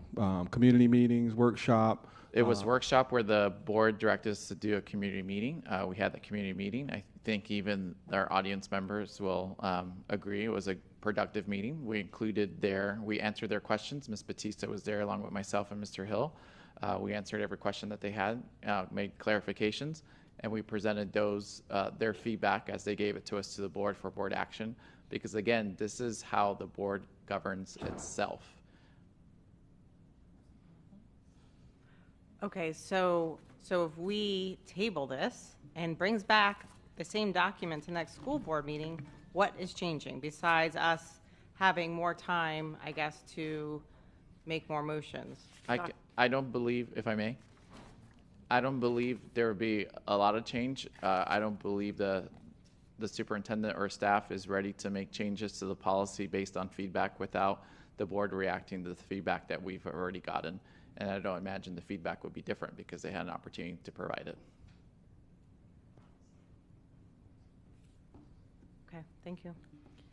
Thank you. That was going to be what my concern is. We keep, for lack of a better term, kicking it down the road because we did have a workshop where board members gave their input. Some people weren't happy with things. Some people were not. That was reflected in what's in here. Then there was a community meeting, and board members got the form that said how the community wanted things to be changed, and that's why we're making motions, I think, as we sit here today, and the only way to do that is to do it at a school board meeting. So this is a long policy, but I don't know that tabling it is going to bring this back any different at another time, and we'll just be rehashing everything that we just rehashed right now. So, Madam Chair, before you vote on the motion, unless Ms. Batista feels differently, I believe the motion needs to include the date to table it to, which would be April 15th to comport with the 28-day rulemaking advertisement requirement. Ms. Batista said that is correct. So I can't remember whose motion it was. I think Ms. Pham. So Ms. Pham, you would have to indicate that's the date you want to table it to, which would be, again, April 15th. We'll take the first available date. If that's the first available date, we'll take it. Thank you. I'm sorry, Ms. Bowman, did you have something you wanted to add? Okay. So my question to Dr. Hepburn would be, if we table this to April 15th, what will be done in that interim time to make, when it comes back to us, a more efficient way to either pass the policy or to not pass it? Mr. Sullivan. We would present the recommendation as is, including the two motions that passed before this. Because as you mentioned, you're looking for the board to tell you what recommendations. That is correct. That is correct. This is how the board governs itself. We had a community meeting where the community had an opportunity to provide feedback. The board has that feedback, and it's up to the board now to react to that feedback by tabling it. Staff isn't prepared to make any changes. Yep, this is dependent on the board to give us direction. Okay, so I'm going to ask a question to see. The board could direct us again to do another community meeting, but outside of that, I think you have the community input. So Ms. Batista or Dr. Hepburn, either one of you, what if Dr. Hepburn was to meet with each of the school board members about what those recommendations are? He gets feedback and they use that to change the policy. So when it comes back to us, it has what Dr. Hepburn sees as the consensus of the board, since we won't have does that break sunshine? Mm-hmm. Yes. we're not we can't do that. Right. So if I may, Madam Chair, so I know the process may be long and there's frustration, but I think this is the opportunity that the board has at this meeting to make whatever motions or changes you need to make to the policy, and also react to whatever it is that the community has brought before you. So if you would like something included in the policy, this is the time for you to make a motion with the language that the community has offered, and then make those changes here. Okay, so let's vote on the motion of tabling the item. All those in favor of tabling double P1 say aye. Aye. All those opposed say no. No. No. I don't believe it. Do you want to do roll call? Let's just do roll call. Okay, roll call. School board members, Pham. Can you just repeat the question? I want to make sure that I heard It's right. your motion, I think I have a ma'am, reversal here. It's your motion, ma'am, to table this item until the April 15th. Yes. Hickson. No. Honus. No. Leonardi. No. Rupert. Yes, yes. Yes for the record. Yes, 3 times. Thompson. Zeman. No. Alhadeff. I think I heard no. No. Bowman. No. Okay. Motion fails. Thank you. 2-7. We'll keep going on. Mrs. Al-Hadaf, do you have anything else? Yes, I do have a question. The feedback from the community meeting, I see there's a sign-in sheet in the backup, but I don't see that feedback. Where is it? It's online. I'm sorry, you're saying you don't see the feedback of, it's in the item. It's in this executive summary? Yes. Okay, thank you. Okay, so I think we were in the middle of a motion about letter B and D on page 9 of 16. So I'm going to amend my motion a little and go with what Ms. Bowman said. So in B, all verbal committee reports shall represent an account of the committee's respective meeting minutes and should include the specifications referenced. And then in D, the written reports of the committee should be typed to include specifications referenced in attachment B. So I'd like to add those. Okay. Public comment on the motion.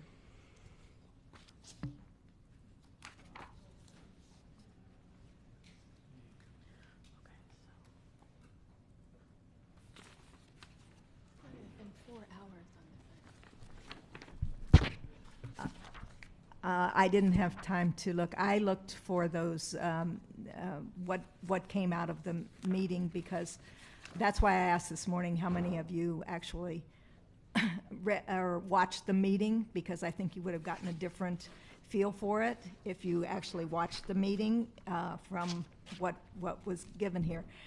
But I think this is at least something, except I'm still worried that it makes it, and I don't know how you could add something to it so it makes it feel like this is not something being put upon them, which it is.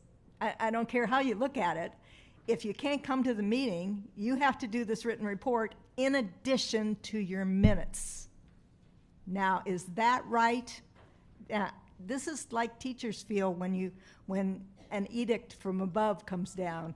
And these people, what I fear is you won't get anybody to serve on any of your committees. Thank you.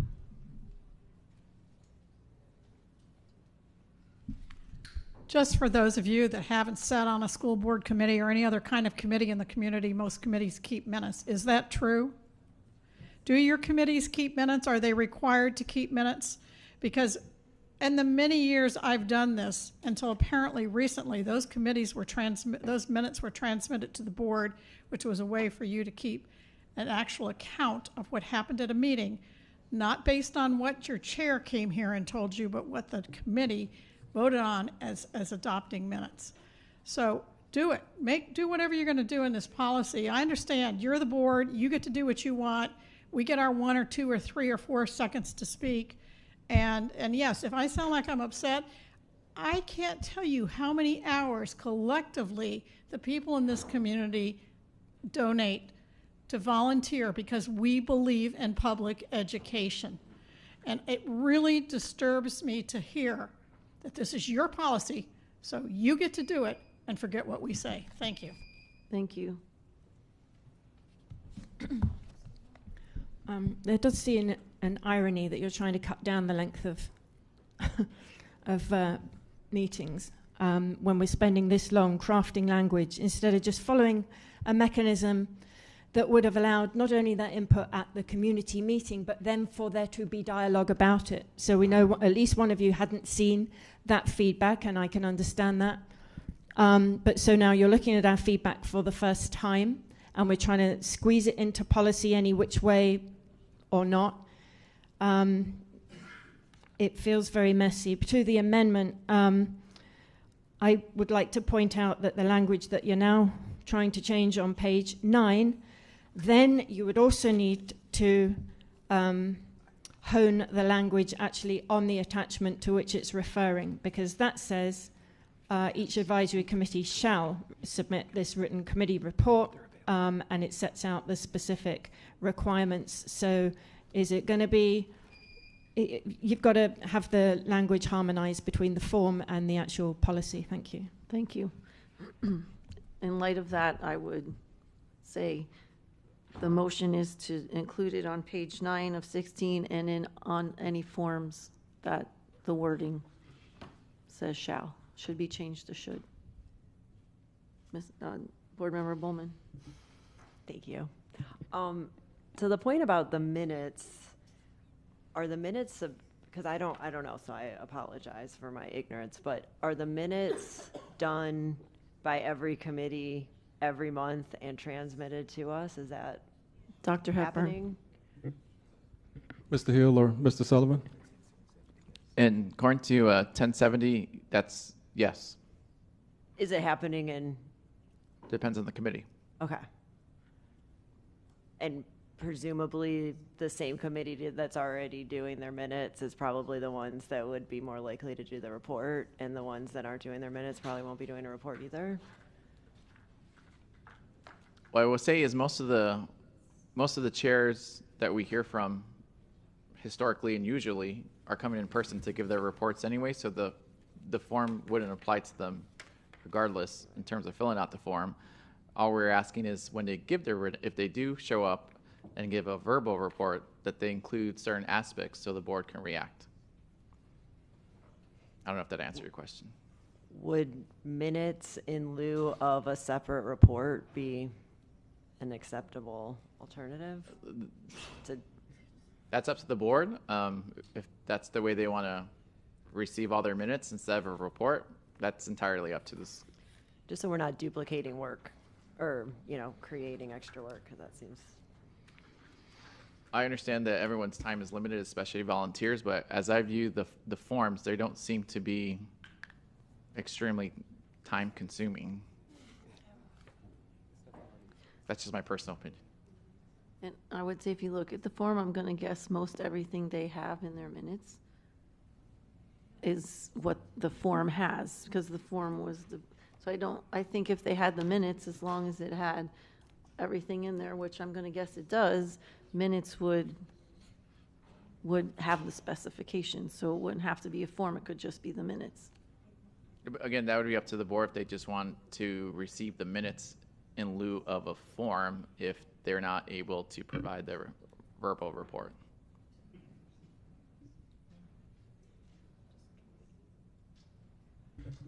Anybody else? Dr. Holness? Thank you, Madam Chair. So I want to make sure I understand, and maybe Ms. Batista could help me as well. So with the word should in this context to which we're using it, it's taking away mandatory out of the picture. I just want to be clear on that. That is correct, yes. Okay, so then how is should different from recommended? It really isn't. I'm sorry? It isn't. It isn't different, so it's the same. Yeah. It's synonymous. Okay, got it. If they're already submitting minutes and we're looking for the information, so the information is coming to us in another form, why do we need, as Board Member Bullman mentioned, that to me would seem sufficient if they're not able to come to the board meeting and they're submitting the minutes. I can look at the minutes to see what was discussed, so why do we need to put an additional layer of information that they need to provide that may be similar to what's in the minutes? Dr. Hepburn. Can I clarify something, Superintendent? Yes, go ahead, Ms. Sullivan. So minutes are required now unless the board's receiving them and not copied. I'm not sure where those minutes are. I don't have them. I haven't received them. They're supposed to have minutes. Maybe they have minutes. Okay. I don't want to speak for the committees. I just can say I personally don't have, to the best of my knowledge, minutes from the committees. Yeah. So is it mandatory that they have minutes at each of these? Yes. Okay. Yes, according to current policy. And that's what I was going to clarify with a question that Ms. Bullman asked, just to make sure there's clarification if all committees are currently turning in minutes. And I assume, based on what you said, the answer is no. Okay, so then it's quite simple. They turn in the minutes if they're not here, right? Because it's mandatory, isn't it? Well, I believe, if I may, Superintendent, policy 1070 doesn't matter if a requirement of the committees is to have minutes, regardless of whether they show up for a report or not. Ms. Batista. It's also a requirement of the Sunshine Law. You have to have minutes. Okay, so then if we receive the minutes, why do we need, I'm just confused as to why we need a report if they're not here, if the information is already in the minutes and we can ask for the minutes. So I'll just jump in there. They could give their minutes if they had all of the information that was on that form, which it seems that they do. So this was put in there because there were a number of committee chairs that said, we would like some guidance. What do you want to see in our, not committee chairs that have been here for a while, but the newer committee chairs asked us to give them some guidance. So that's where these forms came in. Understand. So that's why if we change it to should, it's not mandatory. And if their minutes have all that information, which it should, then minutes would be, I would guess we would all be fine with receiving the minutes if they weren't here to give a verbal report. Okay, thank you. I mean, Call the question. Okay. All those in favor of calling the question, say aye. Aye. Oh, can we talk about that before you go to a She vote? called the question. You can't talk about it either. You yes or no call the question. Okay, roll call. School board members, Hickson, Yes. Honus, Madam Chair, can you repeat the motion, please? We're just Oh, calling the question to yes, vote on yes. it. Okay, got it. Yes. Leonardi, Yes. Rupert, Yes. yes, Yes. Thompson, Zeman, As the guy who said I have 3 things to do for this policy, Not on the whole policy, it's just on our motion. thank you for the clarification. Then I'm in favor. Ahodef, Yes. Bowman, Yes. Pham. Yes. We have a unanimous vote. Great, okay. So all those in favor of the motion of changing the wording to say should as opposed to must in B, and letter D changing shall to should and adding the specifications referenced in attachment B, say aye. Aye. Aye. All those opposed say no. No. Roll call. School board members, Honus, Yes. Leonardi, Yes. Rupert,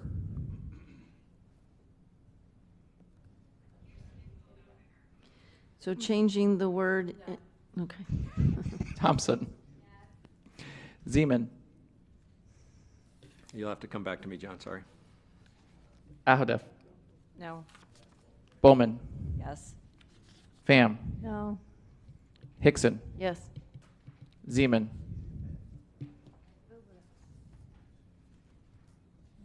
Yes. 6-3, passes. Okay, great. Okay, okay, next, Mrs. Pham? Mrs. Pham? I'm sorry. You're the next board member to make motions or have comments on the whole policy.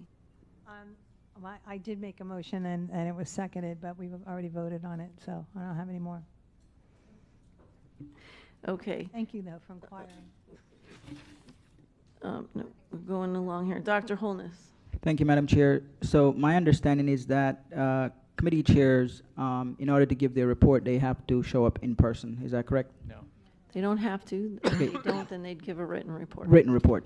But I would like to understand why are we not allowing committee chairs to, if they're not able to come in person, they give their report on Zoom or by phone, so we can receive it right then and there. Are they able to do that? So in the policy, it said, we did that today. A committee chair gave 2 reports because she was not feeling well and couldn't come.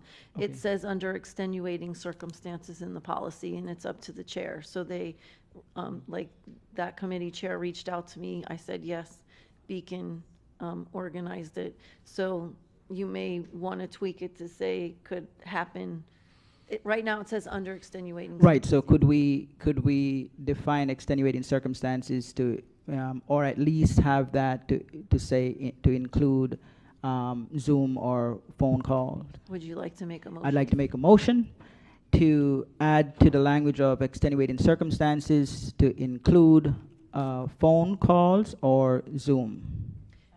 It says virtually already. I don't think that's, maybe you virtual. want to take out extenuating circumstances and just say Virtually can give virtually. and by phone call. It's on there. It's on there for both? Yeah. Sorry. Yeah, so right now it's up to the chair to accept that accommodation. Yeah, it's on page 9 of 16, letter B. Says the committee's verbal report shall be limited to 5 minutes unless extended at the chair's discretion. Committees may give reports via media technology under extraordinary circumstances as determined to exist by the chair. Okay, can we, I'd like to make a motion to remove under extraordinary circumstances and have the remaining language stay. I think you might want to take out also as determined to exist by the chair. Yes. Like the rest of that sentence. Yes, correct. Okay. Is there a second? Okay. Public comment on the motion?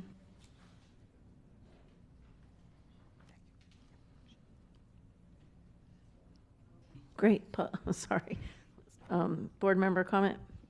Mrs. Alhada. I think that's a great motion. I think that actually will probably have more committee members come in, well, speak virtually, but be able to speak. It gives them more flexibility, so I like the motion. Thank you. Excellent. Anyone else? I agree. I think it will encourage more participation and will probably resolve maybe some of the issues that we've been talking about. I agree. That's why I said yes today. Anybody else? All right. All those in favor of the motion say aye. Aye. Any opposed? Seaman. Okay, so pass. Mrs. Leonardi, are you still on the line? Aye. Okay, so it was 8-1, I believe. Okay. Dr. Holness, do you have anything else? No, that's it. Thank you. Okay, next is Mrs. Rupert. I already tried 4 hours ago. Okay. Ms. Thompson. Thank you. See, speeding along, like I said. I would just like to make a motion there on section 3 of the agenda's item F, where it says that, hold on, let me find I'm finding the page. 3 of 16. 3 of 16. Oh, good for me. So board members are required to have their questions in by Friday, and I would like to move it until Monday. A lot of times we don't get our agendas until late Tuesday, and just having the weekend, most of the staff aren't going to be working on our item responses over the weekend, so giving us just 2 hours of 2 days, of padding, I think we will be better prepared for our meetings. Second. So that's my motion. Thank you. Okay, it's been moved and seconded. Any public comment? Board member discussion? Mrs. Pham? What are we going to do in our board meetings when their school is closed on Monday, like this past week? Do you have a amendment you want to consider to that? Before the meeting. Yeah. It's just for our, how we have to send in questions Friday. We can send in questions Monday because we're working all the time, theoretically. So if I may, it's the day before it's 10 o'clock the day before prior to the board meeting. So Mrs. Pham, to account for this holiday, the pulled items weren't due until yesterday, 10 a.m. So we account for holidays. Yeah, so this isn't to change pulled item due dates. It's to change when our questions to staff are due. Right now it's written in policy that they need to be the Friday when the agenda is sent to us, but sometimes we have our workshop and our meeting agendas both sent on the very same day, and it's, at least for me, difficult to get in all my questions by Friday. So I'm just asking for that to be moved to Monday. So would the appropriate language include 24 hours before the meeting? Like in this case, our meeting was on Wednesday. Staff wasn't here on Monday because it was President's Day. But no, it's not the pulled. Sorry, maybe someone can help me out. But it's just when we have to send in questions to staff, it's supposed to be we get our agenda on Tuesday, late Tuesday, and then right now it's in policy that it needs to be by Friday the same week that the agenda was received. And so I'm just asking for our questions to staff for follow-up be moved to Monday. Are you sure it's letter F? Yes. Yeah, it's the last sentence on page 3. Of 16, yes. Okay. Instead of the last business day, it would be the first business day of the week of the meeting or something like that. Ms. Thompson? If it helps from the staff and superintendent's perspective, we don't have any pushback. Okay. All those in favor? Are we going to have discussion on it? Oh, yeah, I did. Go ahead, Dr. Seaman. I think it's fine to change policy. I don't think it's reasonable to expect a response before the meeting. So if you turn in an inquiry, you're talking about the day before a school board meeting, right? You'd still No, so there's two different things going on. There's the pulled items that are due. We ask for the pulled items 24 hours prior to the board meeting.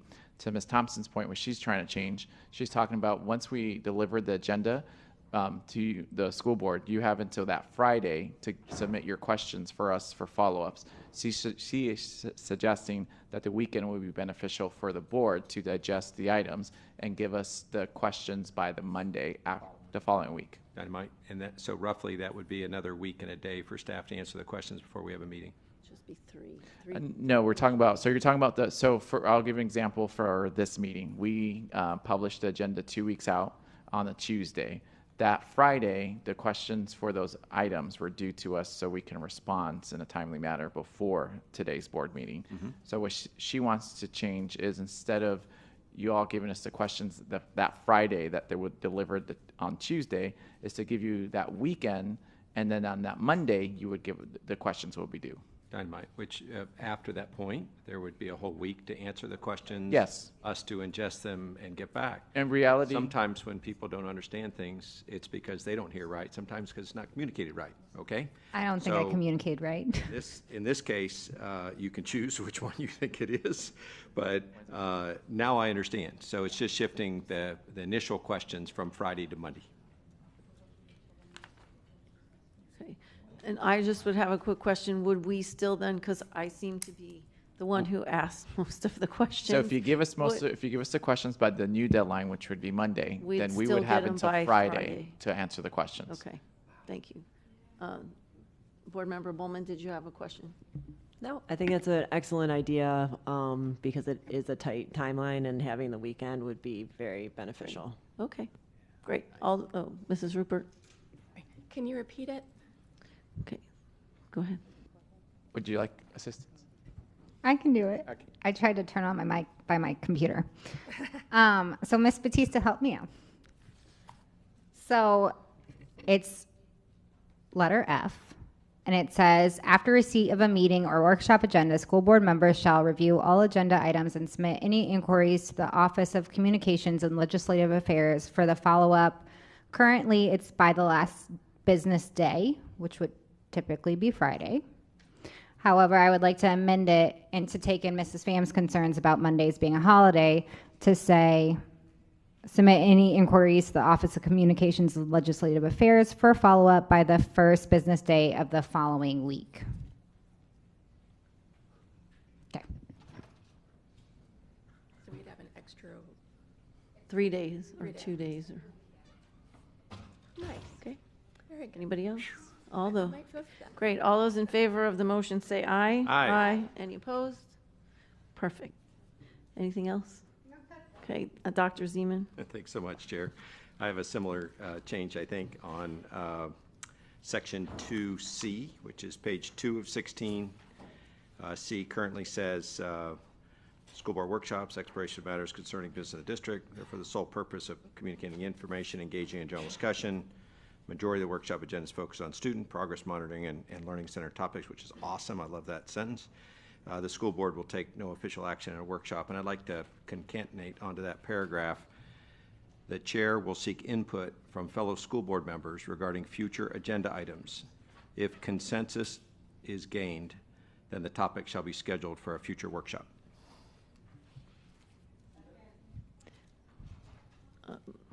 Public comment? Dr. Hepburn or Ms. Batista, just to clarify, is that not what we already do? So to clarify, that was language that was there in policy 1100A, which was the prior rendition of 1020, but it's not currently in this version of the policy, and it hasn't been there Okay, for a while. so it's what we've done in practice, Yes, but you want to put it in, okay, do. thank you, because I knew we did. Thank It you. used to be there, but not. Okay, great.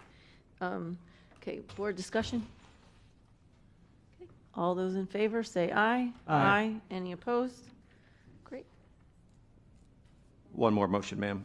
After that sentence, I'd like to add one more sentence. At the conclusion of each workshop, the agendas for the next 2 scheduled workshops will be presented to the board members. This will allow for collaborative input on the topics to be addressed in those sessions. Can you just say that one more time? I'm sorry, what page was that? It's at 2C on Roman numeral 2, capital C, on page 2 of 16, where we just made the change by saying we'll talk about it. I'm suggesting we do it for 2 meetings rather than 1 because we need to kind of lay out. Sometimes we have great ideas for the next workshop, but it's full. And so people could be pushed to the second one, and that one we could present our best ideas to the superintendent. Collaboratively, by the way. I'm not intending to own the meeting. I'm just saying it'd be nice to collaborate about the next 2 so we can get together on what we want to talk about that's most important and most urgent. Okay, Ms. Rupert?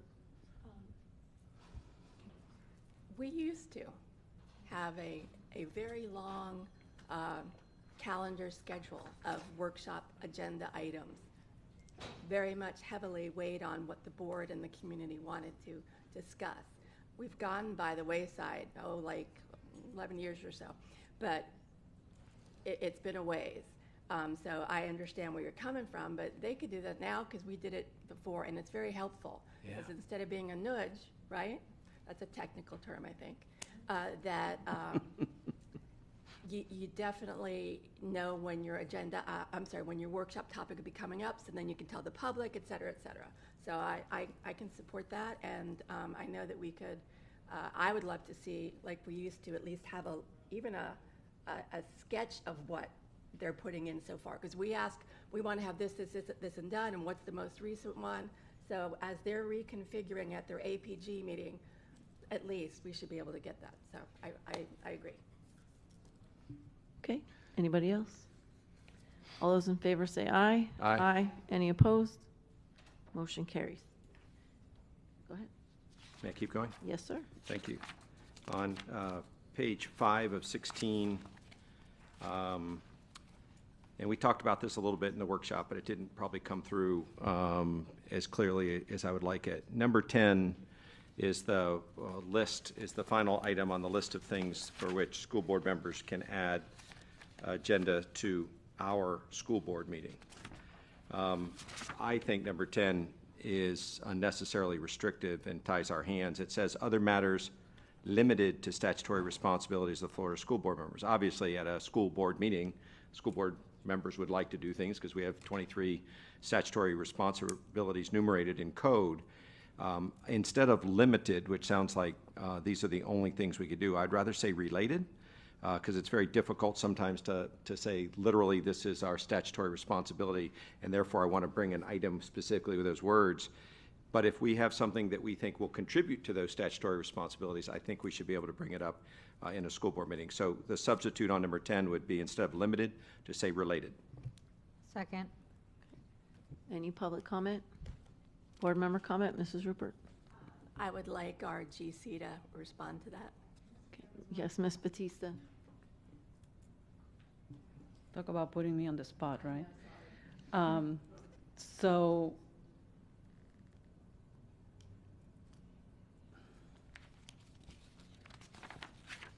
I'm, the only concern I would have is that when you say limited to statutory responsibilities, we know that that's the whole world of what you can bring.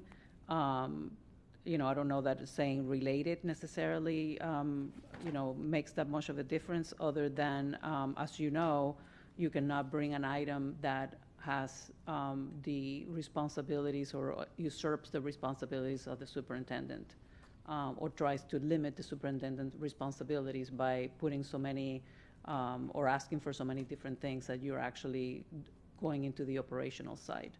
So that would be the only concern that I have with changing the language. Dr. Hepburn? Ms. Sullivan, if you can add to that. I'm just going, Ms. Batista, this might be a little unusual, so forgive me. Going back to the previous motion, I just want to make sure that that would preclude the superintendent to add an item to an agenda without it going to the board. That's not what it says. The previous motion Yes. regarding collaborating with the board no, I don't see it that way. Okay, just want to make sure. I don't think it was intended in that way. I agree. I mean, the last sentence says this will allow for collaborative input on the topics to be addressed in those sessions. It's intended to. I just want to make sure that the superintendent still had the flexibility to bring items. Sometimes, for a variety of reasons, we have to add items to an agenda that maybe did not go to the board for a collaborative session. So I just want to make sure his authority as it relates to his ownership of a school board meeting agenda or school board workshop agenda wasn't being impacted in that way.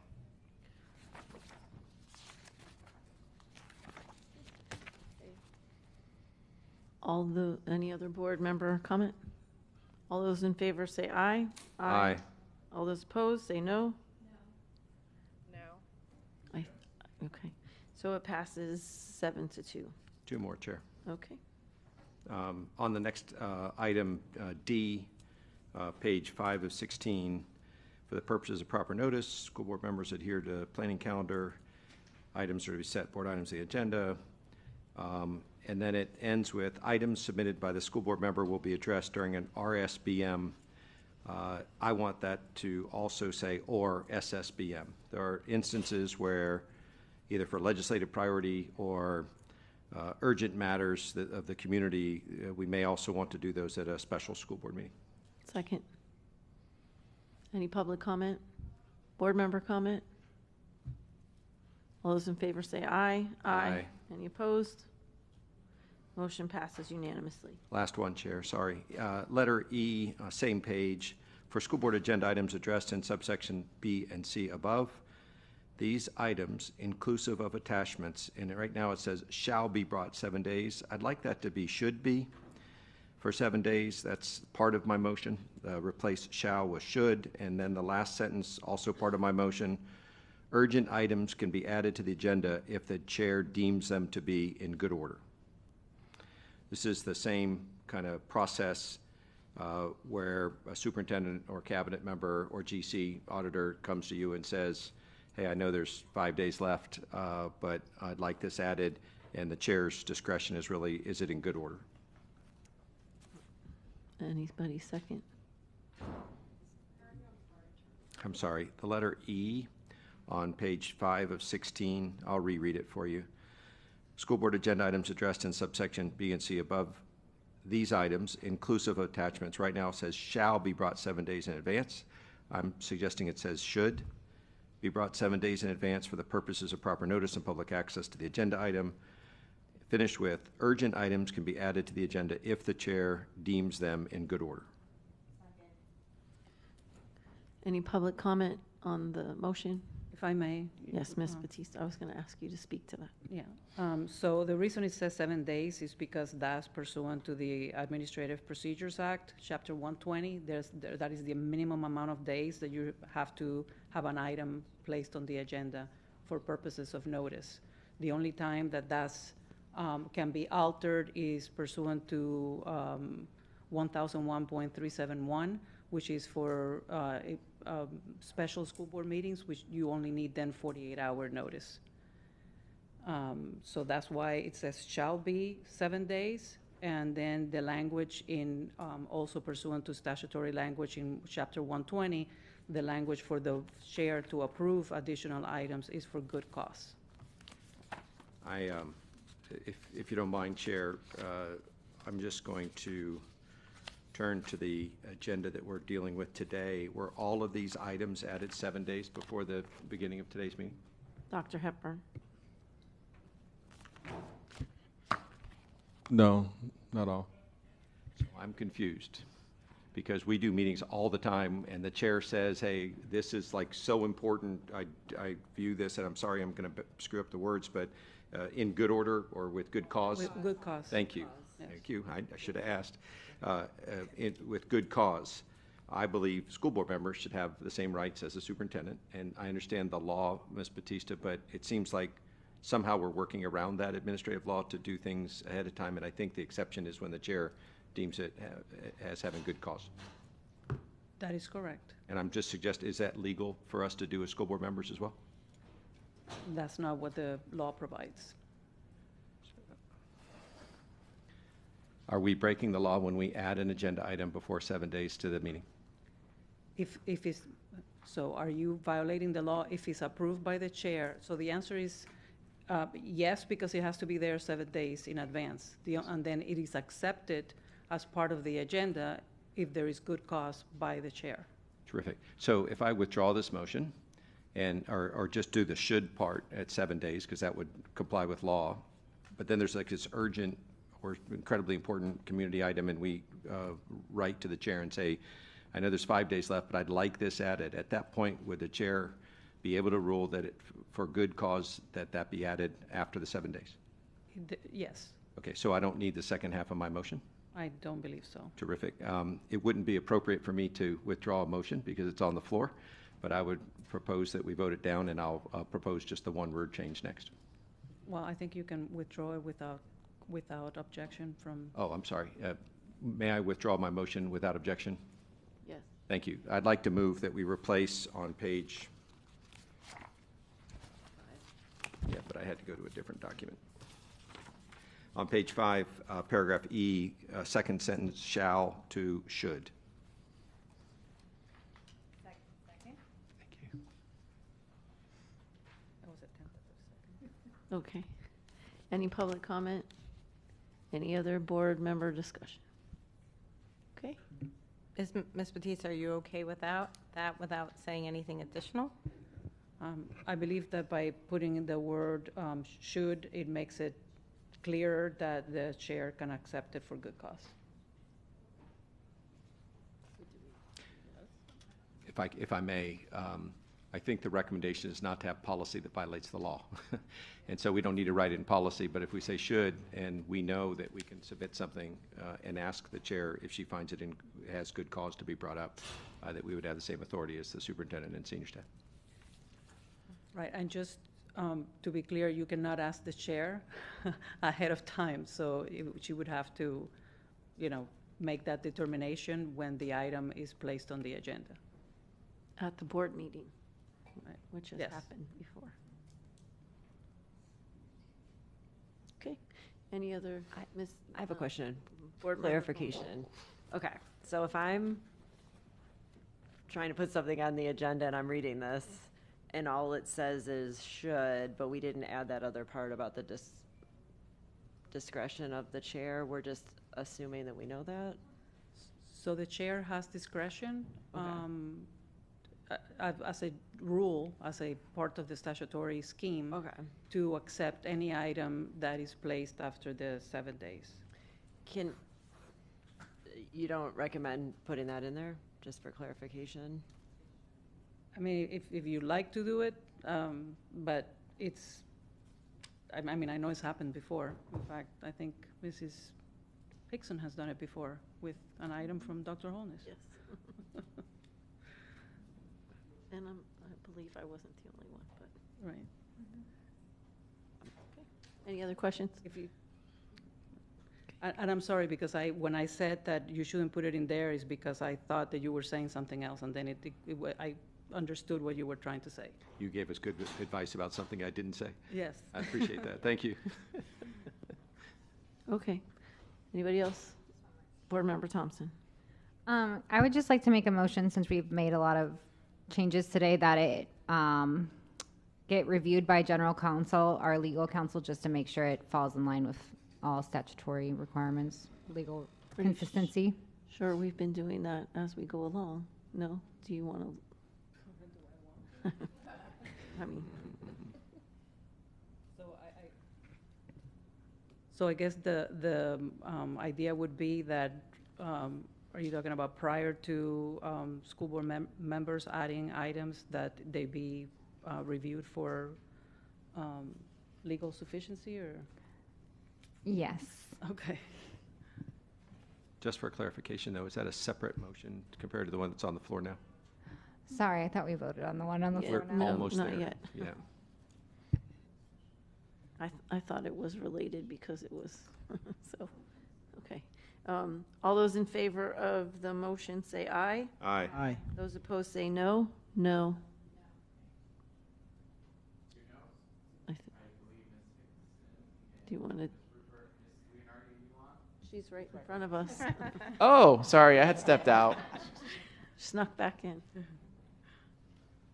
So I believe it's just 2 noes. Okay. The yeas have it, 7-2. All right, motion passes 7-2. Dr. Zeman, you have more, or was that it? No, ma'am. Okay. Yep. Great. I just have one motion, real quick one, on page, I think it's 3 of the clean line one, letter G, so it's at the top, where am I? I'm sorry, page 4 of the clean line G, it says, no, that's not it, sorry. Oh, yeah. It's on page 2 at the top, G. It says regular and special meetings. I would like to make a motion to include and workshops. So regular, special, and school board workshop meetings shall have a maximum duration. So I'm not changing anything else except for adding the workshop to the maximum duration of 8 hours. Second. Public comment. Board member comment. Dr. Zeman. I have no interest in being here 9 or 12 hours to do these things. What I worry about, though, is the signal that we're sending. Workshops are not decision meetings. We don't vote officially. We don't pass anything, but we do talk and we do listen. And it's a different kind of meeting. I've always appreciated the deadline, which obviously can be extended with a majority vote. But I would prefer for workshops to have maybe a different length, just because we're supposed to come and talk. It's our only opportunity to do that. I find a need for more workshop time and more discussion amongst the board members, so that we can have good, honest, and sometimes fierce discussion amongst ourselves with what really matters. So I don't want to put an 8-hour limit on workshops, because in my own kind of way of serving, I would rather have more time to spend with my colleagues than less. But on decision-making meetings, I accept kind of cognitive limitations where you just run out of gas and you're making big decisions. And so that's why I always thought that was more appropriate for 8-hour meetings myself. Thank you. Any other board comment?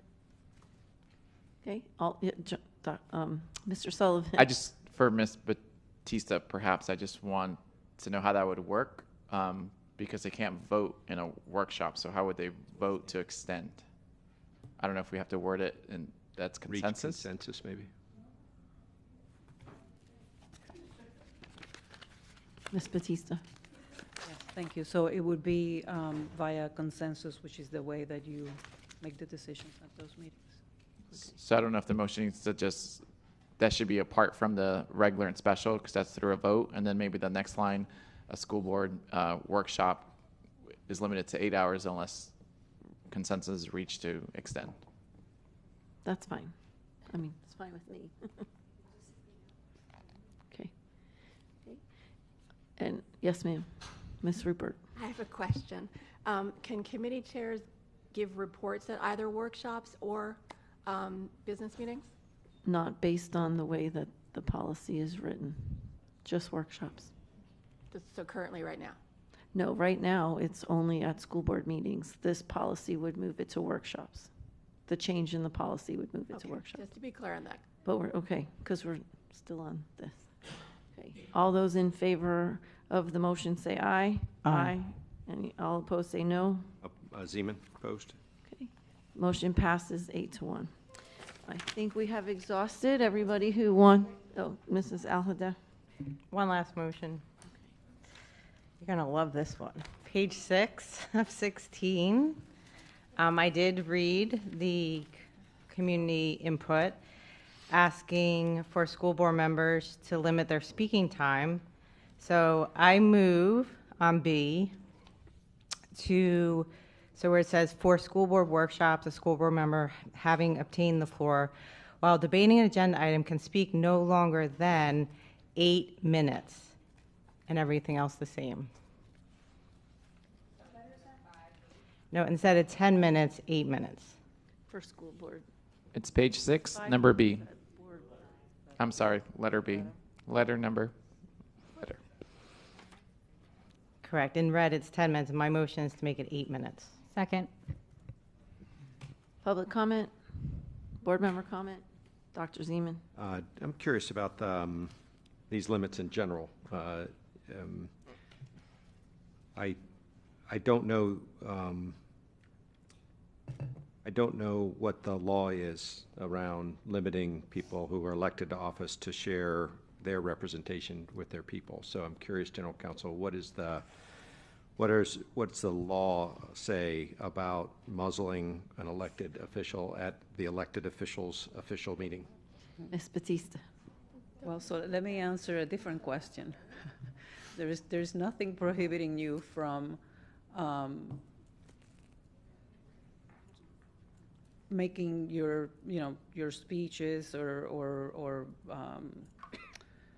debate, limiting that. There's nothing that talks about limiting that. In other words, it's up to you to do it if you'd like to do it. Terrific. And we've said we're going to follow Robert's Rules of Order. What does Robert say about first round and second round of speaking? Well, Robert's Rules talks about 10 minutes. 10 minutes. And the second round? I believe it's another 10 minutes, yes. Okay. So instead of following Robert's full, the current policy is 10 and 3 for additional rounds. So we're already not 10 and 10, but 10 and 3? Mm-hmm. Yes, okay. That's correct. Thank you. Mrs. Leonardi? Yeah, just to make a point about limiting the amount that board members speak. When I first joined the board, there was seemingly unlimited amount of time that board members could speak. And while I certainly welcome some limits that have been put in place, I don't think that now is the right time to move forward with further limiting it. Yeah. Thank you. Any other board member comments? Okay. All those in favor of the motion say aye. Aye. All those opposed say no. No. No. Motion fails. I think it was there. I know. Do a roll call. We'll roll call. Roll call. Roll call. School board members, Leonardi. No.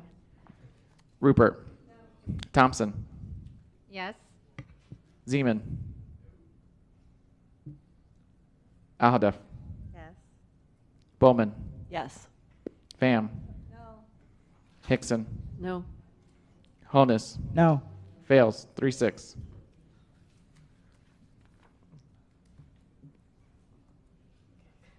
Okay. Thank you. Now I think, I'm sorry, Board Member Thompson. Sorry, just to circle back, can you reread the changes we made for Dr. Zeman to letter E on page 5 of 14?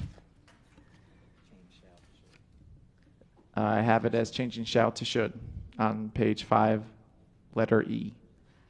I would just like to make a motion to add that the items brought by a board member be reviewed by legal counsel for legal consistency. Okay, is there a second? I'll second it. Public comment? Mr. Sullivan? Do you want all items? For example, do you want to review travel? Is it every single B item? No. Or is it only added items? Added items. Well, we add those items. Yeah, we do. BB items are added. They're just added 2 weeks at a time. Not So, necessarily. All items except for travel items. That's really politically not good. Everybody get that? Okay, so all BB items except for travel items would be reviewed for legal sufficiency. Yeah. Board member comment? Mrs. Leonardi? I suppose my question is that not already done in practice? Ms. Batista? So right now in Granicus, the way the system's set up, when a board member submits a B item, it goes to for my review and approval. I can tell you I don't approve or review. I hit submit because I don't believe it's in my purview to make modifications or change a board member's item. Point of clarification? Oh, I was still asking questions. So my other question then, if legal were to review an item, let me give this scenario. Legal reviews an item, the chair accepts it, but legal says, no, this is not in order. What is the recourse there? What happens? Ms. Batista? So the idea, I guess, would be that the item would be reviewed before it comes to the board and before it gets placed on the agenda and before the chair says it is approved for good cause. So the way I read or the way I understand the motion is that it's placing, a collaboration between the board member who's bringing the item and general counsel to make sure that the item that is being placed on the agenda conforms to the law. So let me ask you this though. So say I submit an item, you say, Ms. Leonardi, this is not legal, and I say, well, I want to submit it anyway. Mm-hmm. What happens? Ms. Batista? Well, I suppose you can submit it, and then I will have to say, which is no different than, it just gives us an opportunity to discuss it, and if you decide that, that's not what you want to do, because you don't want to submit an item that does not conform with the law, then you have the choice not to put it on. Got it. But in theory, if I wanted to be obstinate about it, or if I wanted to break the law, it could go to the chair, and the chair could put it on the agenda. Sure. My other question is, do you? So just for context purposes, and traditionally, the times that I've had board members consult with me regarding items that they're bringing to the board, what I try to do is just help with the language so that it does conform, not try to completely, nobody has ever brought an item that is, to me, other than sometimes I see them when everybody else sees them, which is the majority of the time. Okay, 2 more questions. Do you feel like your office has the capacity to do this in a timely manner? Yes, if the item is given to me with enough time, if you're trying to put it on, the day before, maybe a little more difficult. Got it. And with the travel piece, would there be a scenario in which a board member might submit an item for travel that could potentially pose legal issues or questions? That's a good question. So normally, if the items that are placed on the agenda for travel are really for approval by the rest of the board members, or not even really for approval, you're just really putting it on the agenda because it's mandated by statute. If you're going to be traveling outside, the 50-mile radius or whatever. So, I would have difficult time figuring that there would be something that is outside the law, but. So let me give you this scenario. What if I submitted an item for travel and I wanted to stay in a hotel room that was $20,000 a night? Would that not be like mismanagement of taxpayer funds, or would there be any legal issues with that? Not legal.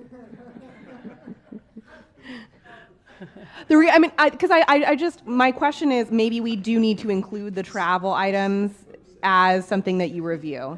Not that I plan on taking a luxurious vacation on taxpayer dollars.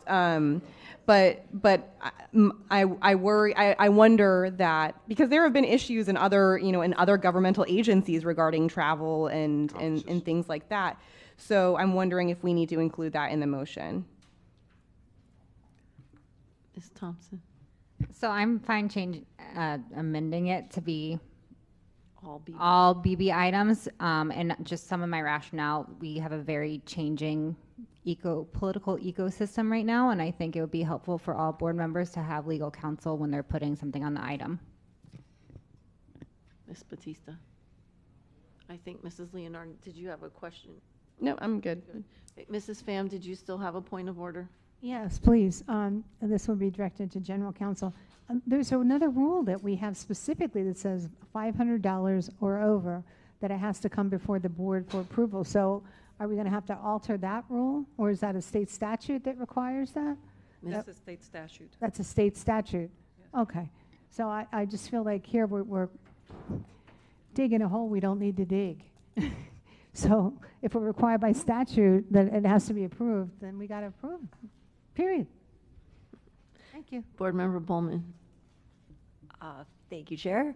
So how much time, this is for Ms. Batista, how much time would we need to give the General Counsel's office sufficient time to review, so that we're not placing an undue burden on the office? Well, so, I mean, based upon what the law is now, right, that you're supposed to have the items on the agenda 7 days in advance. I would say, if you contact my office 7 days before that, that would be reasonable. If it was just one person, the problem is when there are, 9 of you and everybody comes at the same time wanting to have an item reviewed. Can I just have another question? The alternative to having this particular motion pass would be on a case-by-case basis, that you come to the General Counsel to ask before you put something on the agenda. I'm just trying to think like, procedurally, if we're gumming up the works, or if we're, if we're going to be, avoiding problems or potentially creating more problems. So what's your feeling? Because you're the one that's going to be. Well, it may be creating more problems for me, but hopefully is correcting some problems for you, because you don't have to face the public if you have something that does not really pass legal muster. So I don't know how to do this, but can we add the 7-day submission? Do we have to put that in policy, or? How does that go? It would be great to have that protection, but. So. Right. An amendment? Yes, you could make a substitute motion. Just an amendment. Amendment to the motion. An amendment. So, and I'd like to make an amendment to add, however it sounds nice, that the board members need to submit their proposed BB items to General Counsel 7 days before the due date for the actual submission. Second. Okay. Any public comment on the amendment? Board member comment. Mrs. Alhada.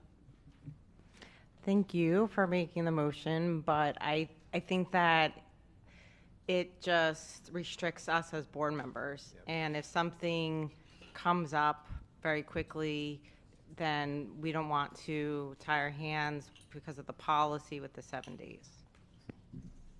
Thank you. Any other board member comment? Dr. Zeman? I agree with Ms. Aladef, but I also want to make sure that we're aware of something, that when we write an item and submit it under this motion that you've made, the General Counsel's opinion is going to be about the school board's approach to it. Is this legal from a school board? You will not have a direct personal lawyer helping you write an item. So this will be her representing the school board, as she's only empowered to do, giving us advice about whether this is in fact legal. An example, just to make this really, really clear, if an item was submitted that we want the superintendent to appoint Bill Smith to be a teacher at Pines Grove Middle School, that would be illegal. That's the operational side of things, and even though we're the school board, we can't direct him to do things like that. I think this could be fine in the policy. I hope that it's not needed. I hope that as board members we know what our roles are and what our authorities are. But I understand why this might fit in, just to make it very, very clear.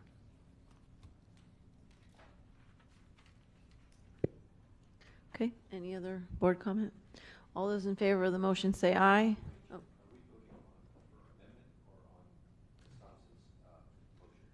Well, I think they were. No, hers She was gets just, voted on first, then yours gets voted on. Okay.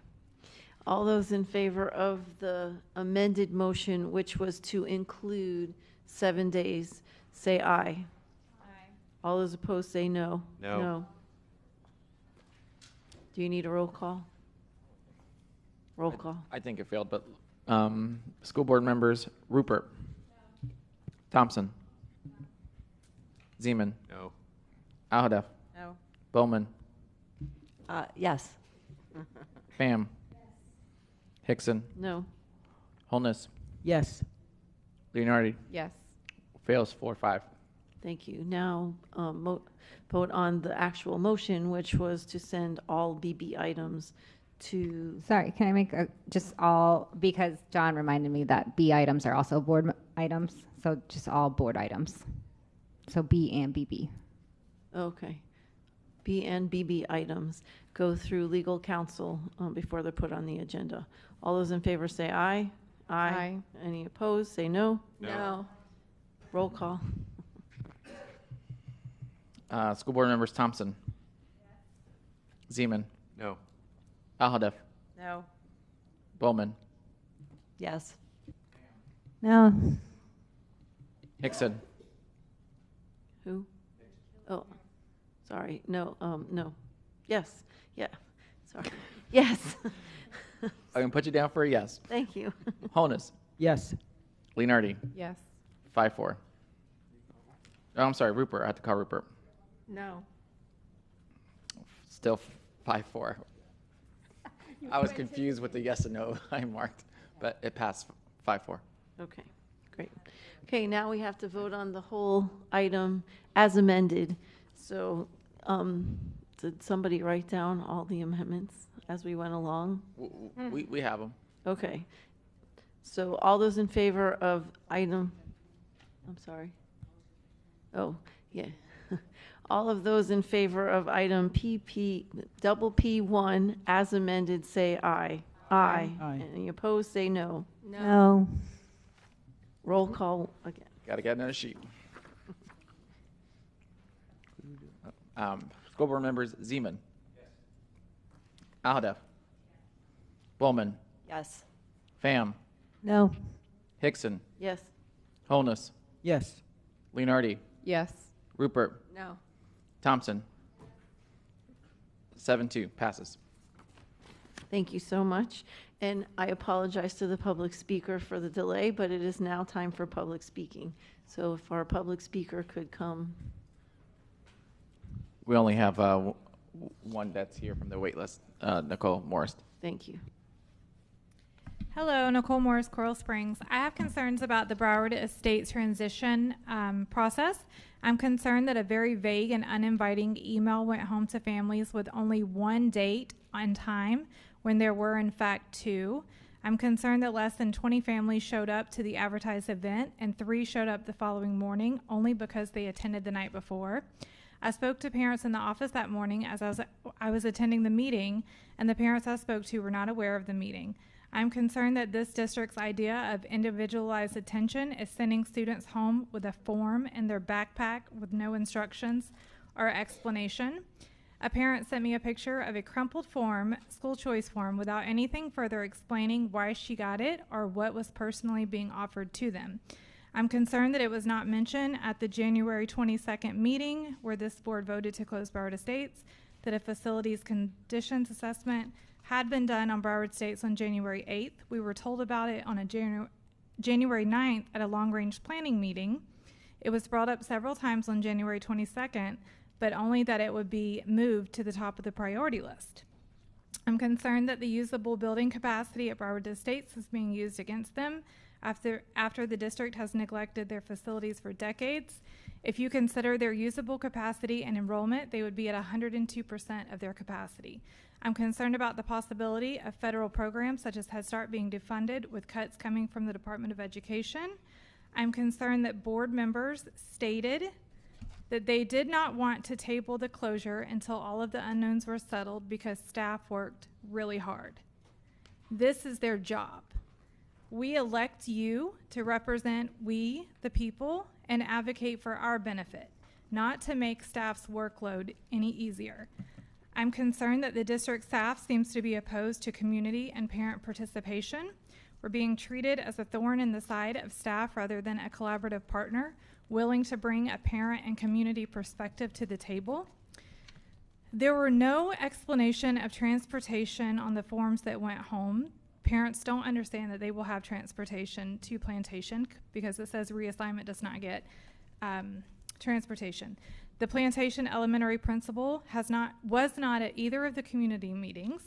I am discouraged as an advisory member, I'm discouraged as a parent, and I'm discouraged as a taxpayer. And sitting here all day and listening to how the conversation where some board members were only concerned about what was going to happen with them and not with the public speaking, I am even further discouraged. I hope that you all will do right by the Broward Estates community. You did not do right by the Coral Springs community. Parents still come to the meetings and complain about how they were treated during the boundary process. Thank you. Thank you. We'll continue on with the agenda. So the next item on the floor is HH1. Can I have a motion and a second to bring HH1? Second. Been moved by Ms. Thompson, seconded by Ms. Rupert. Any public comment on HH1? Okay, Dr. Holness. Thank you, Madam Chair. So just a couple of questions. For the last bulleted item under the family counselor shall carry out the performance responsibilities listed below on page 1, where it says perform other duties as assigned by the immediate supervisor or designee in times of emergency or extenuating circumstances. Who determines extenuating circumstances? Dr. Hepburn. That would be the school leadership or regional or district leadership. Okay, and is there a guideline provided to district leadership or school leadership in terms of what would constitute extenuating circumstances? Formally, no, but we can give them some guidelines. This is specific to when we have a situation, emergency, such as a school being on lockdown, and all hands need to be on deck, or an evacuation or of some sort, so folks don't hide behind the duties that are described in their job description. Okay, so Dr. Hepburn, I don't know if you recall, part of the concern that we had when we brought up mental health professionals and counselors in the past was that these individuals were taken away from their normal scope of responsibilities to do stuff like run the cafeteria and other areas that are not part of their job responsibilities. And then we had the concern as to whether or not we were meeting the mental health needs of these students because of how they're being used.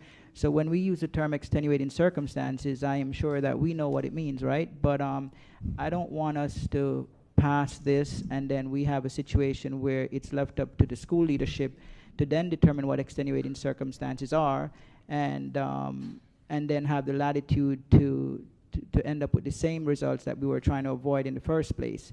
So is there, can the description or can...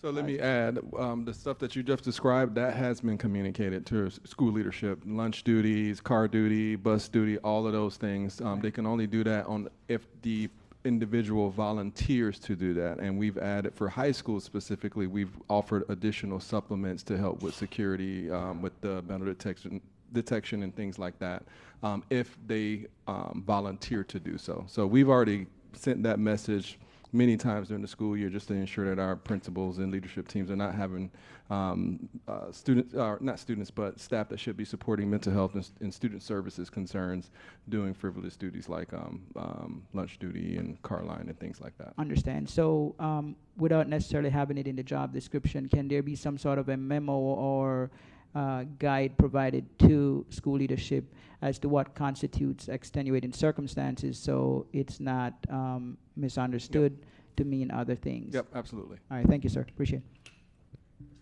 Okay, anybody else? Okay, all those in favor of item HH1 say aye. Aye. Any opposed, say no. Motion carries. Okay. Gonna hop to BB10 because Mrs. Al-Hadaf's not here and she pulled the other two items. So if I could have item BB10, motion in a second. Second. Been moved by Dr. Zeman, seconded by Mrs. Leonardi.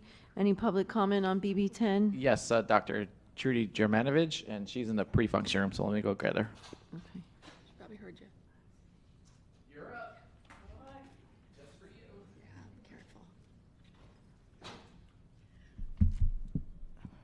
My name is Dr. Trudy Germanovich. The only way to truly transform the way students use textbooks online is to make sure each student has a tablet. Here are some statistics from an article sent to the board. On average, students carry more than 15% of their body weight in their backpack, which can result in injury, swelling, and fatigue. Nearly 8,000 children aged 5 to 18 had to be treated for backpack-related injuries in 2017. Increased use of tablets instead of print textbooks could help make students' backpacks lighter. Tablets can also hold students' homework, quizzes, and other work. It can reduce the amount, instruction that is technology-based can reduce the amount of time it takes students to reach new learning objectives by as much as 80%. They also tend to read more books when provided electronically. Houghton Mifflin, a textbook publisher, provided a digital interactive algebra textbook to a California school district to test how students scored after learning with their digital textbook versus students after learning with traditional print textbooks. The results showed that students used the digital versions of the textbooks. 78% scored proficient or advanced on California state tests, while just 59% of the students who only used the traditional textbook scored proficient or advanced. With tablets, students would have access. Also, the average textbook costs $70. A digital textbook subscription is $45 to $55 for 6 years. With tablets, students would have access to educational programs, school board apps, as well as the ability to type up and submit their written assignments, preparing them for their future. They would be able to use unique ways to share projects with their class, thereby creating items to use in a digital portfolio instead of focusing on test scores. As we did in the past, you have the opportunity to step up in the right direction. Let's partner with the Broward Ed Foundation for this effort. If you have a fund where people or businesses could donate money, perhaps this access could begin next school year. Other districts around the country have moved in this direction, so let's not leave any student behind. I applaud Dr. Holness for bringing this important equity issue. Thank you. Thank you. Board member comments, Mrs. Bowman.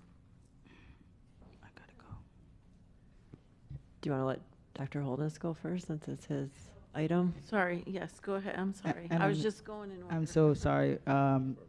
Thank you so much, Board Member Bullman. Thank you, Chair Hickson. I will have to call in on the rest of items as well, so thank you for allowing me to speak. First, I submitted this item based on a prior workshop, I believe, Dr. Hepburn, that we had, and I felt that it's really important that every single student in Broward County schools has access to a computer and to the internet. I know that there's a possibility there could be a small cost to the district as well as maybe not. So the item is to ask the superintendent to exhaust and explore all options available to provide computer and internet access to all students. And should the district need to fund minimally any student to which we were not able to find an option for the superintendent to bring that to us. I think when we have our students, our teachers and our schools that are providing grading and learning outcome for students based upon doing assignments at home on the internet, utilizing the internet on computers, it would be imperative for us to provide that option to all of our students. So that's really the purpose of the item. I also commend Board Member Hickson, Chair Hickson rather, for the request she made that she received a follow-up on some data. And when I look at the data, it appears from the response that in terms of the number of students with no access to internet, based on a survey that was done, is it looks like 3,084 students in the district, and there were from the responses and 84,295 who responded. Just out of curiosity, I'm looking at the data here and I'm trying to see why the numbers didn't add up. It shows here 4.94%. Is the 3,084 taken as a percentage of the total response, which is 84,295? Or how did we get to 4.94% under Board Member Hickson's inquiry? Dr. Hepburn. Yes, that would be out of the total responses. Okay, so when I, unless my computation is wrong, but when I compute 3,084 as a percentage of 84,000, I got 3.66% as opposed to 4.94. So I'm just wondering why the data didn't add up. Because the reason I question this because we're looking at some cost factors as it relates to the number of students from this response to estimate cost to the district. So just wanted to know if that percentage, which is approximately 5%, is accurate based on the survey response and the percentage of students who indicated they didn't have access to internet. Dr. Hepburn. Yep. I'm actually checking the numbers myself right now too. Maybe a decimal point off in one of the response categories. Okay, no problem. So, I am asking the board to support this item. I think it's essential, especially for our kids who are in abject poverty situation and they don't have access to computers. I can't imagine any student today not having access to the internet and being asked to complete their assignments and then being held accountable for that. There are some students who literally their parents just cannot afford it, even a $10 a month access. So, Dr. Hepburn, I do hope that should this item pass, that you're able to exhaust all options available to provide internet access to all students. And if there are any remaining students, and I'm sure it's not going to, this percentage that we have here, which is just approximately 4%, I'm sure it's going to be lower than that as far as cost factors to the district. So I do hope the board members will support this in the interest of our students. Thank you. Thank you. Board Member Bowman. Thank you for bringing this, Dr. Holness, and Chair, for the question that you submitted earlier. I think it's very important that we make sure that everyone has access to I'd like to computer and internet at home because I think, you know, a vast majority of the students have that benefit, and so I don't know what it would look like if we weren't doing it at home, if you're doing homework. And to start, at the very least, I would say the 6th graders on, because I know that's really when you start using the online platform to do things and homework, if we had that as a starting point. And to Dr. Germanovich's point, I'd also like to explore the use of tablets and the cost associated with that, because I think that she made a point at the last workshop, and I think it's true, it's much easier to read on a tablet than it is to read a textbook on a computer, so with the typing. Dr. Hepburn. Yeah, so just to provide some feedback on tablets, they look great, they look fine. if you talk to our students that use tablets, they will tell you they are not the best thing to, as far as used to do homework and do projects at home. I talked to quite a few students. If you go down the street to our Fort Lauderdale Boys and Girls Club, and many of those kids go to Parkway and some of the other surrounding areas, and I ask those questions. Hey, what do you prefer, tablets or laptops? Hey, the tablets, I can take them home, but everything looks different. I can't manipulate it the same way, and some of the things that we use are not mobile friendly, because technically the tablet is a mobile device.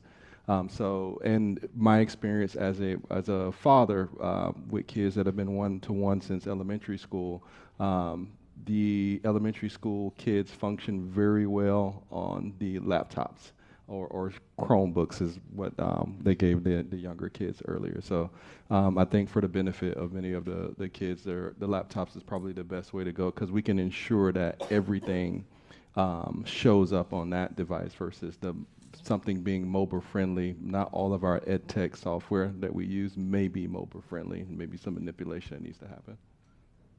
Thank you. I'd like to get our student voice on this. So, Landon, do you have any insight into what students may prefer? Good afternoon. Through the chair, Landon Spellberg, student advisor to the school board. We have seen at a lot of schools, I can say in my personal experience as well as visits to other schools, a lot of the devices that are provided to students are able to be, I'm sorry, Mr. Davis, I'm going to use the wrong technological language, convertible, to be flipped into a touchscreen device. That is the experience of, the same laptops I've seen across a lot of our campuses that can be used, changed vertically. I know I've done that personally. So that's one part. Absolutely agree with Dr. Holness's point that students that are not able to have access to this at home are not going to be able to keep up with their classmates. I think it's definitely a priority that the district should have, but I did want to say that those devices that are currently being distributed, many of them are able to be converted into a tablet form. Thank you so much. Mrs. Alhada. Thank you. So I appreciate the backup with the financials. My question is in regards to what the superintendent is proposing for this. I'd like to have a better understanding of that. Dr. Hepburn. Thank you for the question. So we're already on the journey to be one-to-one at the beginning of the school year. We've had to change our strategy in doing so slightly because we're under a bid protest for our current RFP, which is causing significant delays. But our current inventory, we have more computers than students and enough to replenish lost and broken computers. So we're going that route for the start of the school year with anticipation that this bid protest and acquiring the new devices may take longer than we wish. But we're already on that journey to make sure that we're one-to-one device. That is a priority for us, and especially a priority for me, because I know how valuable that is to extend the learning opportunities beyond our classroom walls. Okay, so starting next school year, every student will be issued their own computer for Correct. the year with a charger, I'm assuming. Correct. And then how does it work with having some type of hotspot? So what we're going to do, as Dr. Holness alluded to, we're going to exhaust every partner, every relationship to ensure that we can match families in need with the right partners to get either low cost or free internet or Wi-Fi. And we will bring back to the board, if that doesn't work for all students, we will bring back that number of students that those solutions didn't work for to the board, so we can talk about next steps. Because that would mean us exhausting some funds, and we need to get permission from the board to do so. So would there be an application process? We will work with our partners. Most of the partners will have an application process. No, I mean for the students. Like, would they have to apply to be able to? So just like we did with this survey, we will identify in a similar way per school. So we'll come up with a survey, encourage as many people as possible to fill it out, especially those in need, and match them up. So that'll be, when we match them up, that'll be a partner situation where they have to really define their financial need to the partner so they can get that discounted rate. That's wonderful. I think this is a great idea. I absolutely think that it is so important to make sure that all of our students have the tools they need to Agreed. succeed. Thank you. Thank you. Board Member Thompson. Hello. Thank you, Chair. So I had a couple of questions to staff. So I wanted to know if we could expand. So the survey they're talking about is when you first start school, there's a little checkbox at the end of the form that says you have internet access at home, just in case anyone needs that clarification. But I wanted to do a deeper dive into that and understand the breakdown of school age and how many students we're actually talking about have checked that box. Dr. Hepburn. So for this specific survey reference, you want to know how many students actually check the box? Yes, I think Mr. Davis and I have talked about Okay. this, if you want to. Good. Mr. Davis, if you want to provide a follow-up.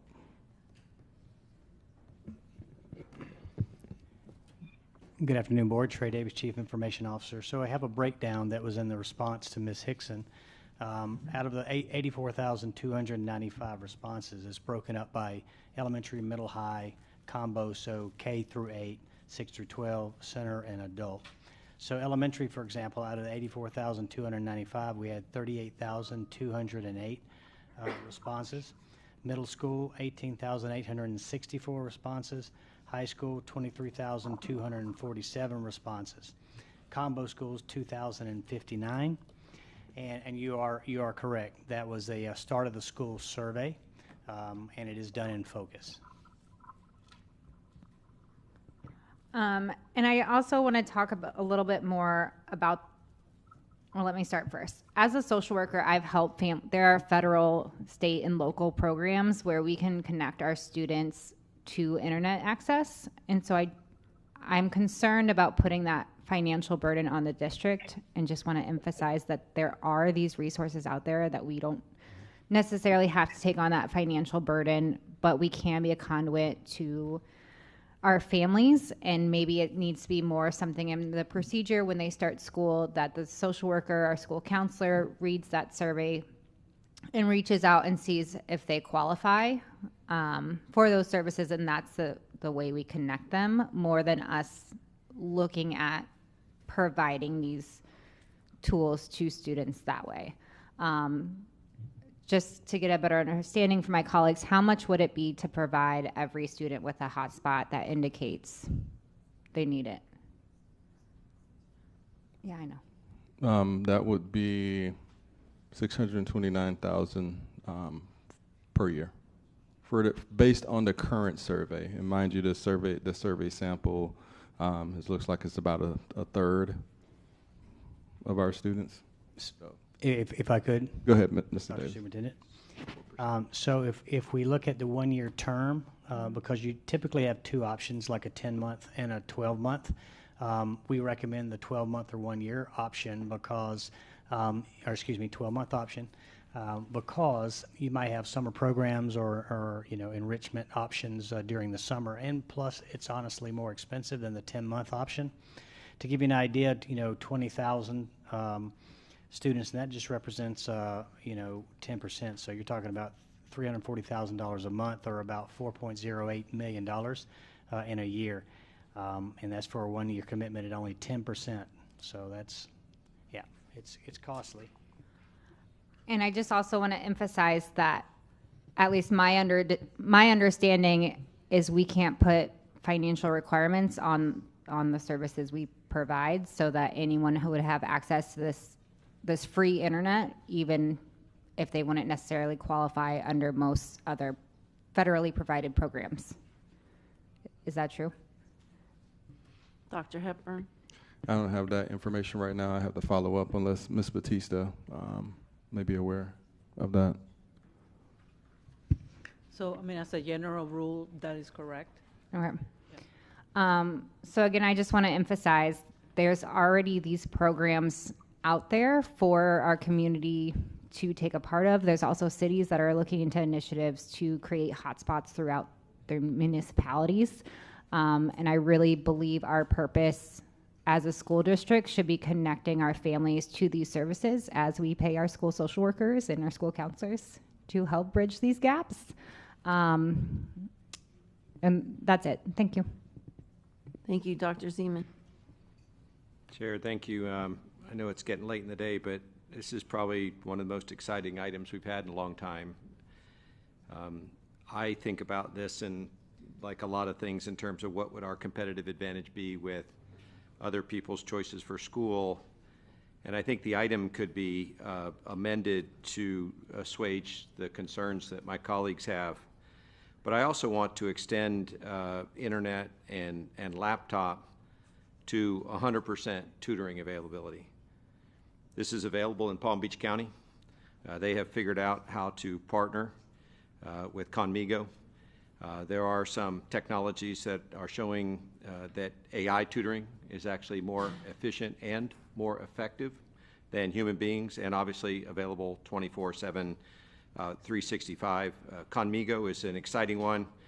That will cost a little bit of money, but not exhausting. The reason I think that we need to do that, and I'm going to propose a motion in a second to do that, is that we have to continue to have a competitive advantage when people have choice of schools to go to. And if you can go to a traditional public school, and to Ms. Thompson's point, public education is for everybody, but we're not giving it to everybody if they don't have access. Yes, it's better if we could get federal programs, state programs, city programs to do those things, but at the end of the day, our special purpose is to make sure that everybody in Broward County who shows up at our door can get an education. I don't think a computer and an internet is the end all. I think tutoring in combination with that stuff is. And what I'd like to propose is an amendment, a motion that changes the action from ensure that students have computer and internet access by August 12th, which I think is dangerous because we don't know what the cost of that is yet. We're going to have to see that and bring it back as an item anyway. But to direct the superintendent to present to the board in March the most efficient and effective plan with the resources required so that all Broward County Public School students have a computer, internet access, and 100% access readily available to tutoring by August 11th, 2025. Is there a second? Okay, seeing no second, we'll move on. Did you have anything else? Nope. Okay, thank you. Next is me, and I have a motion, and they're going to bring the little paper around. So I love the idea, but I have a concern similar to Board Member Thompson's, and mine, not so much the money, but it is holding the superintendent accountable to make sure that there's internet access for our students at home. And I'll just equate it this way. We can ensure that our students have computers and internet access at school. We can make sure we give them a computer to take home. But the internet access, to me, is like making sure they have lunch, breakfast, lunch, and then dinner at home. It's just, I don't think that that's our place to be doing that. We want to partner. So my motion is to kind of change the item a little bit. So it reads, direct the superintendent to ensure all Broward County Public School students have computer access at both home and school, as well as internet access at school by August 11th, 2025. Additionally, direct the superintendent to collaborate with partners to seek internet access for all students at home through various grants and internet access programs. I think it should take the onus off of the superintendent to have accountability for them to have access at home, because if we make this motion and we direct the superintendent, it can affect him and his evaluation if we aren't able to get all students internet access at home. Okay, it's been moved and seconded. Any public comment? Board member comment? Dr. Zeman? Madam Chair? I just prefer the aspiration of Dr. Holness's original motion. And again, we're trying to distinguish Broward County Public Schools from other options that people have. I think I would prefer to have the superintendent continue to bring back ways in which we can do this. And I just morally believe that for students to have a chance to learn, they have to have internet access at home. And if they can't afford it and it's not available through other programs, I'd like us to provide it for them. Thank you. Dr. Holness? Yes, Madam Chair, could you repeat your motion, and then I have a couple of comments. Okay. So the motion says, direct the superintendent to ensure that all Broward County Public School students have computer access at both school and home, as well as internet access at school by August 11, 2025. Additionally, direct the superintendent to collaborate with partners to seek internet access for all students at home through various grants and internet access programs. Okay, so Madam Chair, could you explain the difference between your motion and the motion I had on the floor prior? So thank you for asking. I did it this way because the way your motion reads, it holds the superintendent accountable for providing access to students at home. And I don't think that that is, it should be, the board should be holding him accountable for something we can't really have control over. And I made the relationship to, we can make sure students are fed breakfast and lunch, but we can't guarantee that they're all going to have dinner, although we would love to. Just like the internet access, we absolutely want them to have it. We'll partner, we'll help them just like we do with access to food, but to hold him accountable for the way that your original motion reads, I think is just not healthy, because that we could ding him on his evaluation for that, and I want to take that off of the table. Okay, so Madam Chair, I appreciate your feedback, but I believe that it's not exactly a comparison to lunches, because internet access is tied to student learning outcome. Lunches are not. And when we're asking students to be accountable for their homework and they don't have the means to afford the medium through which to do so, I think that impacts their learning outcome, and that's the real concern. I appreciate your motion, but I guess the question that I would have is trying to understand the difference. Will your motion ensure that students have access, all of them, to internet and computers by August 11th, or will it not guarantee that? My motion would guarantee that they have internet access and computers in school and computers at home if needed, just not tying it to something that we don't have the ability to control, which is internet access at home. It does direct the superintendent to work with partners, as was laid out in the response that he sent to us, all the different federal grants and different things where we can help them 100%. Get the internet. We can help them to reach out to resources to provide that to them, but I just don't want to hold the superintendent accountable for internet access at home. Okay, so Madam Chair, would it, I don't know if this would be an amendment, but would it be, I guess part of what I'm trying to achieve is that the superintendent bring back to us before the start of the next school year a plan where he exhausted all options, and also present to us if he believes there will be any additional cost to the district based upon his actions of determining which partners will provide internet access to our students who can't afford it, and what the cost to the district would look like. So I'm not sure how that amendment would work, but I think what I'm trying to achieve is that the superintendent exhausts all available options with partners, and if we have any student who's left behind that did not fit into any of that, there's a cost that's brought to us to look at, to determine if we would like to move ahead. But I think it's imperative that every student, if we're going to hold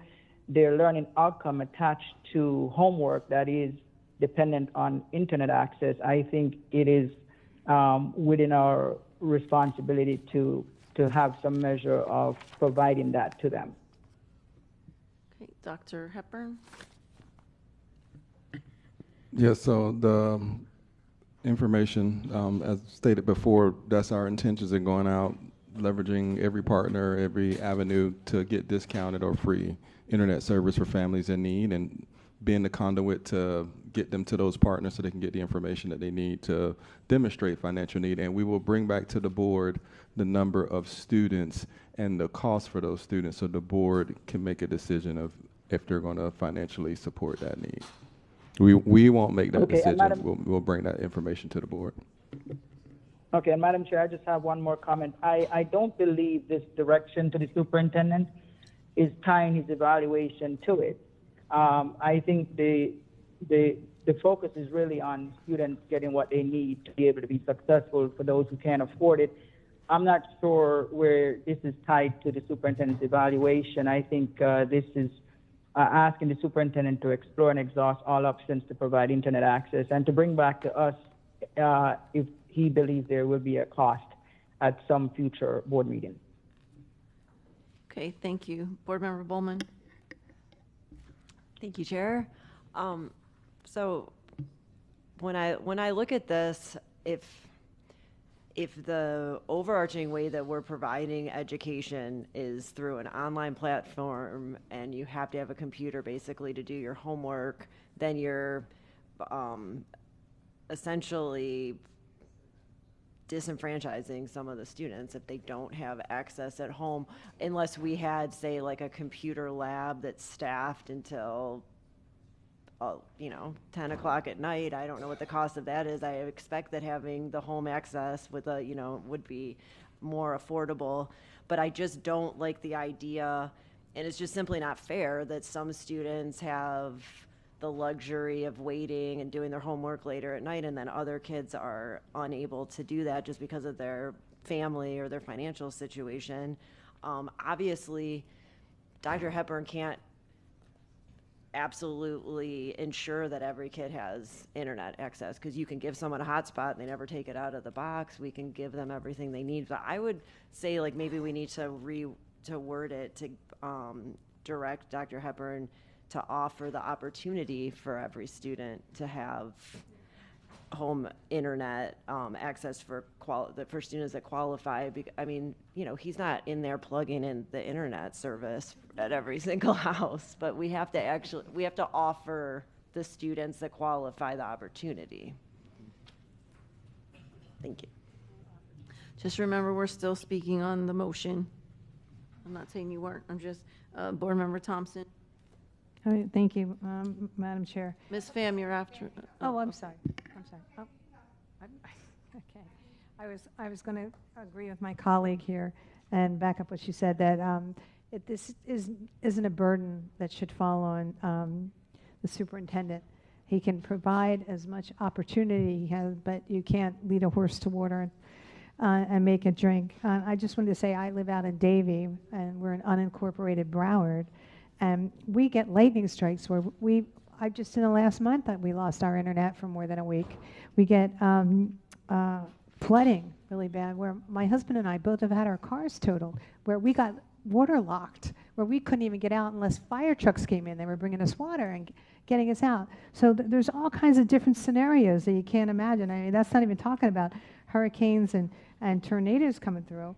But my point is, and cables, losing the cable and satellite. I'm talking about for months on end. So what I would suggest is that we shorten the motion and just direct the superintendent again to collaborate with partners and try to seek to make internet access available for students at schools and homes through grants and internet access programs, as opposed to making a mandate for him.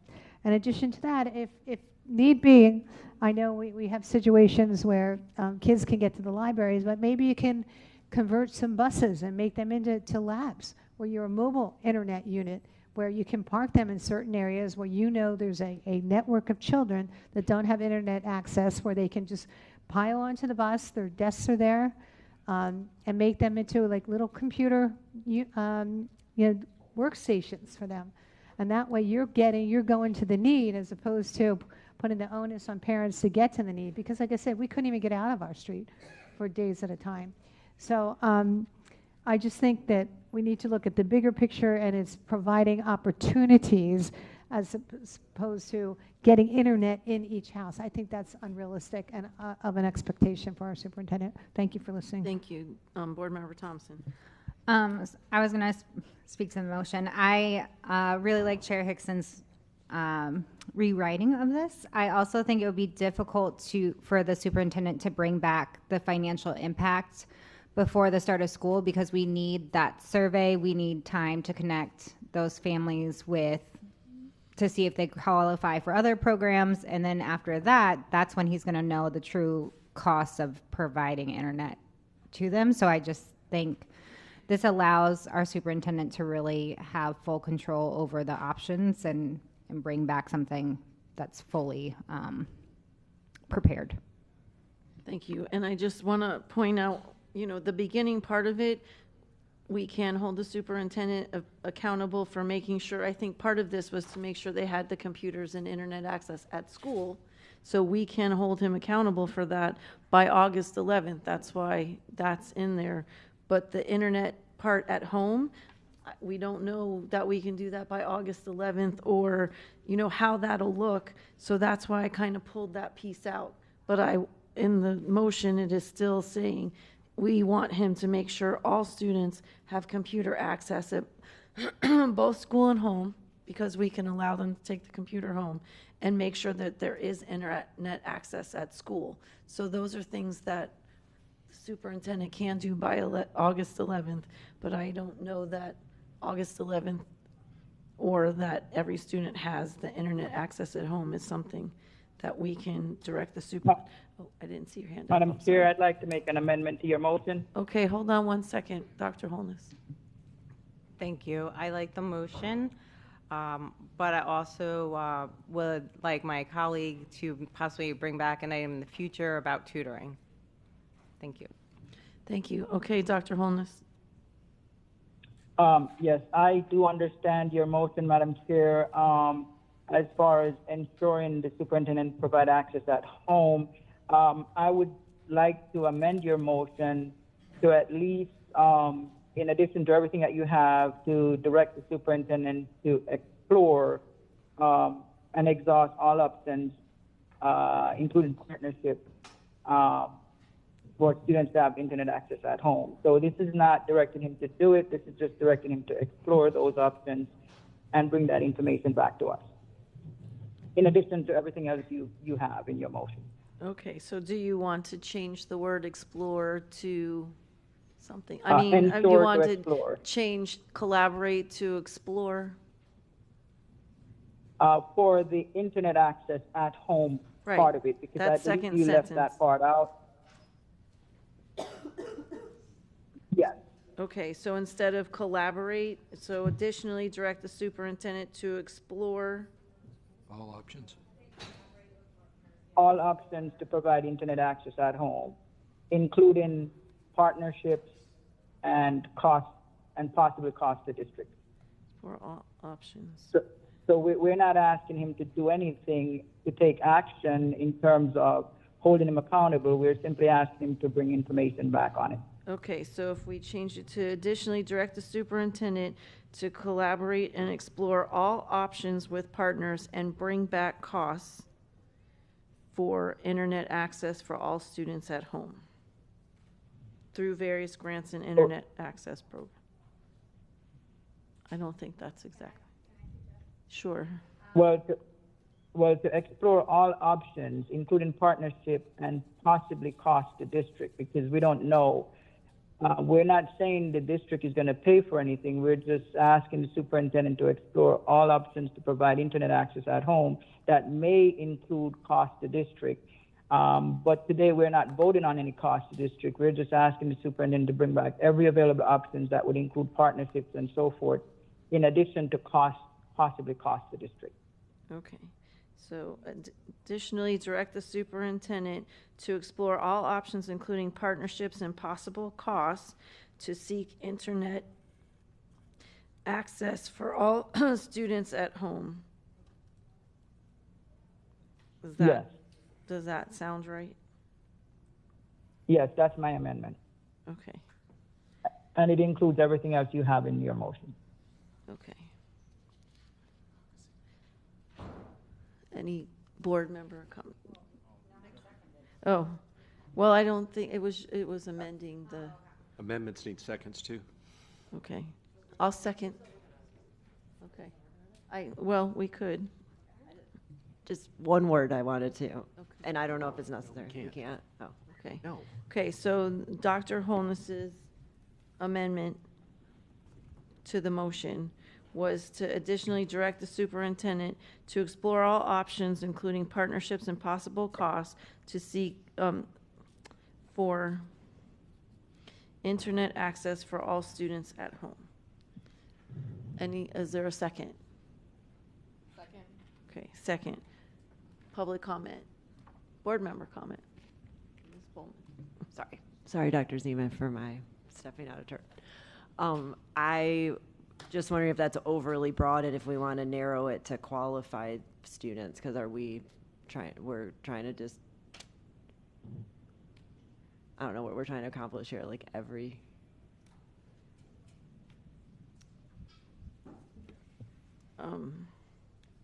Where would you put the word qualify?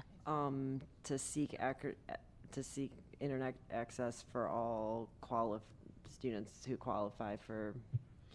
I don't know if I would at say home. qualified, maybe all, like. all Madam Chair? students. Yes.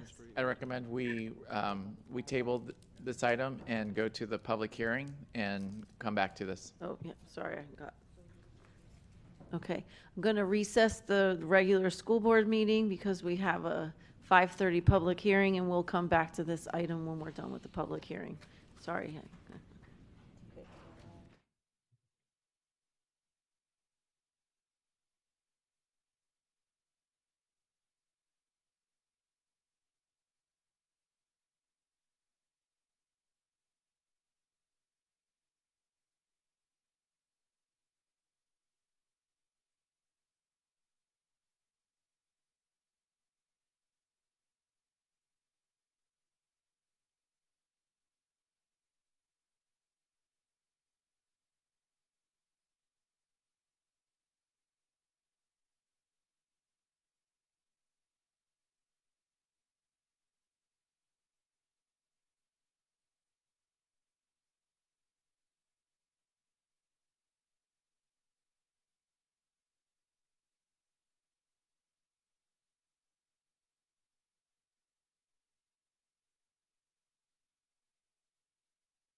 Welcome to today's special school board meeting. We are happy to have you join us, and we are thankful for your time and dedication to our district.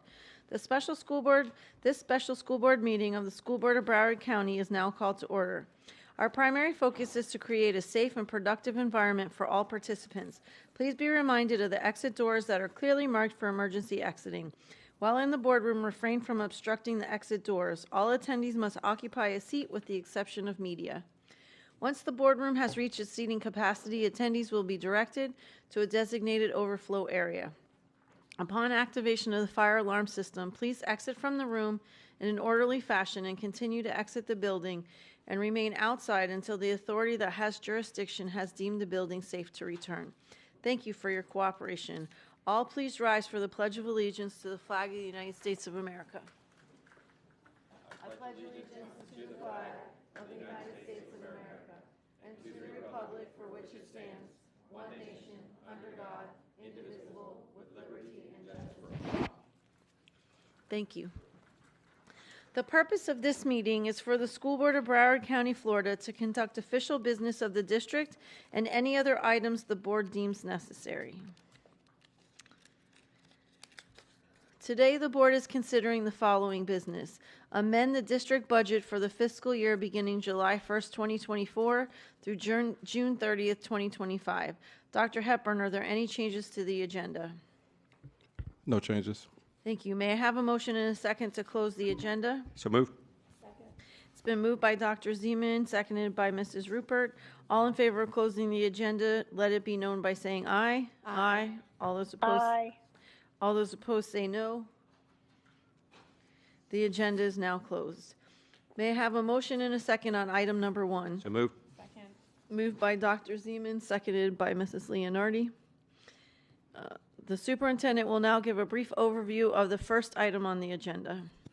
Thank you, Madam Chair, and good evening. The board previously approved the amended notice of tax for school capital outlay on January 22nd, 2025 to include the additional transfer of capital millage to the general fund. This public hearing is to approve an amendment to increase the capital transfer to the general fund. The increased capital transfer to the general fund is $20 million from $168 million to $188 million. The funding will come from the capital reserve, reducing the reserve from $67 million to $47 million. The additional $20 million will be used for bus driver salaries in the general fund. This amendment does not change the tax rate from what was adopted in September 2024. Thank you. Is there any public speakers for this item? There's no register of public speakers, so unless there's someone in the audience that would like to speak. Okay. Seeing none. Okay, seeing none, board member discussion. Great idea. I have a question. Okay, go ahead, Mrs. Pham. All right, thank you, Madam Chair, for recognizing me. Question, where is it that we have that we're allowed to change the reserve fund, move it to the capital fund, and then use it for salaries when these are non-recurrent funds? Dr. Hepburn. Ms. Johnson. The Chair, I would let Mr. Shem speak to this item.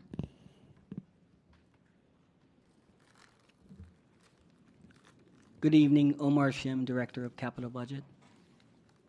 Florida Statute 101171 allows the transfer of funds to cover these expenditures.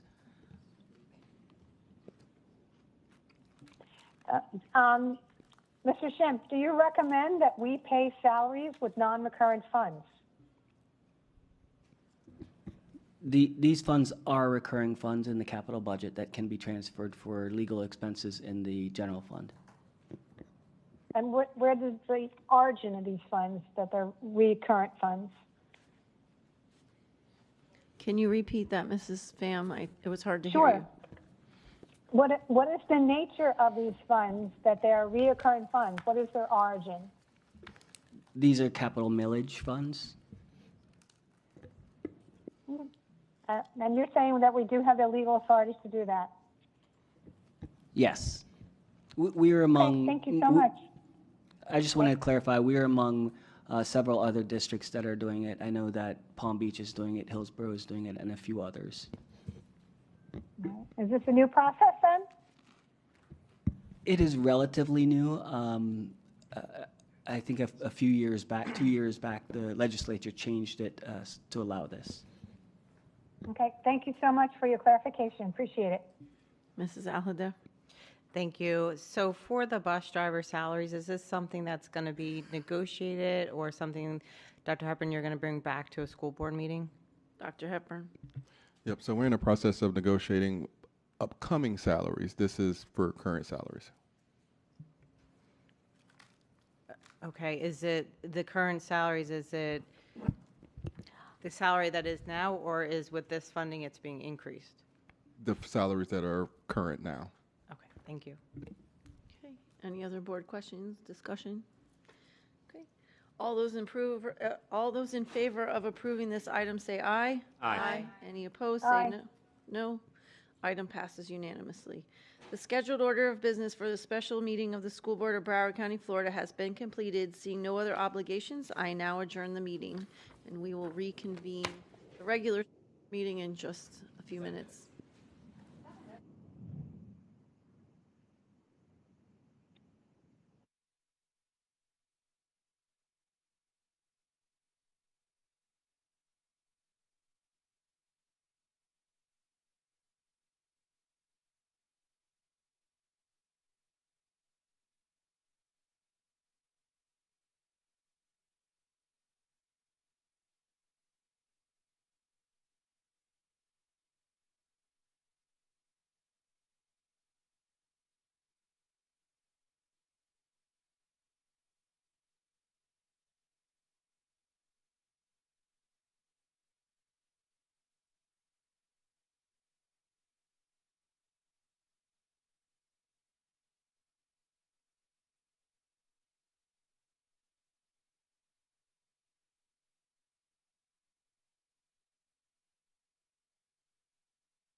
You're on, Chair.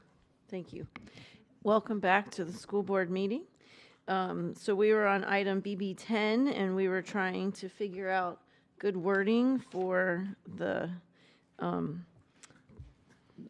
motion, the sentence in the motion. So I have a suggestion for Ms. Board Member Bowman, because I know you're making a motion. So if we said additionally direct the superintendent to explore all options, including partnerships and possible cost for internet access for all students that demonstrate need at home. Okay, so that would be my suggestion. So that is a substitute motion to the original motion. Would you like to make that motion? I would like to make that substitute motion, just as the chair stated a moment ago. Is there a second? Second. Okay. Any public comment? School board comment? Ms. Thompson? I just had are we allowed to do that since we're supposed to provide services to all students? To exclude, to specify that. It doesn't necessarily say we're providing services. It's asking the superintendent to bring back something that would provide internet access for students that demonstrate need. Didn't say what that was going to entail. Right, Ms. Batista? Okay. Any other board member? Yeah, I'm confused. Again, on Robert's here, we had an item that Mr. Holness brought. We had an amendment to the item, and now we have a substitute motion. We can't have three things on the floor at one time. So where are we going with this so we can land the plane? There's two substitute motions, which was what Robert's rule of No, order said. absolutely cannot have two substitute motions. We just did that before. No, I mean, literally, like, you can have a motion and a substitute. They get perfected through amendments, that's fine, but one competes against the other. You can't have three.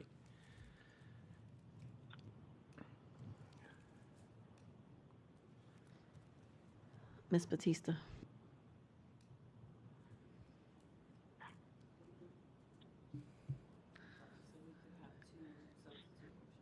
You can have two motions, two amendments to the motion, And that's not what two substitute motions. That's what we have. We have Dr. Holness's motion, my original change. Yeah, there's like four now, if you really count them all. So my suggestion is that without without objection, that, one of the motions be withdrawn, since basically the one I think just made by Mrs. Bullman is very similar to the prior one.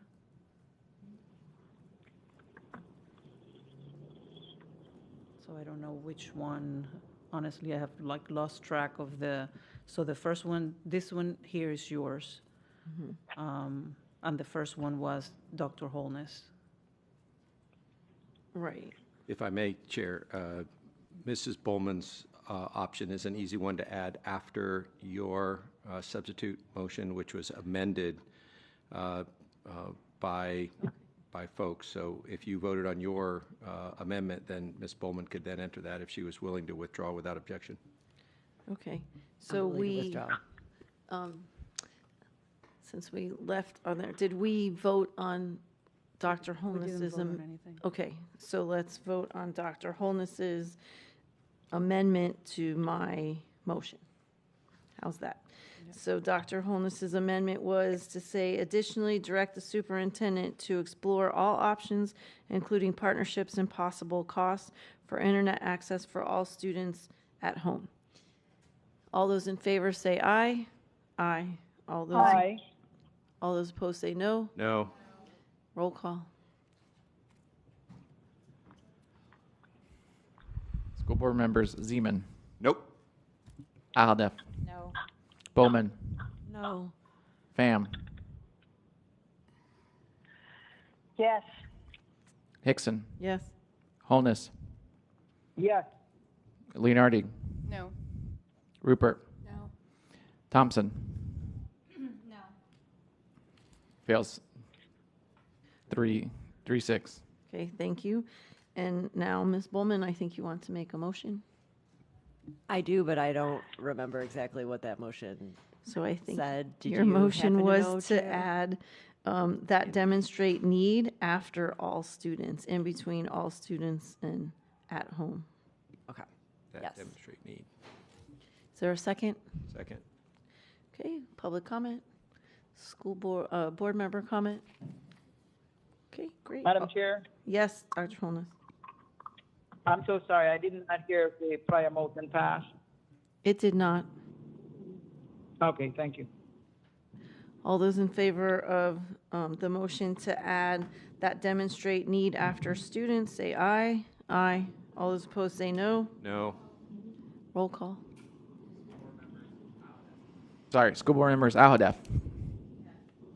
Bowman. Yes. Pham. Yes. Hickson. Yes. Holness. Yes. Leonardi. Yes. Rupert. No. Thompson. Zeman. No. 7-2 passes. So now we'll vote on the motion as a whole. The item as a whole. Oh, the item as amended.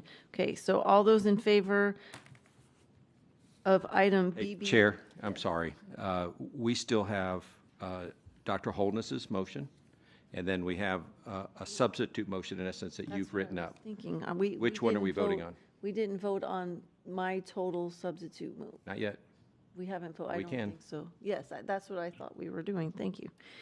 So all those in favor of the substitute motion for item BB10, which was to direct the superintendent to ensure that all Broward County Public School students have computer access at both school and home, as well as internet access at school by August 11th, 2025. Additionally, direct the superintendent to collaborate with partners to seek internet access for all students that demonstrate need at home through various grants and internet access programs.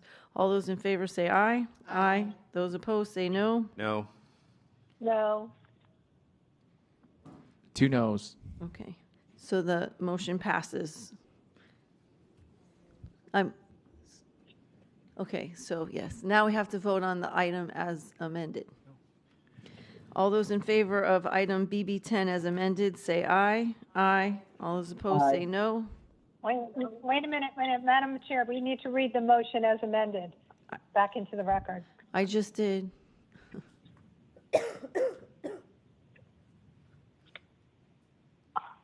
It was what we I'm just, sorry, I didn't hear it.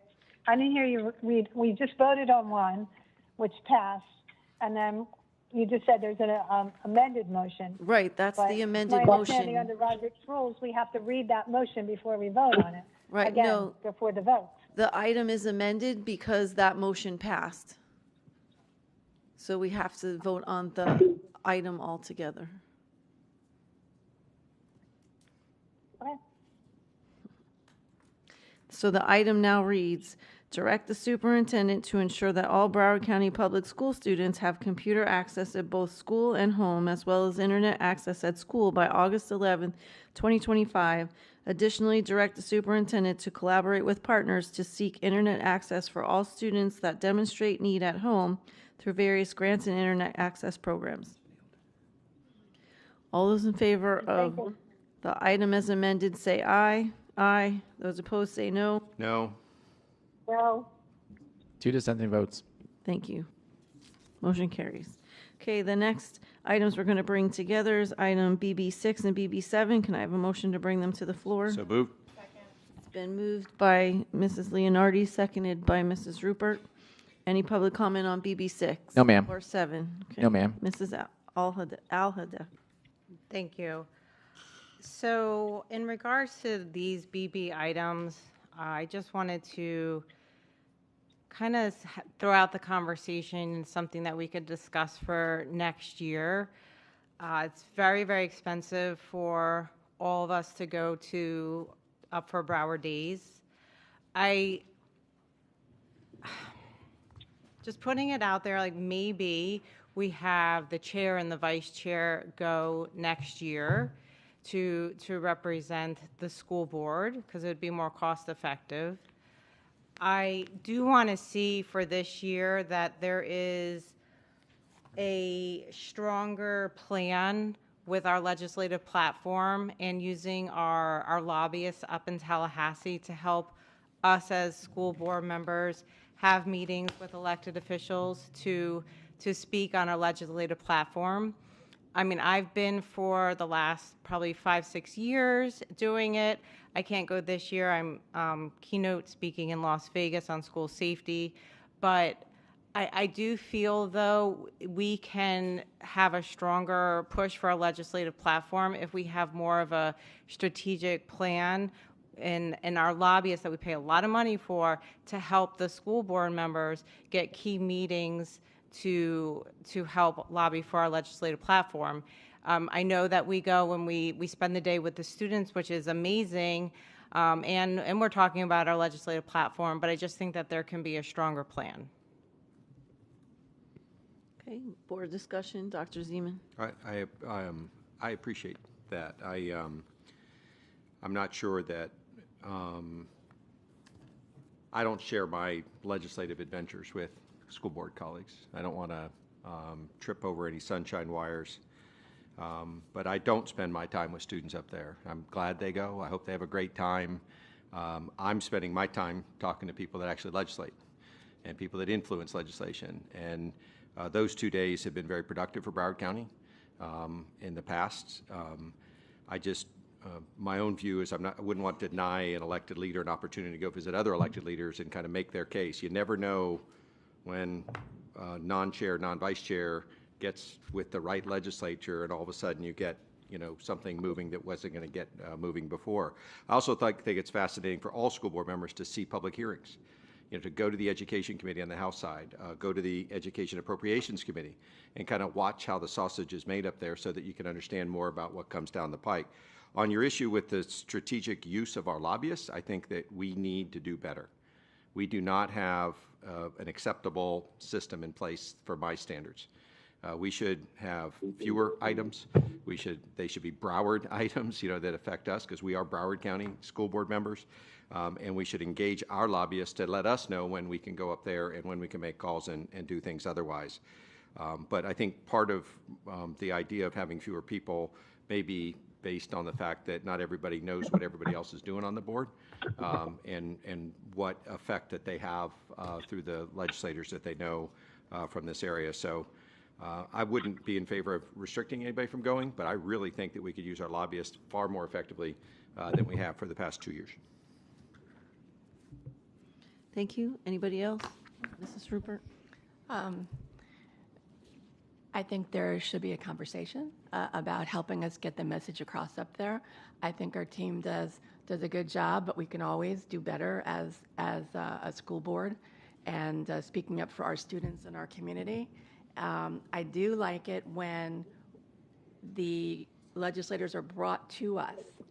I think that's better use of our time. So it's a rotating, come around, we're here, we stay there. They're all coming to see us. That's the power of having really good lobbyists. We do that with the Greater Florida Consortium. We do that here in Broward. I think we can do it more, absolutely. But I would not really want to limit an elected official just because, especially the Broward Days part, it may be the only place you get to visit other Broward elected officials and how you can work together as a team. Because we're all Broward, then we're all a team. We're here for the kids. We're here for the community. So that would be a conversation I'd be willing to have. But I do want to say that our team does a great job, and I do enjoy the having the legislators come to us. And I know they're busy and there are last-minute changes, but that 5-10 minutes, you have 100% of their attention, and I wholeheartedly, especially when we're there with our students, there's nothing better that ignites their faces. And honestly, those kids are super ready to go and speak to the legislators. They have their platform. They are ready to go, and I'm looking forward to it. So thank you for bringing that up, Ms. Alhadeff. Thank you. Anybody else? Okay. All those in favor of item BB 6 and 7 say aye. Aye. Aye. Any opposed? Aye. Say no. Thank you. Item passes. The next item up is BB 11. We have a motion and a second on BB 11. So move. It's been moved by Dr. Zeman, seconded by Mrs. Al-Hadaf. Any public comment? No, ma'am. Okay, Mrs. Al-Hadaf. Thank you. So I'm bringing this forward, asking the board to approve the Eagles Act of 2025 to our federal legislative platform. This honors the 17 victims at the Marjorie Stoneman Douglas High School tragedy.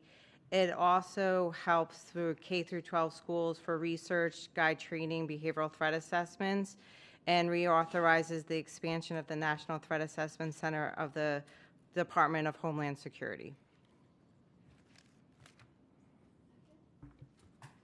Thank you. Any other suggestions? I don't think, we don't need a second. It was Already an been item. seconded. The Yes, item was. I just, thank you for bringing it forward. It's important. We, I think, lead the nation in threat assessments, and we do that because we have a relationship with NTAC, and they have shared information with us. So to make sure it's codified and they continue to have funding is really important. So I appreciate you bringing this item forward. Anybody else? All those in favor say aye. Aye. Aye. Any opposed? Motion carries. Thank you. Next item is BB 12. Can I have a motion and a second on BB 12? So move. It's been moved by Dr. Zeman, seconded by Mrs. Leonardi. Any public comment on BB? No, ma'am. Public, school board comment. I'm going to actually start this time because I brought the item forward and just kind of explain it. And then there's an action that we have to take. So the chair of the new Solid Waste Authority of Broward County, it's a brand new committee that the county instilled because, as we know, solid waste is a hot topic right now, and there's a lot of issues going on with how we're running out of places to store and take care of our waste. So they've asked us to, it's a formal request for the Broward County School Board to appoint a liaison to the Solid Waste Authority of Broward County Executive Committee. It's a non-voting position because it's already been defined. The purposes of the request is to enhance collaboration between the school board and this committee on critical topics such as environmental education, sustainability initiatives, and solid waste management. And since the school board plays a vital role in that, they would like to have someone there to give their input. I don't see it in here when it meets. Oh, there. The meetings are held on the third Friday of each month. They're scheduled from 9 to 11, and prior to the meeting, materials will be provided. So what the action that we're asking for is to appoint someone. So I guess it's just like when we do committees. So is there anyone that's interested in serving on this committee? Okay. I am. Okay, so it's Ms. Bowman. And I heard I am, Ms. Pham. Yeah, Brenda Pham. Okay, I'm not sure if there's a alternate. So I don't know what we typically do when two people want to be on. Well, you're the chair. Make something up.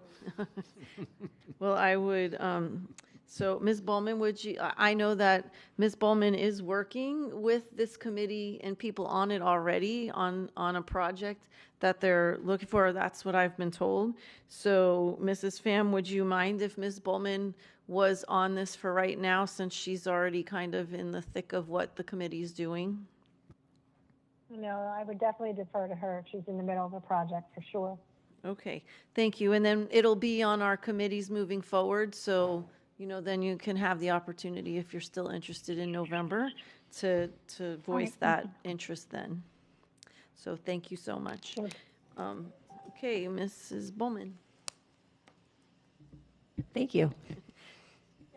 Okay, that's all you wanted. Well, I mean, I think this is a great opportunity for the school board. I've been working with Dr. Hepburn, and I think it's a great way to further allow us to be a leader in making initiatives to deal with the solid waste issue. And we'll have support from the rest of the county by having representation on this task force. So happy for the opportunity. Great. Thank you so much. So all those in favor of item BB 12 say aye. Aye. Aye. Any opposed say no. Motion carries. Thanks so much. The next item is BB 13. Could I have a motion and a second on So BB moved. 13? It's been moved by Dr. Zeman, seconded by Mrs. Rupert. Someone over there said it, but I don't know who. Any public comment on BB 13? Okay. Board member comment, Board Member Thompson. I just had a question for staff about teacher feedback related to losing their early release days this year, if we've collected that. Dr. Hepburn. No, we haven't collected unless the team has any other anecdotal or data on teacher feedback about the lack of early release days this year. Go ahead, Ms. Hollingsworth. Hi there. Good afternoon or good evening. Simone Hollingsworth, Chief Academic Officer. We don't have anything in the qualitative sense, but just in hearing from, there's a mixed bag. I mean, I can tell you from our end in regards to professional development, it has been a struggle being able to offer that without those early release days. And obviously that's based on, we want to make sure people get their certification and then can recertify. And then, so I guess as a parent, I am in favor of not having early release days because I do think it proposes a childcare issue. However, I'm concerned about teachers. We're requesting more and more of our teachers, and we want them to be the best in so many components, and we want them to have mental health training and tech training and all these things, and we're taking away more and more of their opportunities to learn this. So I am in favor of this item if it includes a proposal of how teachers are going to meet these professional development requirements that we're asking of them. Dr. Hepburn. That's noted. I expressed the same concern that we need to be able to provide quality PD to our teachers because we do demand a lot out of them, and with new state standards and new mandates, new challenges. So as long as we can work with BTU to come to a good resolution of how we provide quality PD opportunities and leverage the ask in this item, I'm fine with it as long as we can get to that outcome. Thank you. That's it. Thank you. All those in favor of item BB 13 say aye. Aye. All those opposed say no. No. Do you need a roll call? I just have one dissenting vote. Okay. 2? Well, we'll roll call if you want, Madam Chair. Okay. School Board Members Bowman. Yes. Pham. Ms. Pham. Hickson. No. Holness. Dr. Holness. Leonardi. Yes. Rupert. No. Thompson. Zeman. Yes. Alhadeff.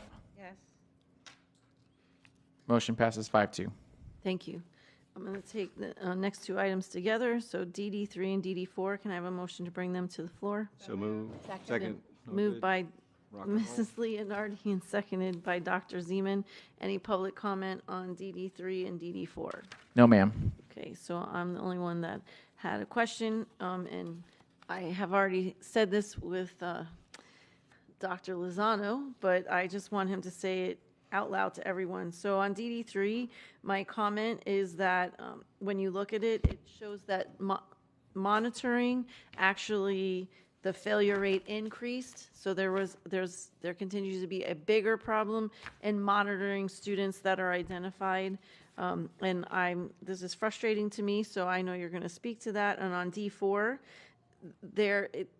it should not be even a thought that someone that knows the student is not part of the threat assessment. That's the only way you get a true baseline of that. So if you could just briefly speak to both of those things. Mr. Lozano, or Dr. Lozano. Through the chair, Ernie Lozano, Task Assigned Chief Safety Security Officer. So we'll start with DD3. What you saw is we have robust student support management plans, and we put a lot of interventions in place for our students in need of interventions. In particular for this audit, it was the one item in particular that caused the audit exceptions, which were the daily person possession check logs. And so what would happen is maybe a substitute was teaching the class that day and didn't mark the student as absent. So in the Pinnacle database, it showed the student as present. So then on the log, there was not a signature, even though that student was absent. So because the auditor couldn't verify that the student was absent, that was marked as an audit exception. So again, we have a lot of students on daily person possession checks. All the schools implement those with fidelity. So out of a 180-day school year, if they missed a day and had 1 day of an attendance discrepancy, that would have qualified as an audit exception. So we work with our schools in their BTA monthly meetings to review those logs. So it really was, even though it looks like an increase, it's a minor detail of our overall program in implementing student support management plans. Okay, and my suggestion to that, so moving forward, is that if a teacher is absent and there isn't someone to sign it, if you could have an assistant principal, make sure so that that is not, that's low-hanging fruit. It shouldn't, it's a signature. So I hope that moving forward, there's some kind of, put something in place so that there is a signature and we don't get dinged on that again. Duly noted. And then on, you want to speak? No, I was just going to suggest maybe to make a motion to direct the superintendent to what you said. Okay. Do you want to make the motion? You want me to make the motion? Okay. So I would like to make a motion to direct the superintendent to put in place a procedure that if a teacher is absent and there is a necessity for a signature on a student attendance based on the threat assessment, that someone in administration has to make sure that they've signed off on that. Second. Okay, any public comment on the motion? Any board comment on the motion? I'm sorry, I have a process question, if you don't mind, Chair. To the general counsel, is this a legitimate motion? Is this past legal review to direct the superintendent to do something inside a school? Ms. Batista? Well, it's a motion to put in place a, procedure. And I'm curious, I'll ask this again, that's an operational issue. Is it something the board can direct a superintendent to do? I think you can direct the superintendent that you would like, changes so that the findings are not what they are. And then I think the superintendent, through his operational procedures, has to figure out how to best implement that. Okay, but the motion as stated sounds like it's telling him how to do that rather than to achieve the goal. That's true, yeah. I wonder if we could restate the motion to set the goal rather than how to achieve it? Sure. So direct the superintendent to put in place a procedure to ensure that the signature is done regardless if the teacher is present or not. Second. Okay. Is that a substitute motion? Okay. No, yeah. It's still part of it, okay. Proper motion. Just making sure. Okay, any other board comment? All those in favor of the motion say aye. Aye. Any opposed, say no. Motion carries. Great. And then for DD4, So on DD4, the attribute regarding the person with personal knowledge of the student, the whole state switched to the new Florida model January 1st, 2024, in the middle of the school year. And as there were new requirements put in for the new model, the Ed Plan platform didn't have a space for administrators to log that individual who served as the individual with personal knowledge. So teams were inviting the individual to the meetings. Ed Plan wasn't at the level because they had flipped the whole system.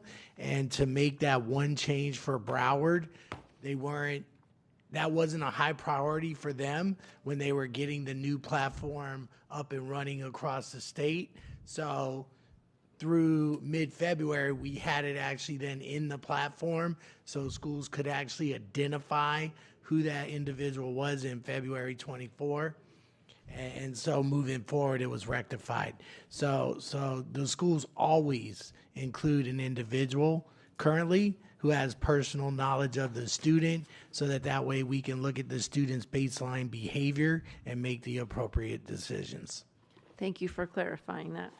All those in favor of items DD 3 and 4, say aye. Aye. Any opposed, say no. Motion carries. Next item is FF1. Can I have a motion and a second to bring it to the floor? So move. Been moved by Dr. Zeman, seconded by Mrs. Leonardi. Any public comment? No, Madam Chair. Okay, I pulled this one. I just want to, as I often do, say thank you so much to the Grants Department. This month, we brought in $597,974.50 in grants. But the best part is that in District 1, there were 7 schools that received a $5,000 grant from the ORC Family Foundation School Grant. So congratulations to all those schools. Any other board members? Thanks for recognizing that. I agree. That's awesome, and keep up the good work, Grant Department. Thank you. Okay, all those in favor of FF1 say aye. Aye. Any opposed say no. FF1 passes. Thank you. GG2, can I have a motion and a second to Move. bring? Okay, so it's been moved by Dr. Zeman, seconded by Mrs. Rupert. Any public comment? No, Madam Chair. Thank you. Dr. Holness had pulled it, but he said he didn't need it anymore. So all those in favor of GG2 say aye. Aye. All those opposed say no. Motion carries. Thank you. So the next item is item JJ5. Can I have a motion and a second to So bring moved. JJ? It's been moved by Dr. Zeman, seconded by Mrs. Leonardi for JJ5. Is there any public comment on JJ5? Okay, board member comment, that's me. So, I just want to point out and have a huge concern here, and I will say that we did not do very well on our consultant omissions and errors this month. We have $727,807.71, and point out that Lloyd Estates, this is a change order, which is a consultant omission for almost $300,000. So it's disheartening to me, so I don't know if staff could explain why this is considered a consultant omission, and that's a pretty big change order. Ms. Paul. So the first item is a change order for a rooftop unit to relocate it. The second item on this, that the installation of the rooftop units required structural reinforcements. So this is something that we would need to do either way to complete the project. The project at this time is nearing substantial, well, actually it's 82% complete. So this is something that we have to do to move the project forward. Oh, I'm not contesting that. Okay. The problem is that it's a consultant omission. So what did they omit? How did it end up that this? Now, keep in mind that this project started in 2022. And so again, you know, whatever occurred in terms of the FCA, this was not included in the design. So this was missed at the very beginning of the project. Okay. And is there a way, will we be able to recoup any of that money? I'm working with our counsel, Tom Cooney, to see if it is possible, but we do not have a policy that addresses this. Okay. Thank you very much. All those in favor of item? One more sorry. comment, if you don't mind. Last week, we got a report on errors and omission that I think said that we are significantly lower on errors and omission than all other construction projects. Can I get those statistics again? What % of our construction budget is errors and omission versus the national standard? I would have to give that to you. I don't have. Okay, I remember 1.8%. Oh, you- and that yeah, the- yeah, And it that was- the it's average very low compared nationwide to was it. 5 to 8%. Is that correct? Yeah. Yeah, errors and omissions happen. It's ugly. Like, construction is hard. You know, you look at a site and you think you're going to need 7 supporting pillars and you need 19. Sometimes the geothermal reports are wrong, and so you make calculations that are based on their reports, and that comes through as an error and omission. But our system actually works very well in terms of errors and omissions. Our A&E firms do better by a factor of 4 than national averages. And so, and where we have egregious errors and omissions, we go after to recruit when we can, right?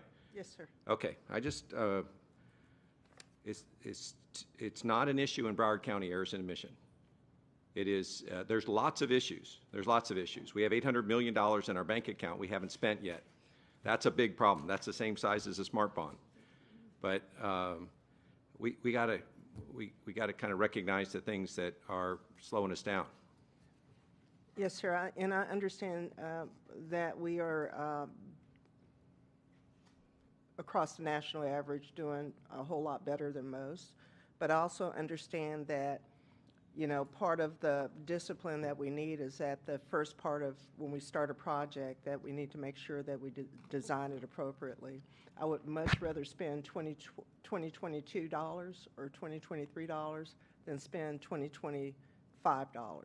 So we have, even though we have a low rate, and I appreciate you bringing that up and providing that data, I think we still have room in terms of how we manage our programs to improve, and that's our goal. Thank you.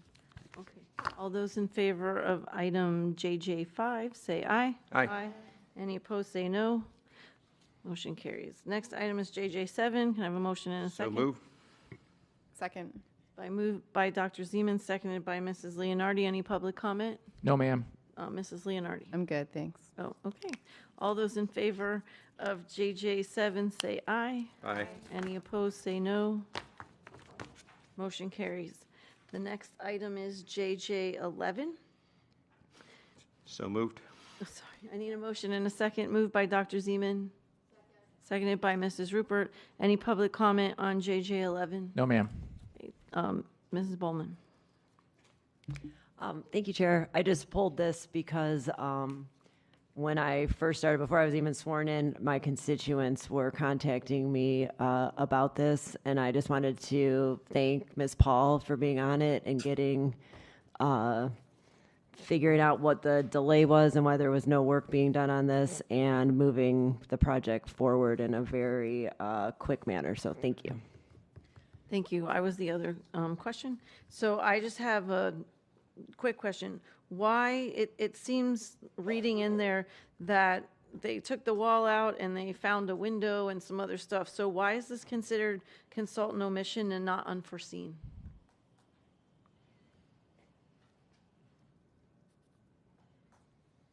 Dr. Hepburn. Looks like Mike McIntyre wants to. Go ahead, Ms. Paul, then I'll let you swing it over to Mike. Again, this is not unforeseen. It should have been caught in the design when the architect walks or whoever walks the school. They should have seen that. So I don't know if Mike wants to add anything else to it. Unforeseen typically are things behind the wall that you can't visually see. That's the way I read it, was that these windows were behind a wall, and when they took the wall down, they found the windows. Mike McIntyre, AECom, through the chair.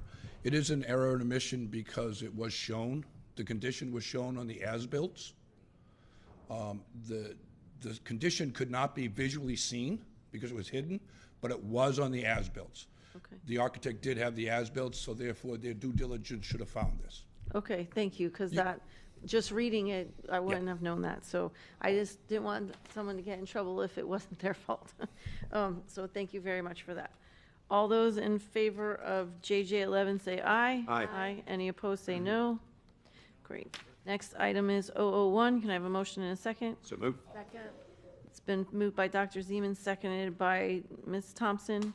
Any Public comment? No, ma'am. Okay. Chair, one of our speakers has stepped away in case you wanted to bring a different item. Well, I'll go and she'll come back. Dr. Holness? Is he on the line? If not, we'll let, okay, Dr. Zeman? Ma'am, I didn't ask for this. It has, oh, Did I? I apologize. 001. yes. And I wasn't ready, I have to tell you. My apologies.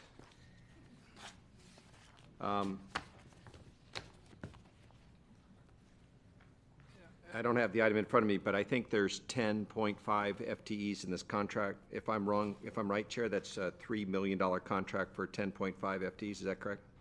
Dr. Hepburn? Ms. Paul? Yes, basically, we're going to add additional people to the contract. We want to add an additional scheduler. If you can pull the mic closer to you, Ms. Paul. Sorry. This contract is a little different. It includes a contingency of $230,000 in case we need additional services from Atkins, so that gives us a little more flexibility. In addition, we are adding we're adding an additional scheduler effective 1 July, an additional person to help coordinate some of the information that goes to the board.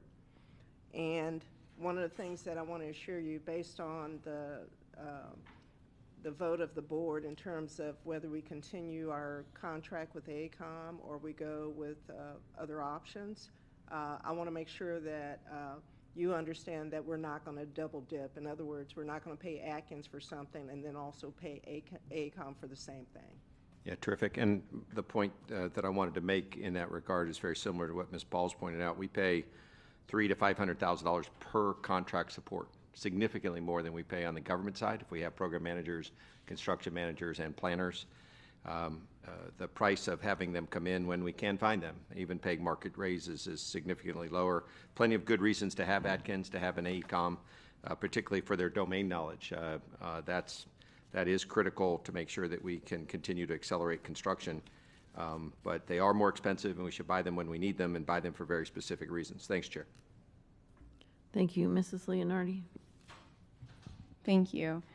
I have a lot of questions on this as it pertains to also the services that we are currently getting.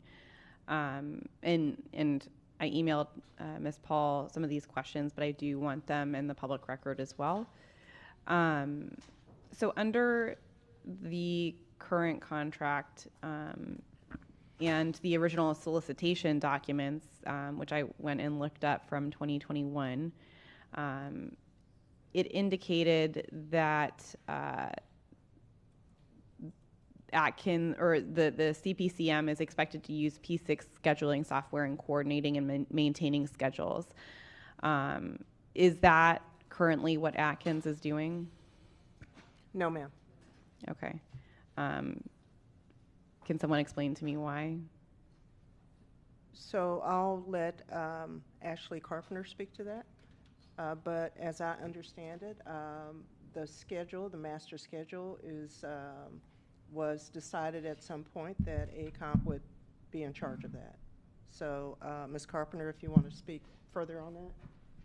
Sure, I'm happy to. Ashley Carpenter with Atkins Realis, through the chair. So the Atkins contract, the solicitation that you're referencing from that was approved in early 2021, was approved just after the AECOM contract. And in the AECOM contract, they are responsible for the master schedule. And the way it was explained to me through the district staff was that Atkins' role was to, and there's another clause there in 6.4 that says monitor, analyze, and report actual program progress and performance as measured against the baseline master project schedule. So that master project schedule and the baseline was developed by AECOM. We've continued to do schedule health checks on that, to provide feedback on their schedule to ensure its accuracy, particularly with regards to things that have happened to make sure that all of the reporting to the Bond Oversight Committee and to the board and to the public is, accurate in that way. But it wasn't in our contract to develop that. But we do use P6 to do these things that I just mentioned, the monitoring, the analyzing, and providing feedback to the PMOR. Thank you. Same vein in terms of the original solicitation documents and the contract. Who is responsible for preparing TIAs on change orders exceeding $25,000? AECOM. Okay. It says differently in the solicitation documents. So can someone explain to me the discrepancy there? Okay, I would go back to Mike McIntyre or Ashley to explain that. I can explain that. Again, with the time impact analysis, the general tone of the solicitation was that Atkins is to support the PMOR as needed with that. Throughout the years, particularly when they first started, I reached out quite a bit to district staff and to the PMOR related to, offering our services to help with TIAs because they were very backed up at that time. And they didn't take me up on that. But now, with the way that they've caught up on their TIAs and they are keeping up with the demand of that document. So yeah, we've never, since AECOM has started, we haven't done any TIAs for any project that they've managed. Okay.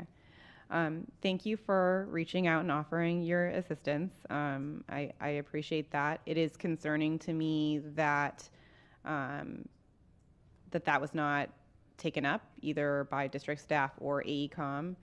And I would like follow-up on whether or not, no, I would like follow-up on how much we've been billed by AECOM for TIAs on change orders exceeding $25,000. And I would like confirmation that Atkins and AECOM never did TIAs on the same change orders. I'm concerned that we are not, as a district, we're not being diligent in monitoring who is providing what services as per solicitation documents and contracts. So I hope that moving forward, once this item is approved, that our staff is more diligent in doing that and being responsible with taxpayer dollars.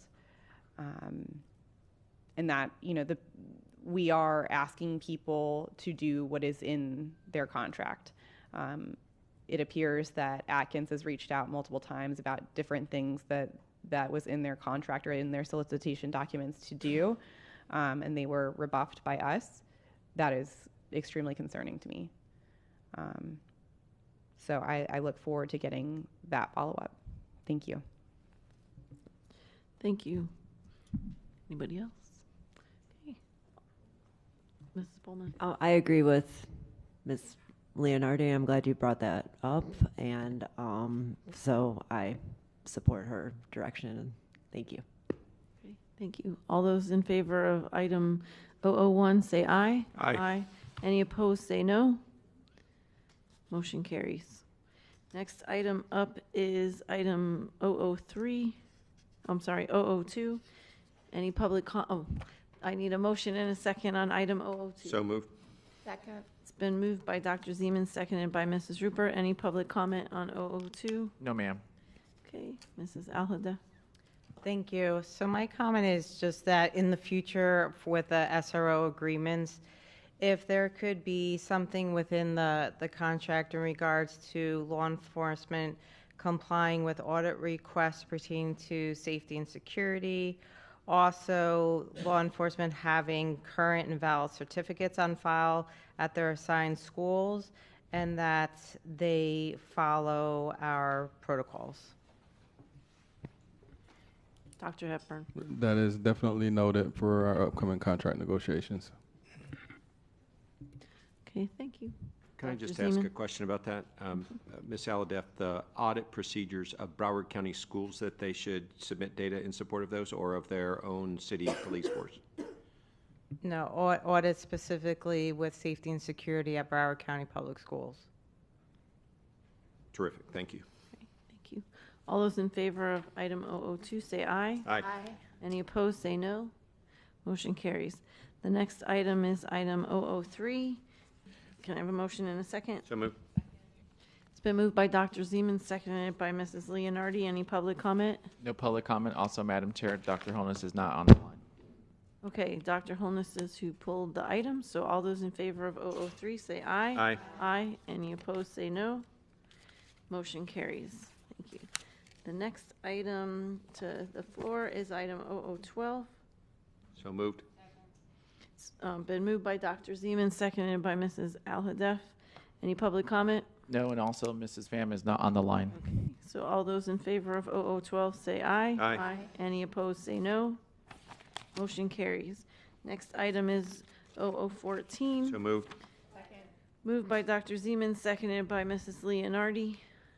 Any public comment? No, and this is also pulled by Mrs. Pham. All those in favor of 0014 say aye. Aye. Aye. Any opposed, say no. Motion carries. Last item, if I'm not mistaken. Madam Chair? Yes. GG1, did we have a question mark whether that was passed? If you can bring that to the floor and pass that just so we're okay. Okay, yeah, Dr. Holness had, anyway. I it's just fine. need you to. Yes. I have a motion and a second for GG1. So moved. Moved by Dr. Zeman, seconded by Mrs. Alhadeff. Any public comment? No, ma'am. Any board comment? All those in favor of GG1 say aye. Aye. Aye. All those opposed say no. Motion, item passes. The last item is double P2. I have a motion and a second. So moved.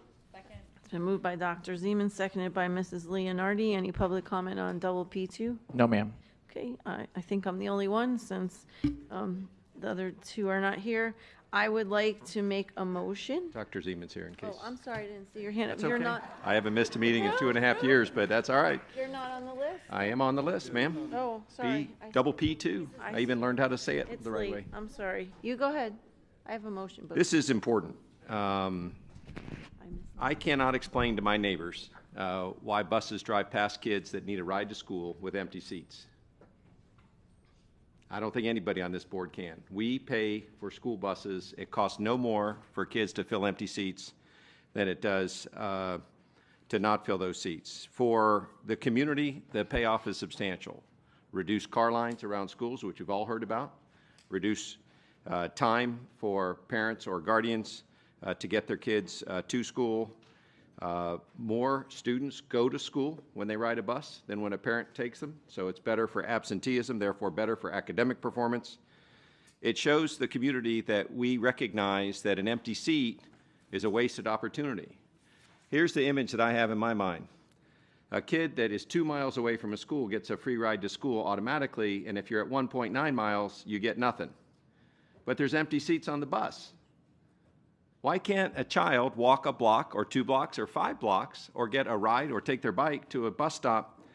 And so what we proposed months ago now was to implement a day one bus policy that said any empty seat could be signed up for by people.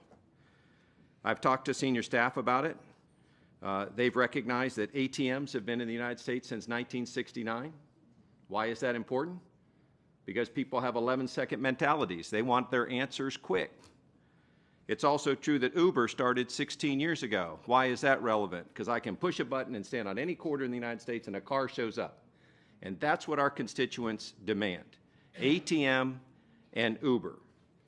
So I've talked to people about Bruber, Broward's Uber.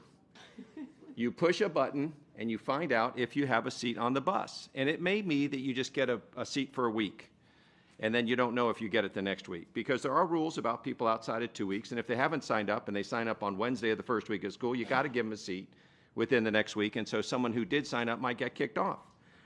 But I just can't imagine the pollution, the traffic, the car line, the absenteeism, the lack of academic performance, and watch an 84-seat bus go by with 45 empty seats. It just doesn't make any sense. I don't think that this policy reflects those ideas. If this board does not support the Bruber, if they don't want people to take up those free seats on day one, then you should support this policy. If you believe that the community deserves to use those empty seats, that kids that are at 1.9 and 1.8 and 1.7 miles for school, I've got a mayor in Pembroke Pines, Ms. Thompson, that has yelled at me 50 times about this, and I don't have anything to say. And his argument is simple. You've got empty seats on your school bus. I got kids that need a ride. Why can't we get on the bus? And I say, oh, well, we don't get paid by the federal government for the people. And he says, it doesn't cost you anymore. And I'm like, you got me. You got me. So I think it's time that we take a bold step in Broward County Schools and work with the CIO to develop an app, not application, not a paper-based application that goes through principals, which is reflected in this policy, not principals having to decide who rides the bus, but just a central policy where people can use the resources that we already pay for in a more effective way. So I don't want to go through 43 changes to this policy. I think it ought to go back for being rewritten, would be my motion. But I'm curious if the board is happy with making modest changes as reflected in this policy, or if they want to respond to Mayor Angelo Castillo and the other mayors of Broward County and the 400,000 parents of Broward County who would like to use that empty seat on the bus, and they'd like to use it on day one. Thank you, Chair. Chair, I'm sorry to interrupt, but we do have to extend the meeting. We are about to pass the 8-hour mark. All those in favor of extending the meeting for 15 minutes, let's say a half hour, just in case. 15 sounded good. I Just know, kidding. but just I have a little list going here now. So, and we're on the last item. So all those in favor of extending the item no longer than a half hour, say aye. Aye. Any opposed? Motion carries. Thank you. Next is Mrs. Alhada. Thank you. So I'm always happy when people think outside the box with the Bruber. However, I would like to know in regards to line 1 if that would, and I don't know, I didn't do my homework as far as if we were to change the 2 miles to 1.5 or 1.8, what would that do? Dr. Hepburn. Ms. Paul. Mr. Alvarez has a dollar amount for that, so if you could provide that information. Yeah, Rolando Alvarez, Executive Director, Student Transportation and Fleet Services. So I do have 3,450 kids live between 1.9 and 1.99. That is equivalent to $5.5 million to put those kids on buses. Between 1.5 and 1.99 is approximately 1,600 kids, which is approximately $2.4 million. So we got two numbers. We got between 1.5 and 1.99, and we have 1.9 and 1.99. Wait a minute. Can you break that? I'm sorry. 1.9 to 1.99 is 3,450 kids. Sorry. Just Dr. a second, Hepburn. Mr. Alvarez. If he can just start at 1.99, what the cost is, and then go to the next level, and then the next level. So I have two range. I have one range from 1.90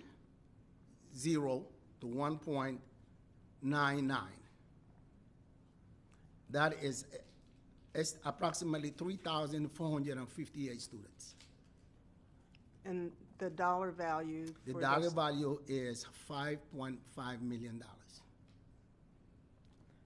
The other range that I have, which is 1.5 to 1.99, which is 1,600 students. That is $2.4 million. Okay, what do you have at 1.99?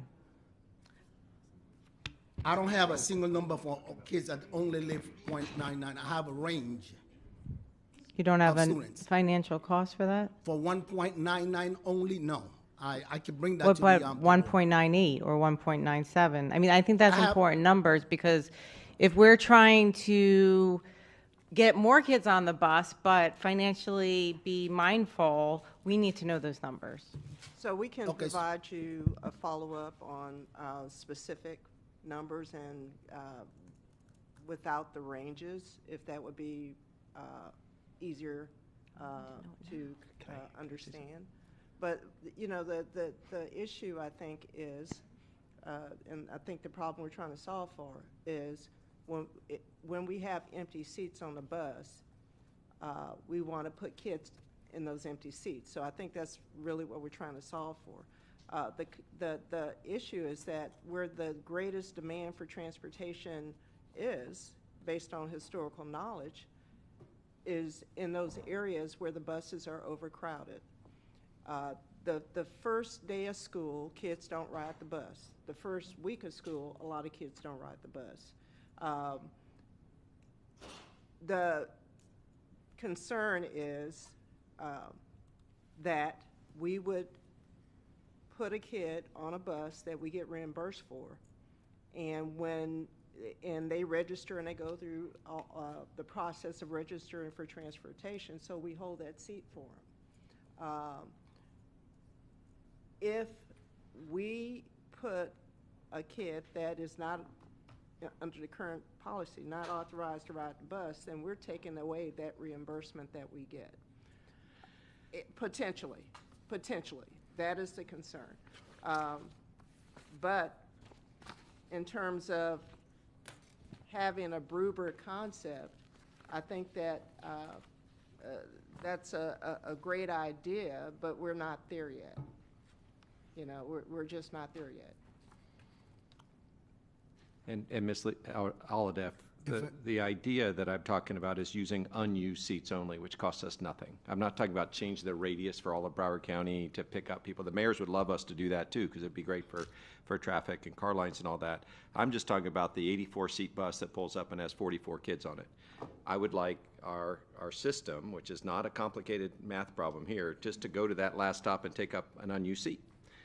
You know, that doesn't cost us anything more. I've confirmed that. But we have tens of thousands of kids that could take those unused seats, and we could do a good for Broward County and a good for our academic performance because they do better if they show up to school. I still would like to know those numbers because I think it's important for me to, you know, if I could possibly be making a motion right now, but I can't because I don't know what the numbers are. Yeah, and just to clarify, I'll let Mr. Alvarez, he has his hand up to chime in, but I think one of the things I'm hearing is that we have students that register for the bus when we tell them to register in the summer, and those students typically will not ride the bus the first day or even the first week. So if we let in the requests are normally, the additional requests are normally coming from areas where there's overcrowded buses. So if we let kids ride the bus that are within the 2 miles, they take the seats of the kids that registered, is what I'm also hearing too. So now you have a bus that can accommodate all the needs of the kids who are outside of the 2 miles. Correct. So is that what I'm? That is absolutely correct. So So even if you I think it worth mentioning that when students register to ride, those kids are assigned a seat on the bus for the first day of school. Every school bus has a total number of kids that is assigned to those seats on the bus. We run the risk if we put any kids for empty seats on the bus, 2 things may happen. One, we're going to overload that bus immediately. Because if everyone that is assigned to a seat on a bus rides the first day of school, and we put empty seat riders, we're going to overload that bus. That's number one. Not true. Number 2, we route buses according to the number of kids that we have registered to ride. With the kids that we got registered to ride is the number of buses that allotted to that number of students. So it is very important to understand that every seat on that bus, based on the number, they are based on the number of kids that register to ride. So can you clarify something, Mr. Alvarez, Sure. for the board? So after the first couple of weeks are settled and kids are riding the bus who registered, what takes place then for the empty seats? Okay, so the first week of school, the second week of school, then we begin to see which the number of students that do not ride the bus that was assigned a seat. Now those seats becomes available for any students that is under 2 miles to then apply to be on the bus. So do they come to a specific stop? We don't change. So it sounds like you're saying we don't change our route. They come to a specific That's stop. correct. That's correct. They come to an existing stop and they board the bus. Yes. Are you done?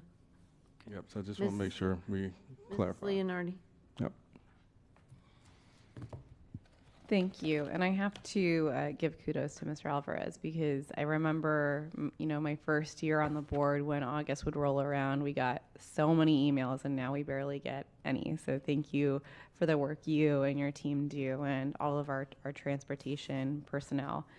I'm curious, I think Dr. Zeman made a very compelling pitch, minus the name. I would hope that we could use a different name. Me too. But I'm curious about is the suggestion then that we vote down this policy in the hopes of, the CIO and staff developing something more exciting and efficient? Is that the suggestion, Dr. Zeman? It is. The policy that's put before us is really predicated on doing things the way we've always done them, and the proposal is literally out of the box. But it's only out of the box in the sense of using up an unused resource. It would not push anybody off the bus. It just would use up seats that right now are being unused, and I can't justify that. There's a kid that wants a ride, and we have an empty seat. So yes, I think we would need to just draft a policy based on a day one approach that's about the community good. So I have two sets of questions then. Because what I'm hearing from the superintendent and Mr. Alvarez is that, and maybe I'm not fully understanding the concept, that we do open up seats for students within that boundary. So help me, I guess, Dr. Zeman, understand the dissonance here. So the idea that costs us nothing, but uses up the resource we're already paying for, is to run the exact same routes we've always run on buses. And for the children at 1.9 that get to look at the children that are at 2.0 and get a ride, and they don't, if there's 20 seats, even not even looking at the people that ride or not, but if there's 64 people that said they wanted a seat, that means 20 seats left over on an 84-seat bus. You back up from the 2-mile by distance, and you would allow 20 people to enroll. If, in fact, somebody else comes and asks for a seat, they're at risk. They know that they are getting a seat as someone who doesn't, have a federally subsidized seat, a guaranteed right.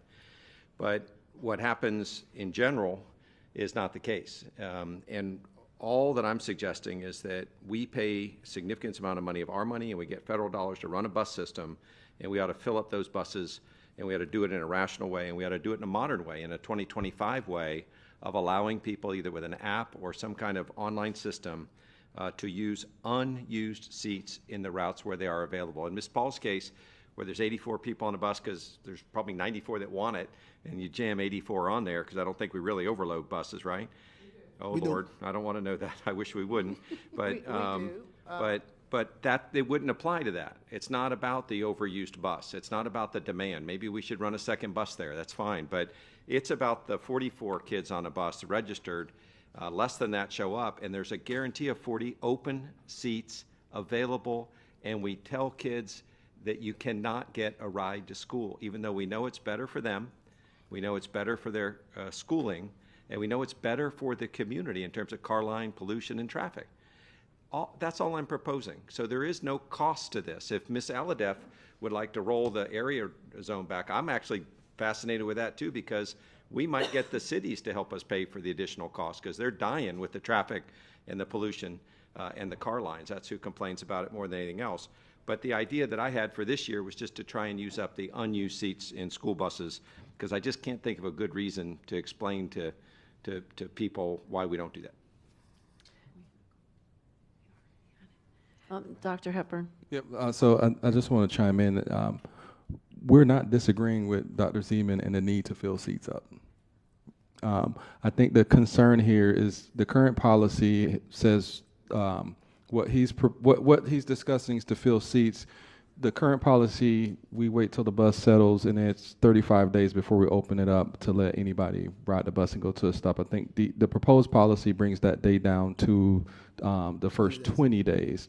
I think the concern that we need to address is that, and Marilyn, I'm going to turn to you in a minute to see the legality around these. If we were to allow kids to do what they do now, register for their ride, and on day one, kids who aren't registered and they are within 2 miles get on our bus, and the kids that did not register, right, but they can ride our bus because they're outside the 2 miles, can a kid within the 2 miles bump their seat? Right?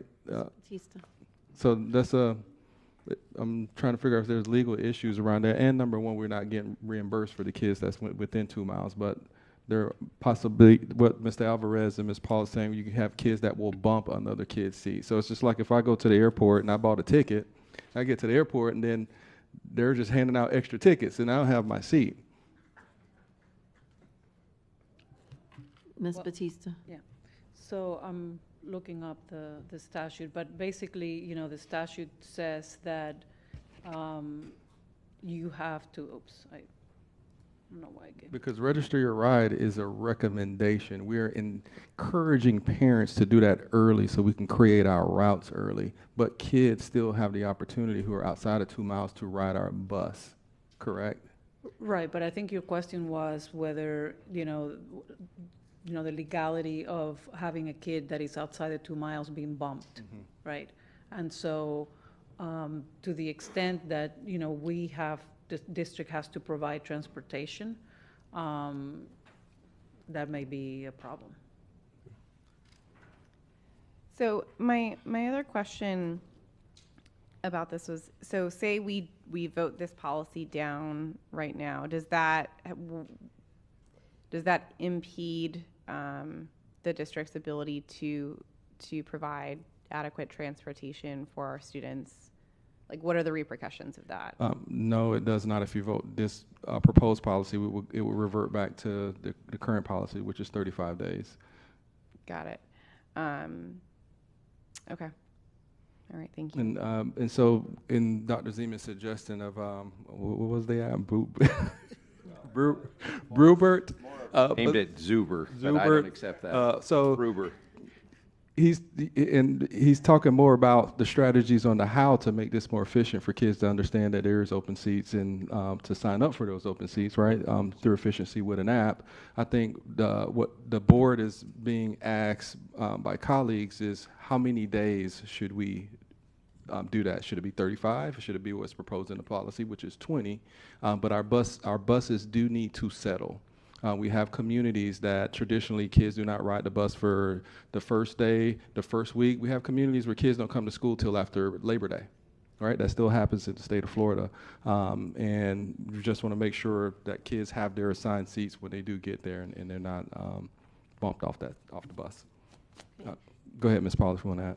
Mr. Alvarez also has information about the open seats when kids or their parents apply for the open seats and the amount of or the number of kids. So if you can I think that one thing that needs to also be mentioned is that kids that are not eligible for transportation do have a way to ride the bus. And that is that after the proper count on the bus is done, those seats become available for and we have to, We have to be clear, non-eligible transportation. In most cases, I do want to say this. In most cases, over the years, we have not had any school that have requested, not one school that have requested maybe more than 200 empty seats from any particular school. The number of kids that request empty seats are very low. Out of the, I want to say, we have approximately 75,000 kids that are eligible for transportation. Out of those that are not eligible for transportation, total number that request maybe empty seat policy does not exceed 1,000. So the number of kids that really request for empty seat policy are very low. Thank you for that information. You're welcome. Before I go back to school board members, we seem to have a student who'd like to chime in here, so we'll give you time to speak. Yes. Hello. My name is Aviva. I'm from Hollywood. And I believe that if there's even just one open seat on the bus, every student should have the opportunity to be able to go to school. Some parents work multiple jobs. It is hard. You can't always take your kid in the morning. Traffic is insane, and being late to your work could cost you your job.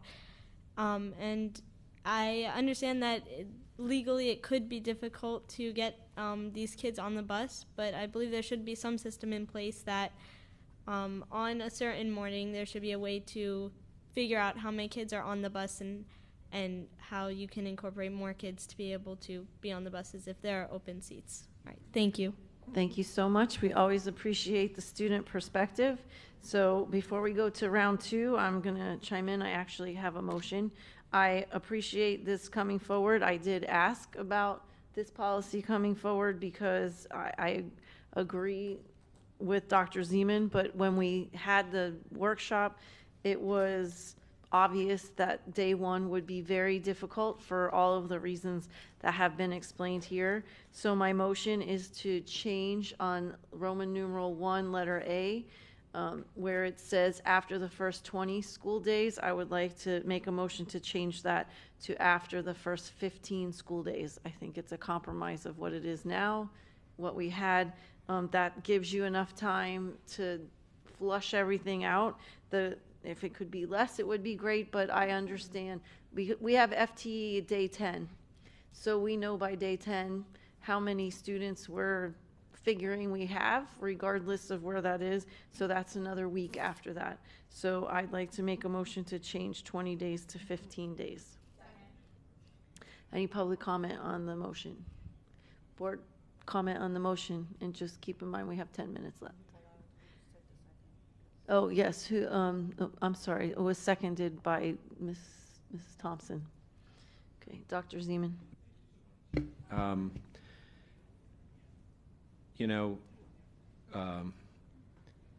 There are very few opportunities that are so clear.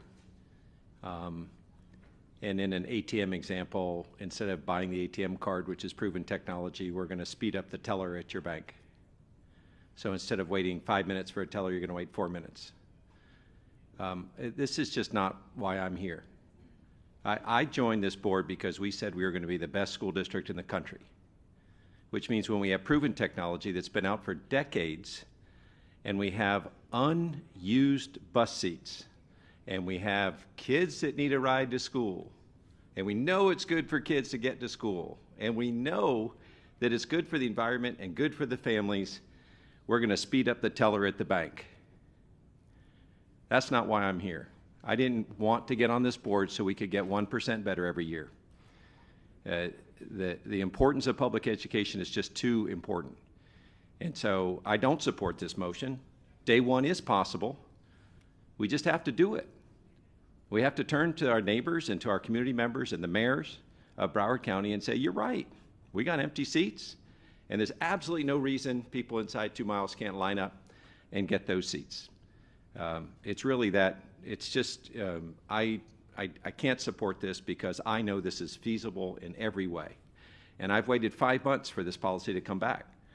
And I'm out of patience, and I want us to do the things that we know we can do, and I don't have any justification for speeding up the teller line. Thank you. And that's my view. Thank you. All those in favor of the motion say aye. Aye. Any opposed, say no. No. Seems like, Just one dissenting. okay, thank you. So, Mrs. Al-Hadef? Thank you. Does the statute allow us to lower the 2 miles to, say, 1.9 miles? Dr. Hepburn? Mr. Alvarez. Statute indicates that it's only kids that are over 2 miles are eligible for transportation.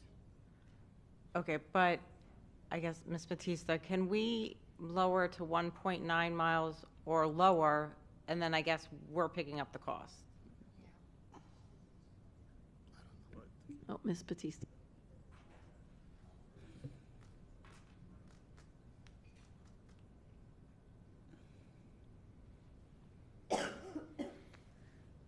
So it's 2 miles is what the statute provides, as we know. I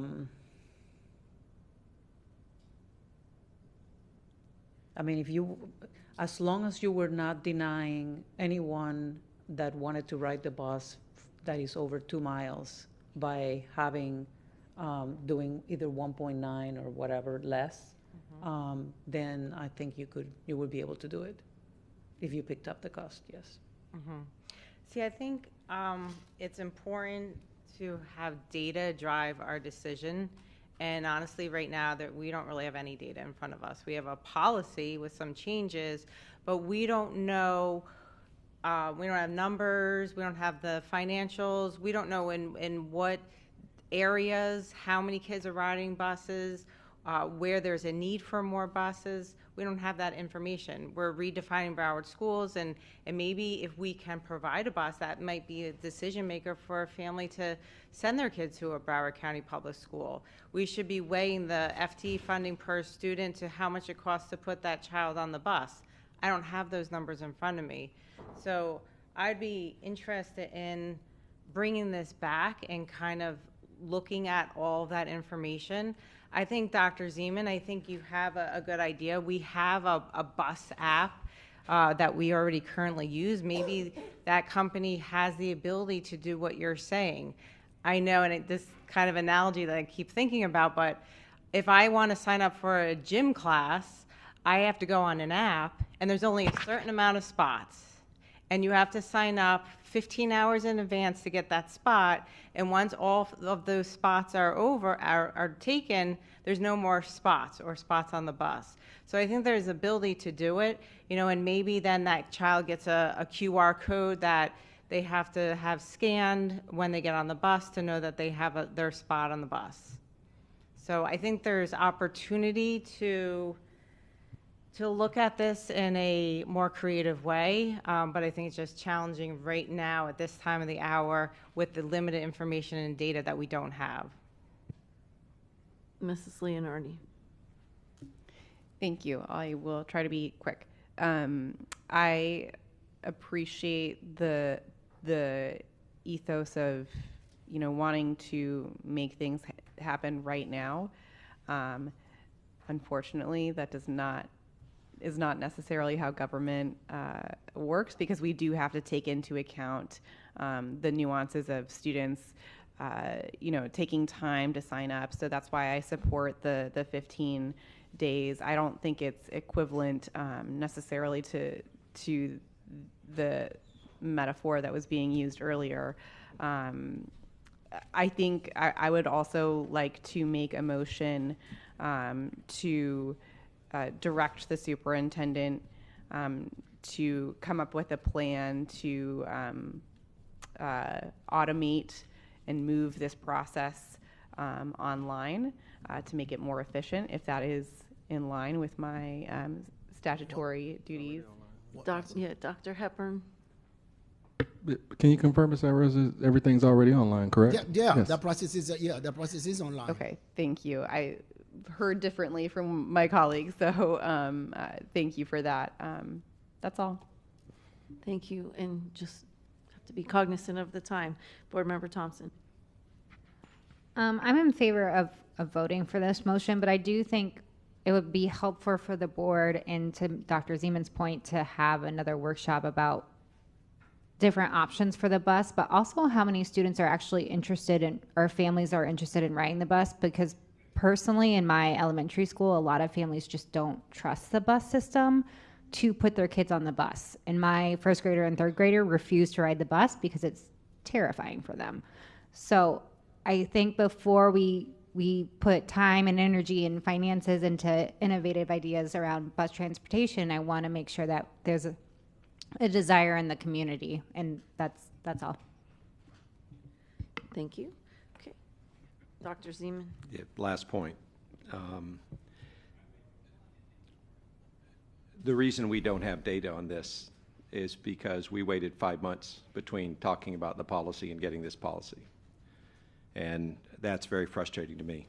It took a long time to get here. And had we done this faster, we could have asked all those questions along the way, and we could have found out what the answer is. I think to Ms. Leonardi's motion, we have to be very careful about what we mean by being online. Sorry, I thought I withdrew the motion. You did, but Okay. I think you were told that the bus system was online. I've registered for the bus. I would not say it's an online system. I register for it every year.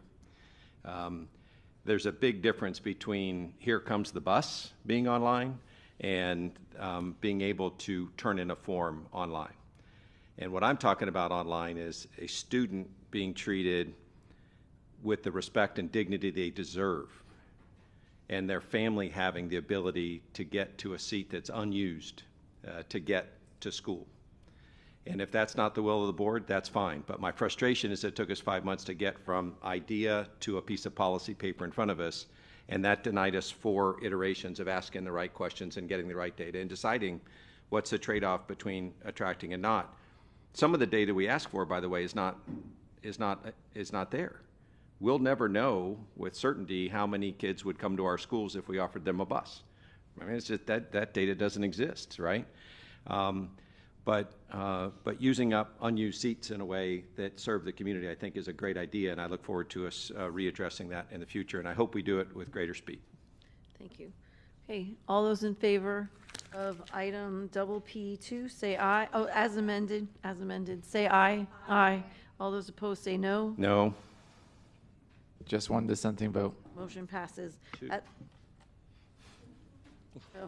At this time, do any of my colleagues have any discussion or student successes to bring forth to the superintendent for consideration? Madam Chair? Oh, I'm sorry. Before you go to that, since the policy did pass, I just wanted to, I don't know that it necessarily needs an amendment, but to add to the authority section in the policy, general statutory provisions that are not there right now. If we can do that, I mean, I can tell you what they are. The sections are 120.54, 120.81, 1001.41, 1001.42, and 1001.43. I don't think it has any effect on the policy per se, but just wanted to add those, and if there is no objection. Where do you want It would be in the authority section of the board, of the policy, excuse me. Okay. Anybody have objections to that? Okay. Thank you. Thank you. Okay. Ms. Board Member Thompson.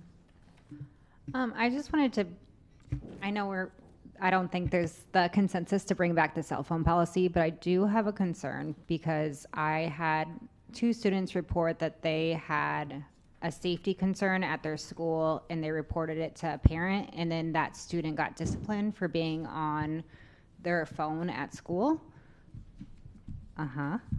And I just think either that needs to be very clear to principals that they can use their cell phones for safety concerns, or I personally think we should revisit it. But if a student is scared at school, they use their phone to notify a parent, they should not get in trouble for expressing that concern. Yes, thanks for letting us know about that concern. If you can get with staff to let us know what school, so we can address it. I know we're going to have some one-off situations, and so we'll gladly address that with the school leadership.